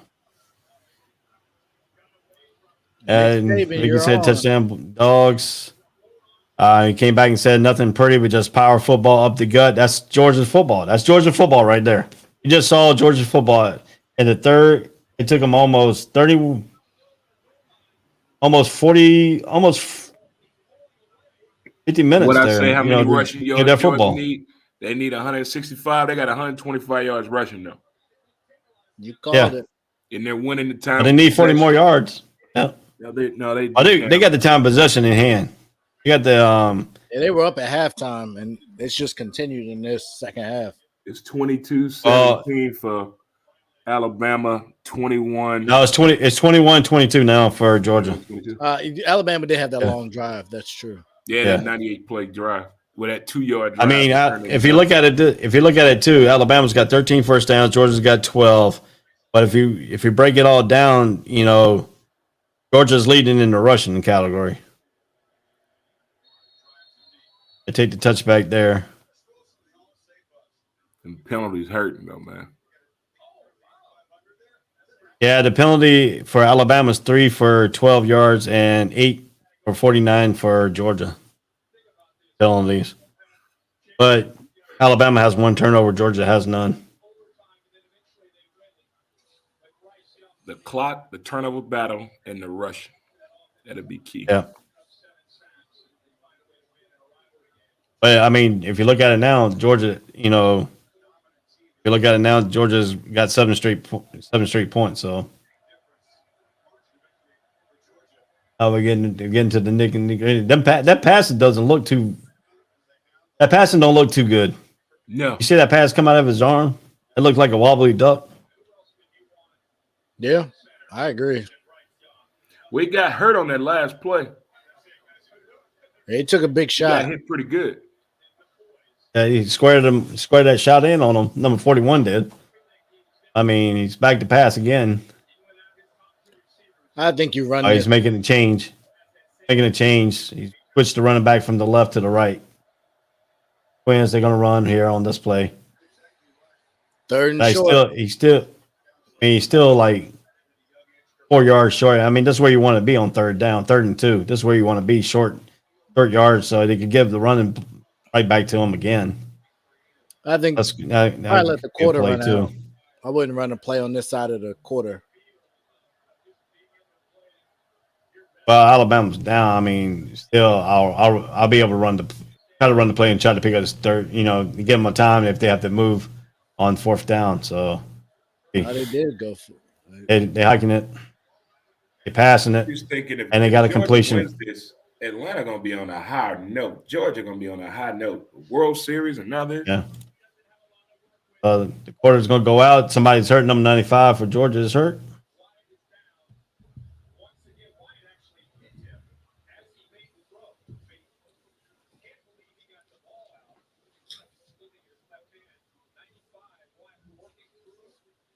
Oh, come on, big boy, get out.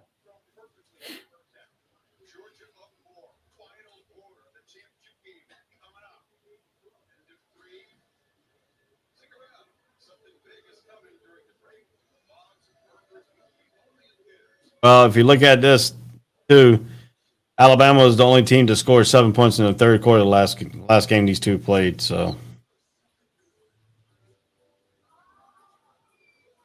Georgia now is the only team to score 7 points in this.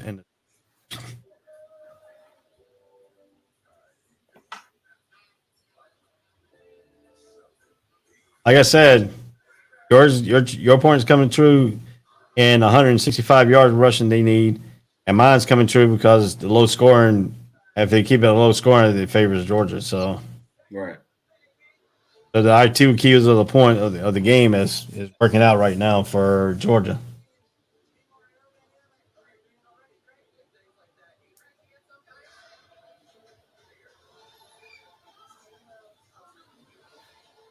Well, Landon, one of our guys here, the 15 or 16-year-old on the network, he says, "Come on, boys, 4th quarter, let's go." He said that in our chat. That's what's up. Thanks, Landon.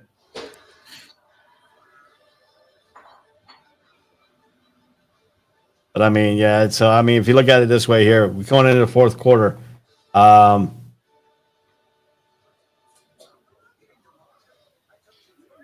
So that's got to be some kind of thing going on here.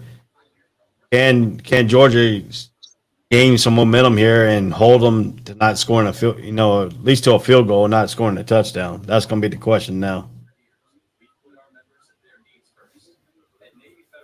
But I think right now our game play by play first one pretty good. I think we might want to think about doing some more of these play by play games for next football season.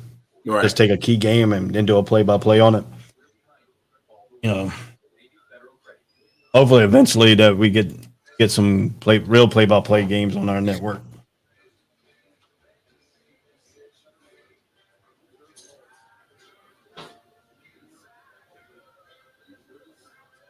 So what do you think about the game so far, Dad, Jerry? Is it up to you where your liking is?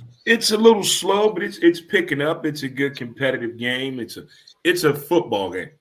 It's not a blowout that we were possibly thought we were going to see. It's not one-sided.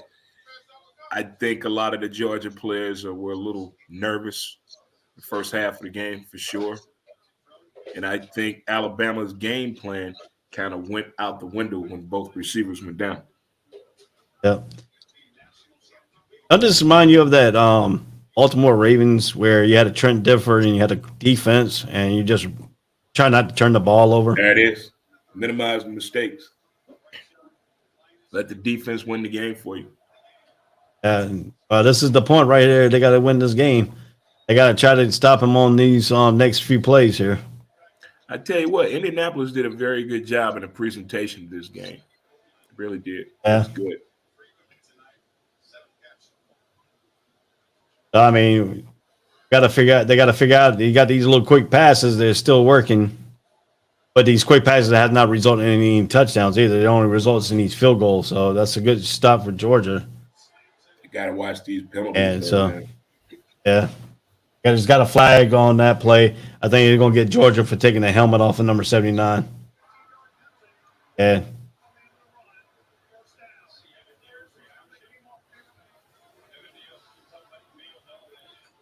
I got a funny feeling. It's like turnover territory right now. Trying to do too much. Trying to extend the play. Trying to create a big play. If you look at that replay, it looked like his helmet fall off on the end. He didn't really touch that. I see. He nudged it with that fist. Yeah. Oh my! He nudged it with the uppercut fist on that one. The freshman get the motion. They're trying to get it here. About to make a name for itself, Ray. Yeah, I see. Oh. Now the question is, can Georgia keep him out of the end zone? It was a good throw. Got a big play out of it. That was close. Might finally have some offense going. Yeah. Got to make the catch, man. Another drop. That one. He made a good play on the last one, then he drops this one. Inconsistency. All right. Inconsistency. Georgia was lucky on that one. Now the question is, can Georgia get a big turnover right here? Oh, I would have liked to have seen a run there, but as it stands, well, you're getting the pistol formation now. You're in like a running formation in the pistol. Look like they're about to have to call a timeout here. They're mixing up. They're mixed up. No sense at all. It looked like they're going to have to call a timeout or they're going to take a big penalty. They got it off. Oh, they got it off. They got him. They hit him that time. It's a big call here. This 4-down territory, coach? Yes. I don't think so. Yes. I think Nick Saban will be. I think since if you make the field goal, granted you have one blocked, I think you can still trust that you can get back down if you need to kick a game-winning field goal. I think you got to take the points. Put the game in your defense hand. I think they've proven they can get a stop. So I wouldn't. They're starting to hit right, when I haven't had a lot of success. Here we go. He missed them. Just flat out missed them big time. All the more reason why I wouldn't have gone for it. Here you go. This is the decision that we want to see here. Is going to see him go for it, or are we going to see him take the field goal and get it back to a manageable field goal, try to win the game on a field goal?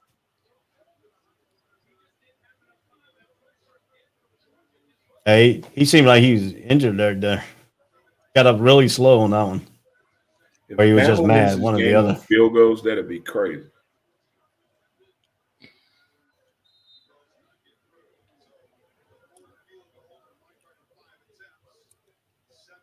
Well, the only thing is, you win a game by field goal. There's only been one touchdown scored in this ball game.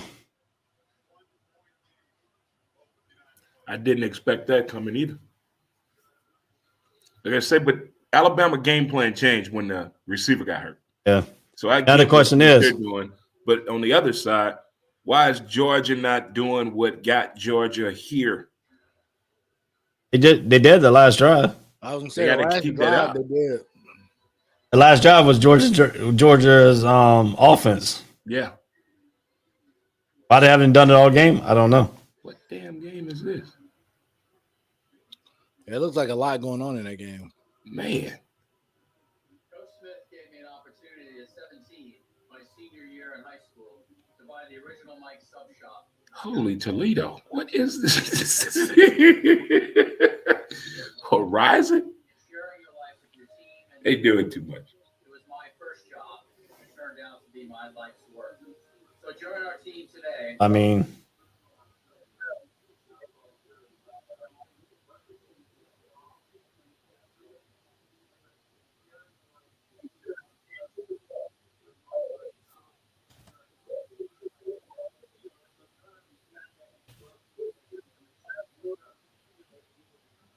I wonder how this is gonna come out. What? See, now it's the clock. It's the clock. It's running the ball, staying inbounds, no penalties. Keep your hands to yourself. A new home and new product. yeah, we got 12 minutes and 59 seconds left in this ball game. 13-12. Georgia's winning by 1 point. And we're in the fourth quarter. This is go time. We're going to see what Georgia comes out on this offensive drive. Anybody not try to hold the ball and try to run some of this clock out? They need to put some, points back on the board here too. Be aggressive with the clock still. Be aware of what's going on, but don't get timid on us real quick. That's what I like to see. If Georgia can get another touchdown here, that'd be key. And then kick the extra point, and it'll be an 8-point lead. That means that Alabama scores touchdown, and they have to at least score a 2-point conversion. Exactly. To even tie the game up. So,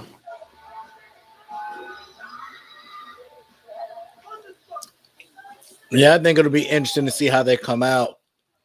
If they come out aggressive or if they come out passive. now to get the passing on, they opened up that run. The possession last time was when they got Cook involved in the running game. And then they brought in Cyril White at the towards the end of that running.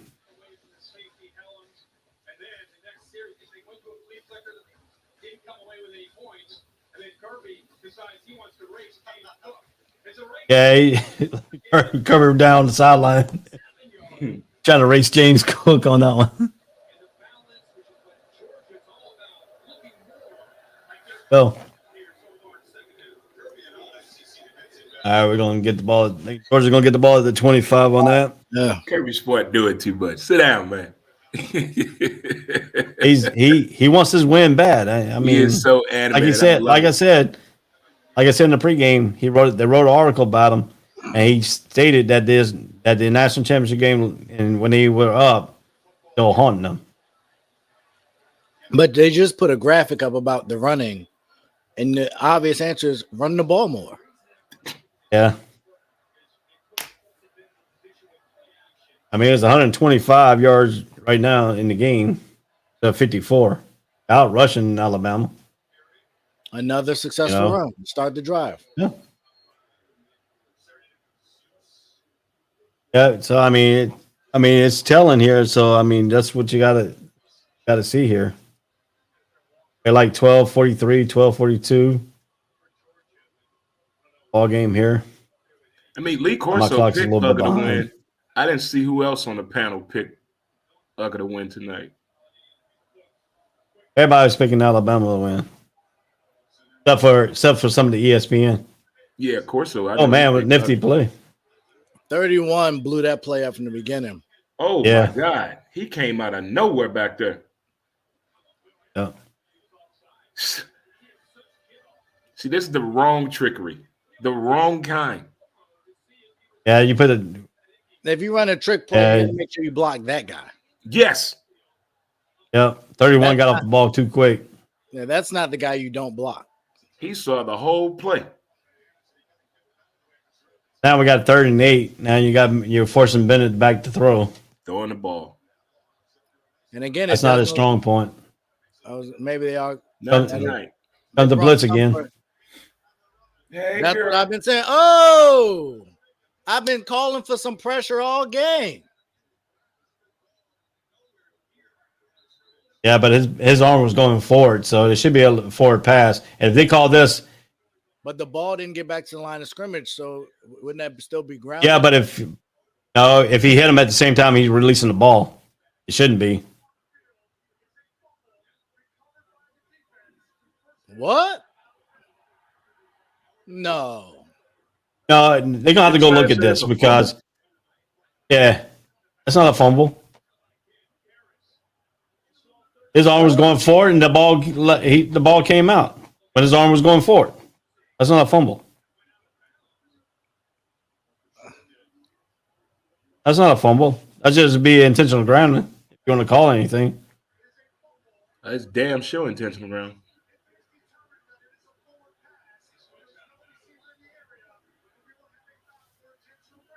yeah, they said it would be grounding. Yeah.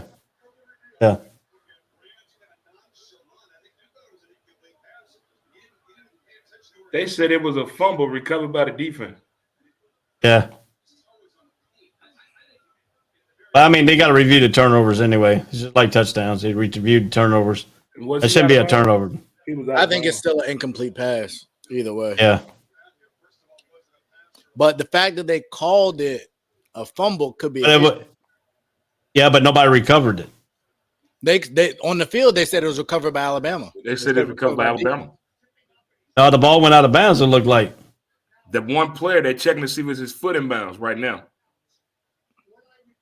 Oh, that's not a fumble. That was forward coming forward. The ball comes out when the arm was already moving forward.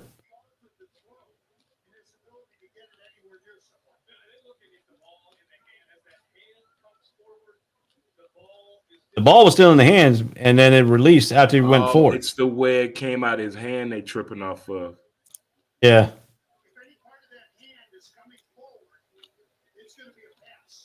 Still no call. Yeah, because the arm was already coming forward, and the ball flipped out after the arm was coming forward. He's over there looking in the TV now in the box. Intentional grounding.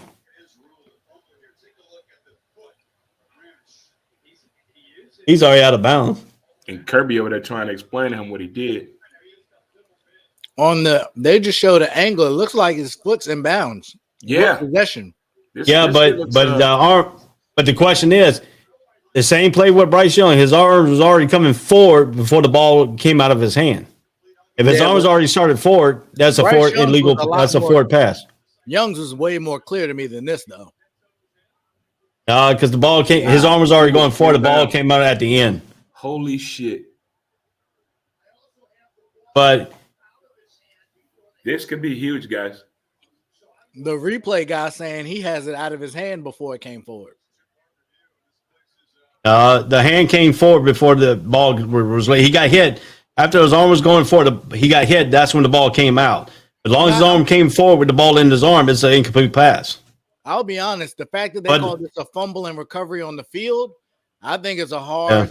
I don't think it's clear to overturn it. But I'm gonna tell you like it is. If this is close, Alabama's gonna get it because that's just it. That's what it is. Alabama gets all these close calls. But it's the exact same play with Bryce Young. Is his arm was already coming forward, the ball was still in his hand, but he got hit. That's when the ball was dislodged. I think they gave it to Bama. I think it goes to Bama. To me, it's not clear enough.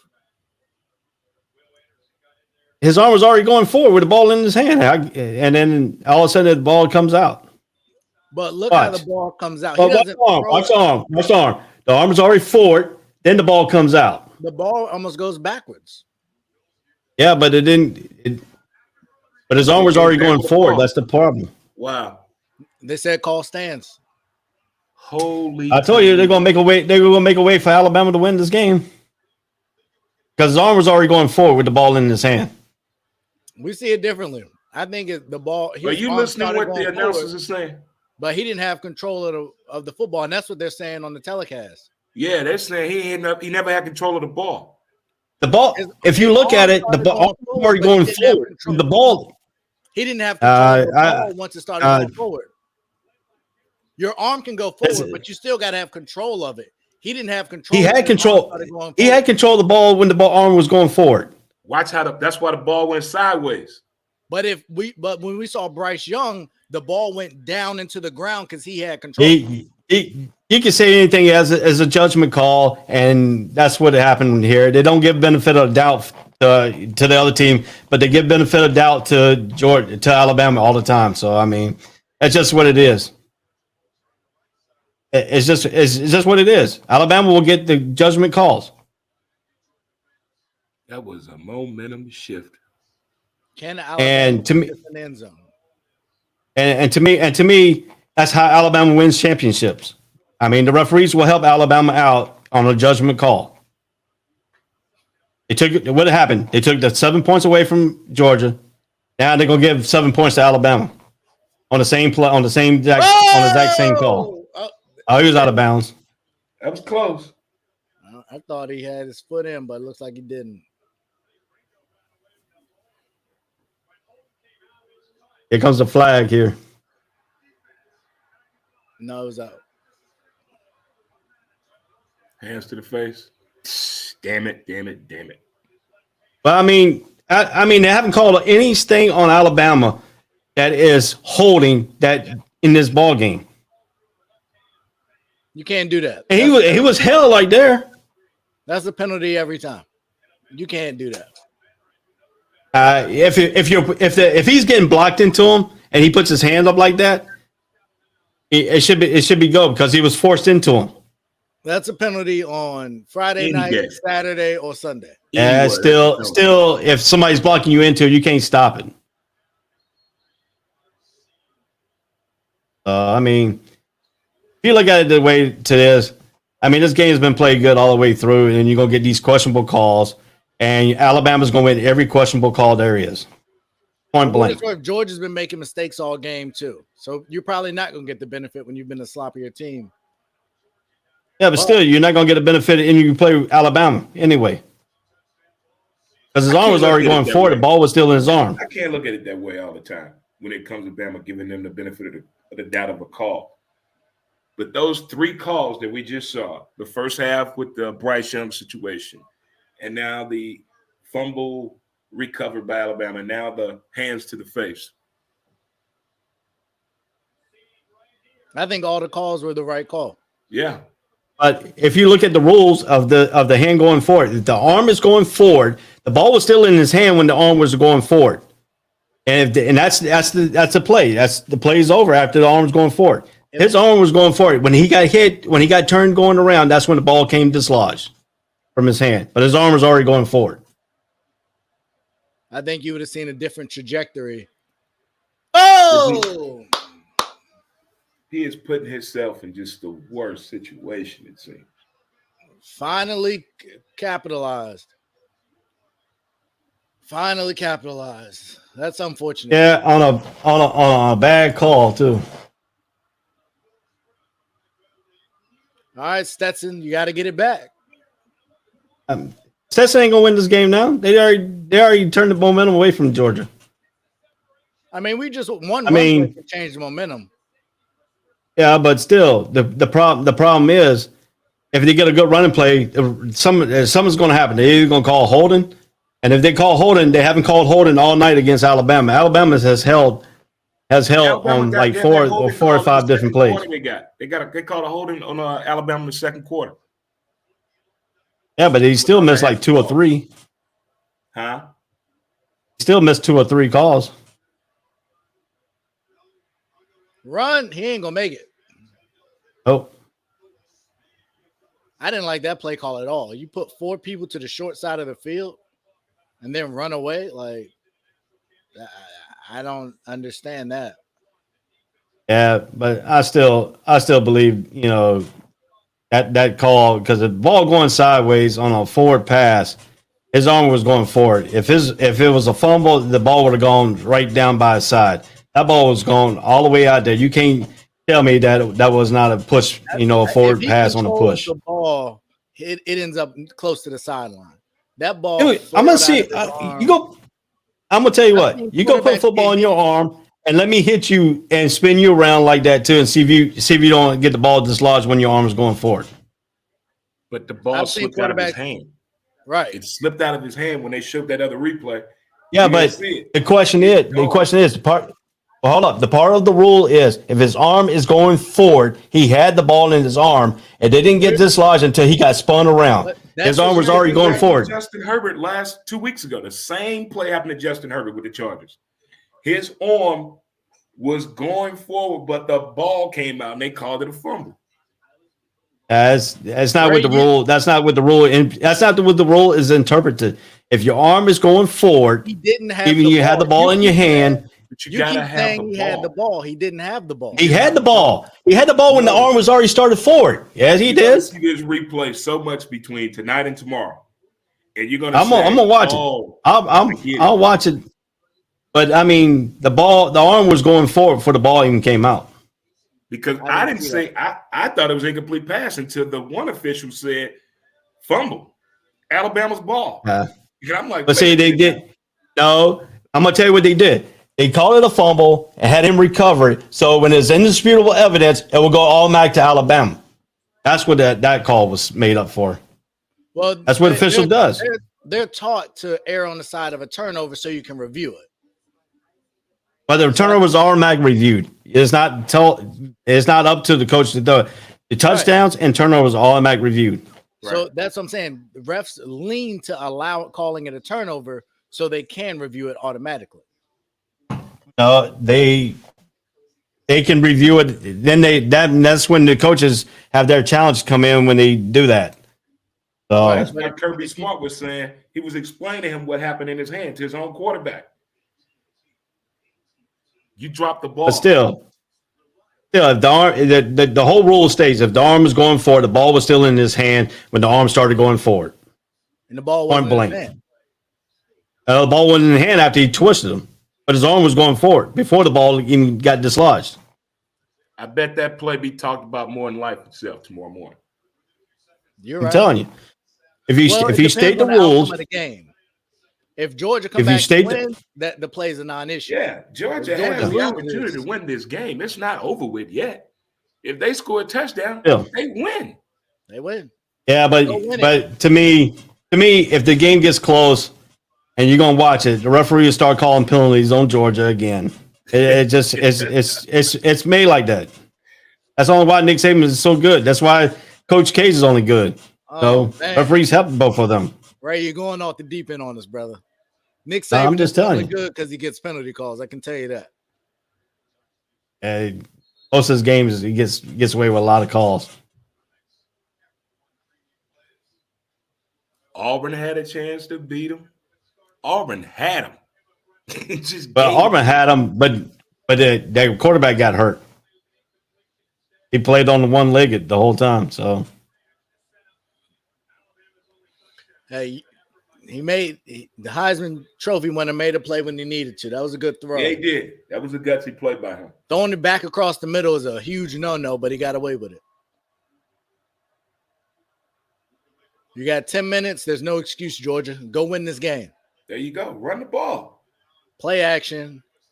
That was a good throw. It was a nice, strong throw. Nice, pretty spiral. Go get it, Georgia.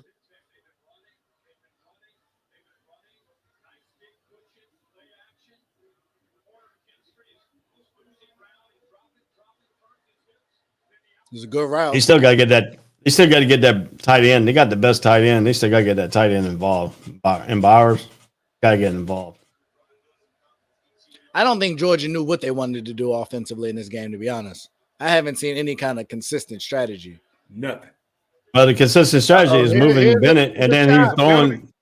And he just got a penalty right there. There you go. They call a pass interference on that one. I just wanted to let you know they called a penalty on Alabama right there. They called a penalty on Alabama, right? Look at that. They finally did. After 2 straight holding calls, they missed.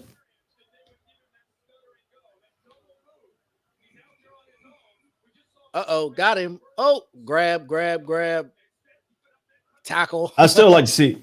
I still like to see, getting Pickett involved. Pickett's a mismatch for Alabama's corners. He had them hauled away. He had a hole. He had a. And they called it. They called it correctly. And I'm glad they called pass interference and not holding because it's a big difference in penalty yards. Yeah, 15 yards to 5. Yeah, man, that was almost a pick.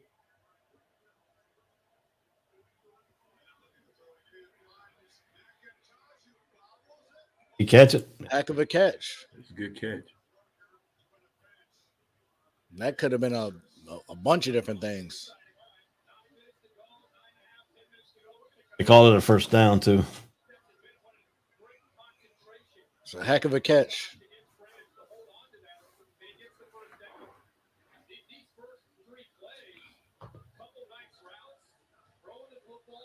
All right, well, we got Georgia. See, told you it wasn't over.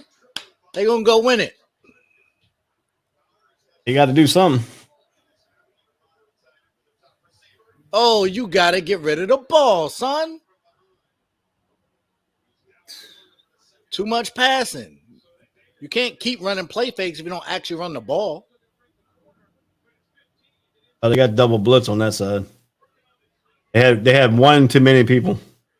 But if he steps up, the left side of the field's wide open. He took too long to step up. If he steps Yeah, right no up, pocket to step up. If you step up out of that left hole where the blitz. Yeah, but if he would have stepped out, I bet you that Alabama's offensive line would have stuck their hand up. Oh my! And it would have been a different court pass. I think it's a false start though. If it was a false start, they would have stopped the play. Touchdown, Georgia. Offside. Yeah, it's all sides on Alabama. If it was a false start, they would have stopped the play. Woo! See right there? That right tackle moved.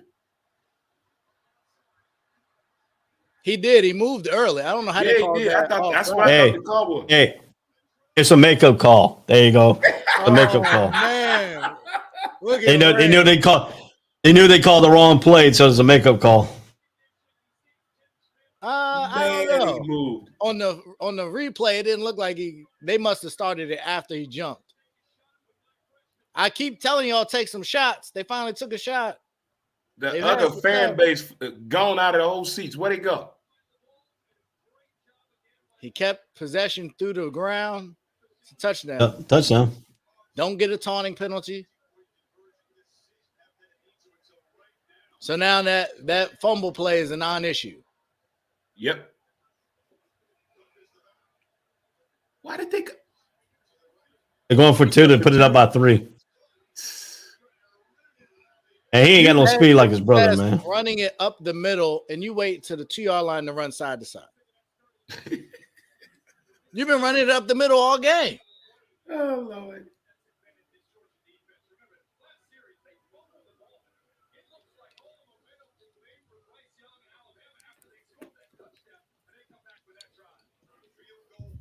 Now the problem is, and Georgia's defense stop Alabama again. That's going to be a good question here.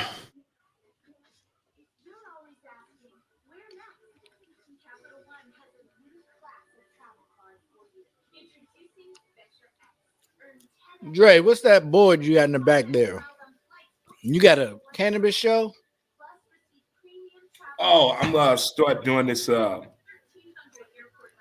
culinary and cannabis show. Yeah, it's gonna be called "Who's to Blaze," where I bring on folks in the cannabis lifestyle and talk about what is cannabis doing for them. But I'm still in the early stages of putting that together. Okay. I've done one show with it so far, and it went better than what I thought. So now I got something else coming up. This cannabis and comedy. I'm gonna bring about 12 comics, and it'll be a cannabis private event. Cannabis infused drinks, food, and cannabis itself. Sounds all right. Yeah, that cannabis is podcast and live streaming. That thing is popular.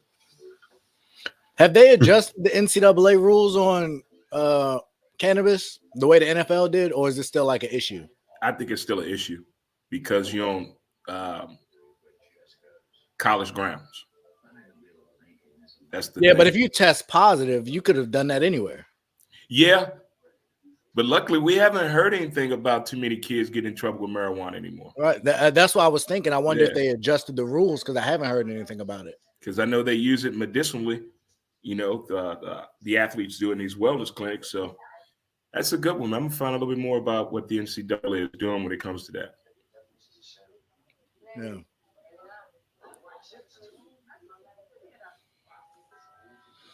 Yeah, because we just got here in Missouri, in St. Louis, you can carry up to 2 ounces and have up to 6 plants. Yeah, I know they changed here. I think you can have 3 plants. I don't know all the rules around it. Right. Because Illinois has a dispensary. I'm just across the bridge from Illinois. They got a couple of dispensaries over there. And then over here we have some. Sports is definitely changed. So we got a 19-18 game here in the fourth quarter, about 8 minutes and 16 seconds, and my time is correct here. So what now? The question is, the pressure goes right back on the Georgia defense again, huh? Most definitely. Yeah. Now all the Georgia fans back. Where the hell did they go? Oh, they went to the bathroom. That whole section was empty. Yeah, so when they scored, it was That was weird. Y'all might went to the bathroom. That was or going back and get some beer. You had or to get some beer. You had a potentially game-changing fumble on your watch, and you turn around and come back like that. Stetson Bennett did that. That's a good thing. He's growing up. Now, it was a bit of an underthrow, and the receiver helped him out, which I'm sure Young would like some help from his receivers on some of those, but he did that. I mean, Stetson Bennett that was part of his arm limit right there, too. How does Georgia have 108 yards rushing now? What happened? Because of the sack. Because of that sack fumble. Oh, okay. Because the sack goes as a running play. Because of the fumble part.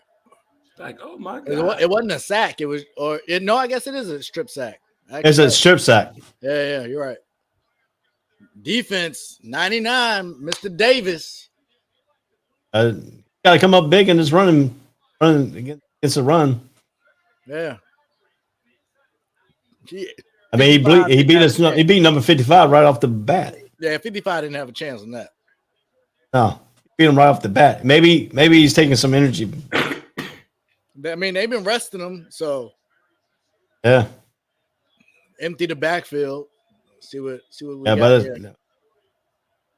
Bryce Young. They're probably gonna go. They're gonna go right to Robinson. He's got a mismatch. He's got that linebacker on. They're gonna go right for Robinson right here. He missed. Good play call. Just not a good throw. You got to give your receiver a chance. They're trying to get a flag for it. If they would got a good play, a good pass right to him, it probably would have been a pass interference call. But he has him beat, and he did get pushed off his route, so it was contact, but not enough for a flag. We go 3rd and long. Does Nick Saban go for it if he don't get this? If he don't get completion? Nah, way too far back, in my opinion. And you have all 3 timeouts. It's not worth it. His defense. Good play. Look at Kirby coaching. Look at Kirby coaching. Kirby. The throw. Yeah, he wants his game so bad. Did you lay some cash on this game, Ray? I don't play. I don't bet when Alabama was playing. It was too much. Great defense. Fuji play will come involved. It's really good defensive play there. They go for a fake here. No, I think you rode your defense this far. Got a case of the yips.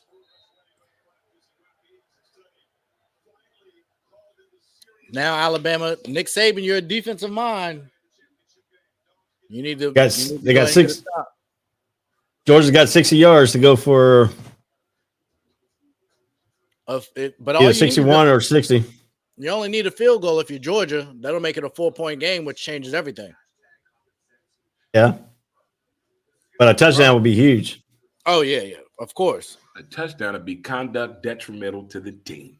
But you A think even if they get touchdown and an extra point will be an 8-point lead. Man, this damn mayhem is crazy. So if you're Georgia and you get a touchdown, it's a 7-point game. Do you get the extra point, make it an 8-point game? Yes. Or you go for 2 to Yes. try and make it a 9-point game? No, you go for the extra point, put it at 8-point lead, because if Nick Saban scores a touchdown and they get it and it was only a 7-point lead, Nick Saban will go for a 2-point conversion to win the game 9 times out of 10. But if you go ahead and go for 2, then you could put But if you don't get it, that's you put the game out of reach. But if you don't get it, then you give Nick Saban a chance to take that 8-point conversion and go for it and win the game on a 2-point conversion. Ray, it sounds like you're playing scared to me. I don't play scared. I play with the right mindset. You play to win the game. That's what they say. You play to win the game, but you don't play to make a mistake that would cost you the game either. Going for 2 is believing in your team. I'm Kirby Smart. Yeah, but sometimes I'm going dude, for 2. I watched the game this year. It took 9 overtimes for a team to win. Too. I lost money on that game. But Illinois and Penn State. Yeah. That was a crazy game. I didn't even know they had changed the overtime rules into that game. Oh, they changed the overtime rules in that game. 2-point conversion after after the third possession. Yep. You know why that rule changed, right? Because Carolina and Virginia Tech went to 7 overtime with the regular rule. And what did it get them? A 9 overtime game. Yep. They thought it was more easy to score a 2-point conversion than it is playing the regular overtime.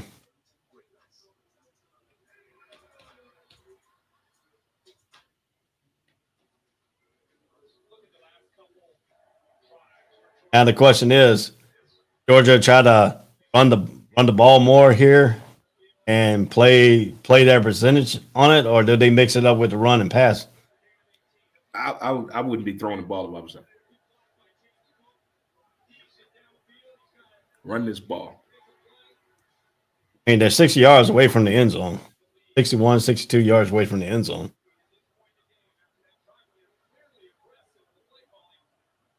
$7-10 left in the game. Up by 1. Georgia got the ball.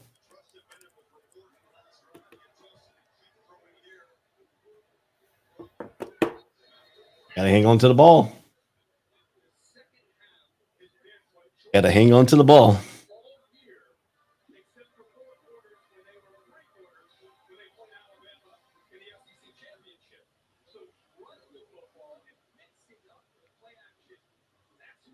They got 4 yards. That's a good run right there. 4 yards.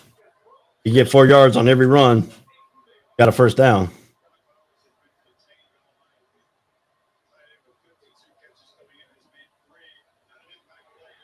Another good run up the middle. Another good run right there. Notice it's up the middle. That You can't run on Alabama to the outside. I'm sorry. Got to run up the middle. You got to test that middle. You can't run against Alabama. The outside linebackers are fast, and their defensive ends is pretty good too.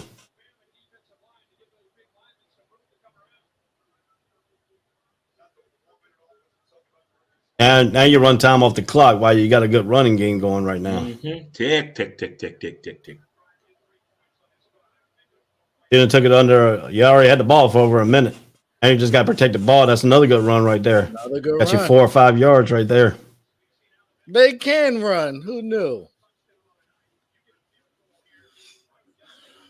But the question is, Alabama letting them run. No, Alabama needs to stop. They're playing against the clock now. And if you let them get in field goal range, now you need a touchdown, which you haven't proven you can do really outside of the one. Uh-oh. But that one was a short field position too. There you go. And it took to third down to get it. They're running gash. Run up the middle. Boy, the look on these Bama fans' faces is not pretty. And they just got an injured player too. Number 41 just got injured. And that Alabama defense looked tired. Or 48. 48 got hurt. Sorry, wrong number. Number 48 is injured. Getting moved all over the place. That's a big loss right there. Number 48. If he's lost for any time, his shoulders either got a shoulder stinger or he got really a messed up shoulder right there. It didn't look.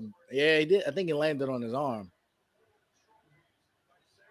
But somebody, I think it was a friendly fire on him.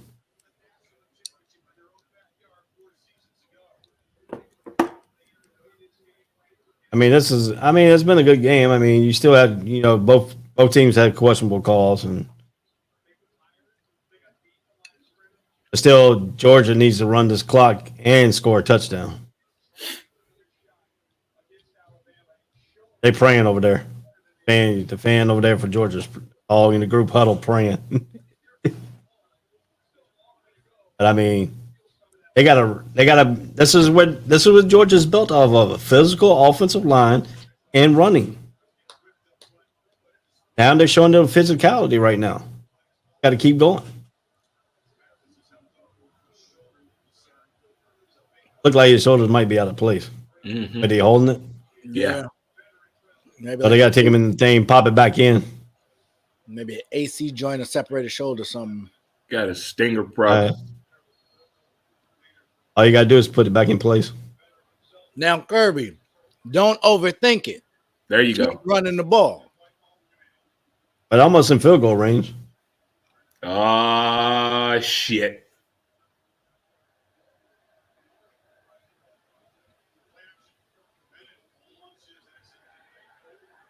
That should be pass interference. He trying to run. He trying to get up there and then impeded his thing. And Nick Saban ain't happy about it. I still would have ran the ball, but it worked out. Finally went at Pickens. Yeah, but I mean, they like that. That's a pass interference, right? All about it. Yeah, you can't grab him and do all that. There was some hand. Can't hold him like that. That should be like almost roughing the pass. They should have two penalties on that call. He didn't take an extra step. He didn't hit him in the head or low. This is just a good shot. Run the ball. So, another 4 or 5 yards right up the middle. Because they're trying to strip the ball. Almost 8 or 9 yards. Because they're trying to strip the ball away from them. That's the problem. That's what's wrong with Dave's tackling.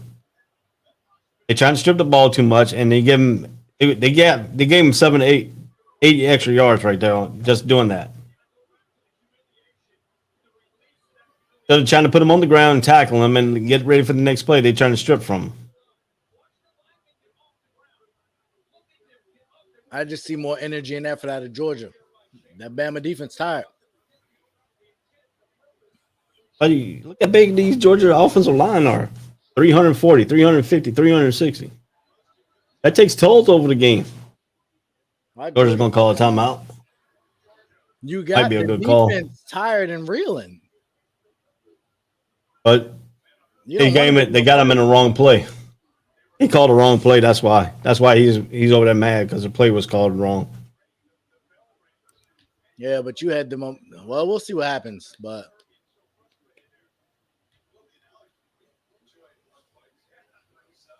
you don't want to make a mistake either. if you just run the ball up the middle like you've been doing, it should be hard to make that mistake. But we'll see what happens.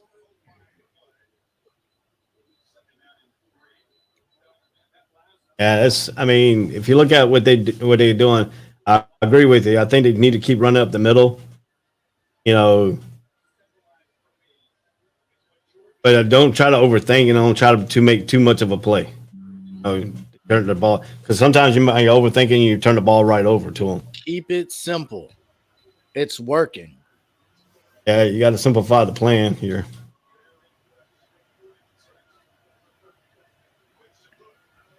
They pitched it to the outside. And got close to a first down. I think more importantly, he stayed in bounds. Yeah. Did he say get out of bounds? Or did he short him, or are you short about a first down? I think he's short. It's close. Yeah, he's short 3rd and 1. Oh, nice play. Call. Touchdown. Touchdown. Oh, it's a flag. And a flag on the play. That'll be a holding call. Your theory on no, he's saying there's hands to the face of Alabama. The theory on the flags is Alabama turning on you. Yeah, they're all going Georgia's way right now. He asked him, did he want it up there or he want it on a kickoff?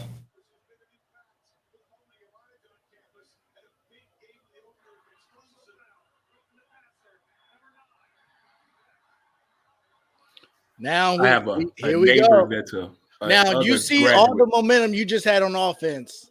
You kick the extra point, I go for 2. I make it a 9-point game. Well, this penalty could be interesting. If they take it on the extra point, then it was going to be not at the normal 2-point conversion line either. That's what I'm It'll be saying. up closer. That's going to be a big call. Does he? Did he see what I said? They're going to take it on the penalty. They're going to take it on the kickoff. I would have put that thing at the 1. They haven't shown they can stop us. I would have got that extra yard. But I bet now, right now it's an 8-point game. Scream if Georgia wins. I bet I hear her screaming. Your friend, she a Georgia fan? She's a graduate of Georgia. Oh man. Yeah, my social media is gonna be real quiet. I got a whole bunch of Bama fans. Oh man, my brother, he's a huge Bama fan. He lives down in Alabama. There you go, hands to the face.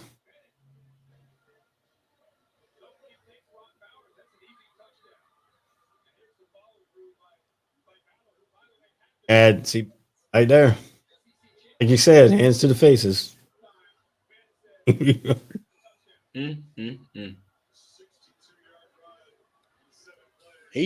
showed up here in this second in the half. Fourth quarter, he showed up. First, second, and third quarter, I don't know who he was. This young man has showed up in the fourth quarter for sure. Got to say that play was kind of a gutsy call. See, now if you're Bama, you're going to hurry up.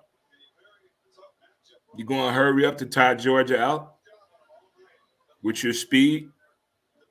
Yeah, but now does Georgia play to prevent, not to win defense? He plays. But if they're tired, teams. If they're tired on these formations that Bama's going to bring at them, which we know Bama can do, but based on the first, second, and third quarter, at those crazy formations that they put together, all that motion moving across the middle, if they stay with that and with a hurry up, it's going to wear down 99 and 95 quickly. Hey, it's too bad. It's too bad you don't get points from the kick on the upright. But I don't think you have 99 out there as much early in this drive because they're not going to be running the ball anyway. That's a good point. But I think kind of want to put some pressure on the quarterback too, though. Yeah, but I think you can do Yeah, that but they another way. And he can do that with 41. Right. I was saying Young hasn't done enough that I even feel I have to do that because he hasn't played that well. Right. Not at all. And they don't have receivers that scare me. You're down 3 minutes and 33 seconds in this ball game. He's had 4 crucial drops, so that's the bad thing on that. So they depleted. How's that play? Hands. That's a good stop right there. That's a nice one. You got to make them run time off the clock. You got to make them run time off the clock too. Yeah, but because once the clock gets, you still got a lot of time. But to your point, but you're putting Bryce Young in the situation. Yeah. But you got to understand, Bryce Young's still a freshman. He can make that freshman mistake. Just like that play right there. We're down to 3 minutes now, under 3 minutes. We had third down here, 3rd and 4. This is a 4 down territory. Agreed. Yeah, it's 4 down territory and stuff too. I mean, in theory, you could kick it because you have 3 timeouts, but you haven't shown you can stop the run. So I agree. I think this is 4 down territory. Got to give MVP to Georgia's quarterback. Oh yeah, he showed up. Oh! Oh, Big play there. First down came on back, that one. came back to a slant and a running back. It was more of an option route, an angle route. He came with that. He came with the angle, sort of like a wheel route. Now, if I was Georgia, I'd watch out for the wheel route. Wheel route. They usually run that angle, then they run the wheel route. If he was more athletic, that should have been a touchdown. You got to make that guy miss, but that's not his game. I don't like that call at all. Why are you running the ball? You thought you were going to catch Georgia off guard? See, they just switched packages now. At 95 They comes trying out to now. go up the middle because they took the big man out. Yeah, but you They just took 95 out. You should have ran it now, not then. You just lost a bunch of time. Yeah, you're losing time left and right now.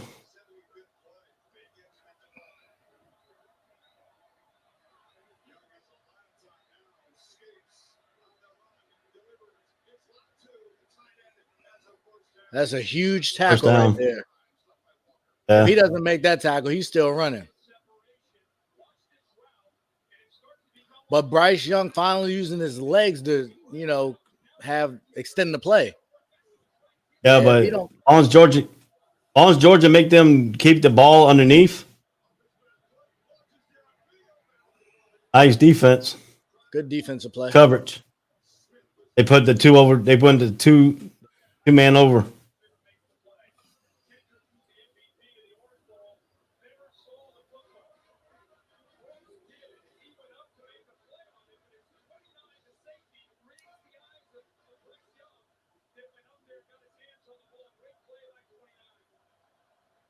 And then 14 with 3 timeouts. Second and 10. Shotgun formation. He has time. He's going for the shot. And he can get it. And at 9 left. 3rd and 10.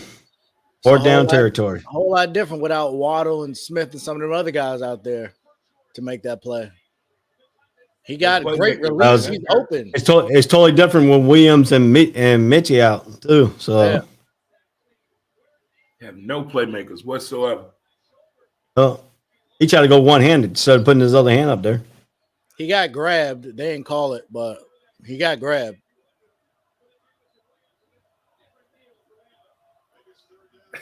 Oh my God.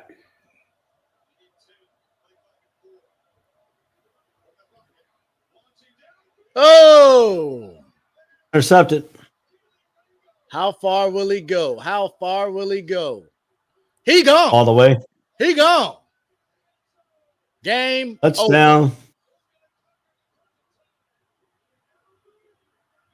I don't know what you was looking at, Bryce, but that is He pushed it. game. Pushed the ball. He pushed the ball too far. I said earlier the under betters or the over betters weren't happy. I'm pretty sure the spread might be about covered now. I didn't check. Gosh almighty. Well, let's see. Let's see if I can bring up that Gamecast here. Boy, they put I think Georgia was favored, wasn't it? I did see. I think they were favored -3. Yeah. Which I was surprised. I know Bear and Lee Corso picked Georgia.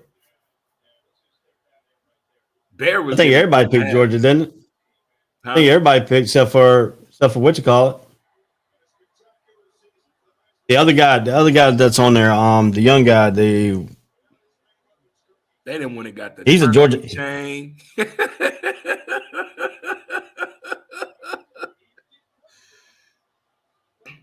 Man. TikTok gonna be crazy. Man, Kirby Smart now has beaten us. Yeah, but see, Kirby Smart beat his master at the critical time in the national championship game.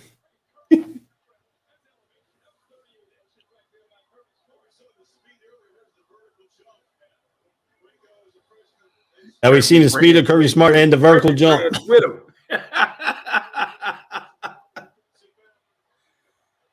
Oh God. Mattress Mac said. But ain't this the first? Ain't this the first national championship for Georgia since 1980? Yeah, Herschel Walker. They said Yeah. Mattress Mac put $2.7 million on Alabama money line. No Who? way. That's that dude that won all that money last time. Yeah. How much? Oh, he ain't gonna win this time. They said he put. You see the kid last week in college basketball, the Oklahoma State and Kansas game. A guy won $270,000. He bet that neither team would score 30 points at halftime. And Oklahoma State had 25 points with 4 minutes left and couldn't buy a basket. It was 29-28 at halftime. That is crazy. But I mean, this is gonna be a good story for Stetson Bennett. I mean, he's a walk-on, turned from a walk-on to a national championship quarterback. Hey, and just to check the over, the spread opened at 52.5. And I think it's now the score is 53 right now.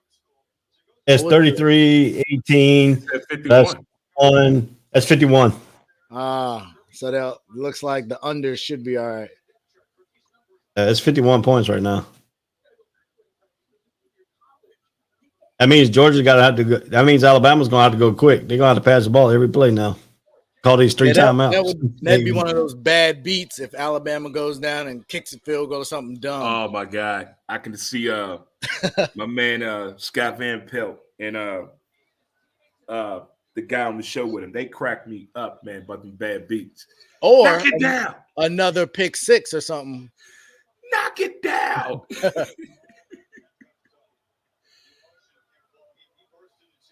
Nah, he's definitely the MVP of this game. Oh, for sure.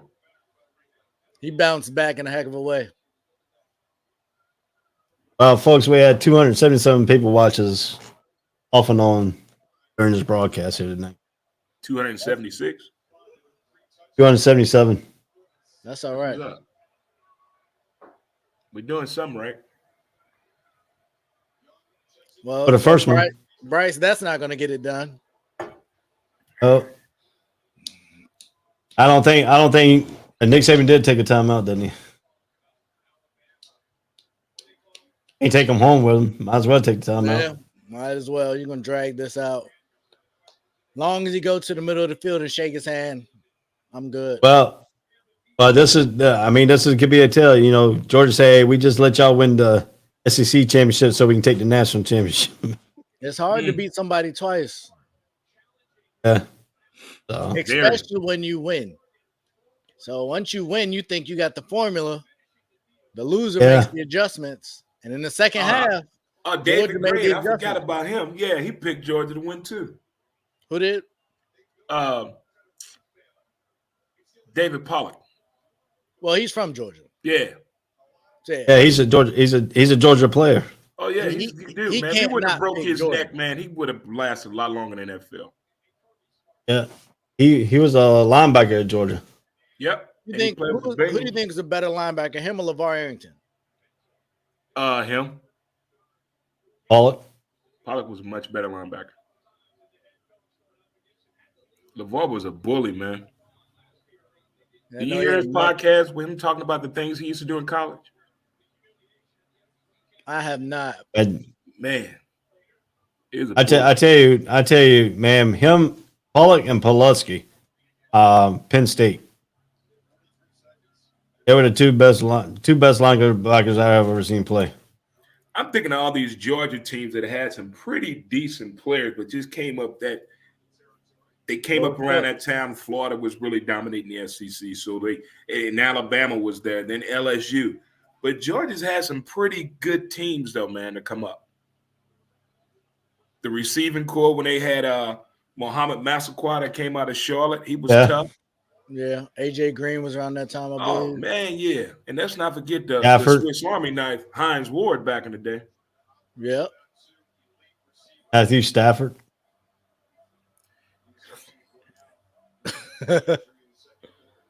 I don't know. I've been trying to talk about Matthew Stafford in the chat. Maybe trying to. Maybe so mad. Be a good thing. Yeah, they're going to lose next week. Now the question is the Heisman jinx. Now one of these things. He didn't look good at all. And that's kind of understandable. It's a freshman, but he didn't look good. We get it. They were depleted at the receiving corps, but that still does not negate the fact that you won the Heisman Trophy. You got to have some type of – you got to bring something to the table. And they just do a flag for intentional grounding? Yeah, there was no – the closest receiver was 15 yards down the field. Taken down.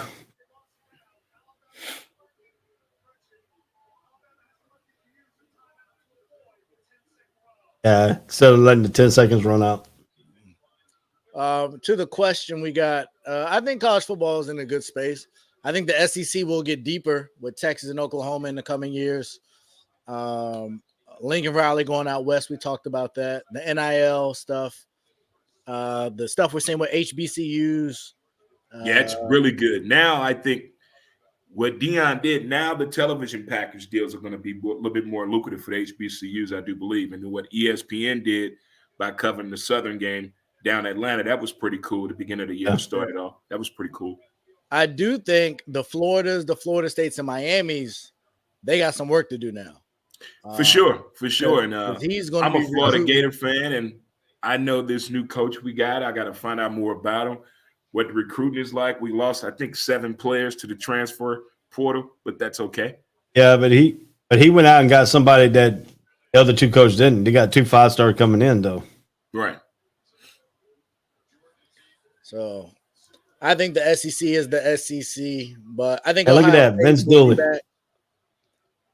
Vince Dooley's still alive. You said who? Yeah, they showed Vince Dooley, man. That's pretty cool, man. And he's the last coach that won the national championship, ain't it? Yep. Fitting end. Fitting end. Wow.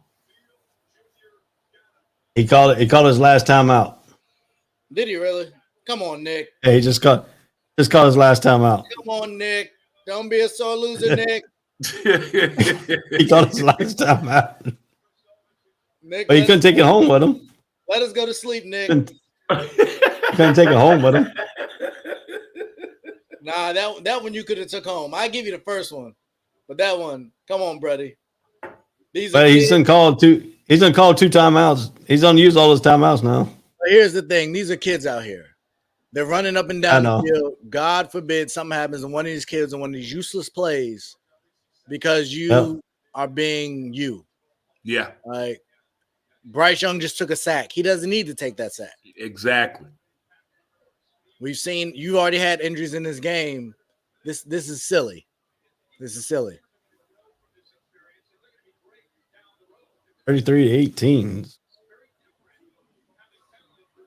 Last time it was 41-24 Alabama.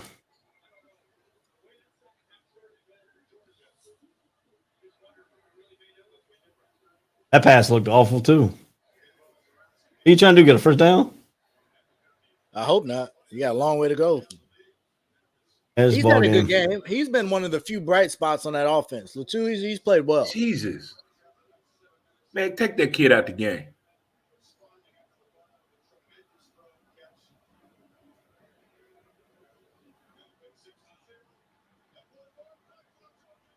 Ball game.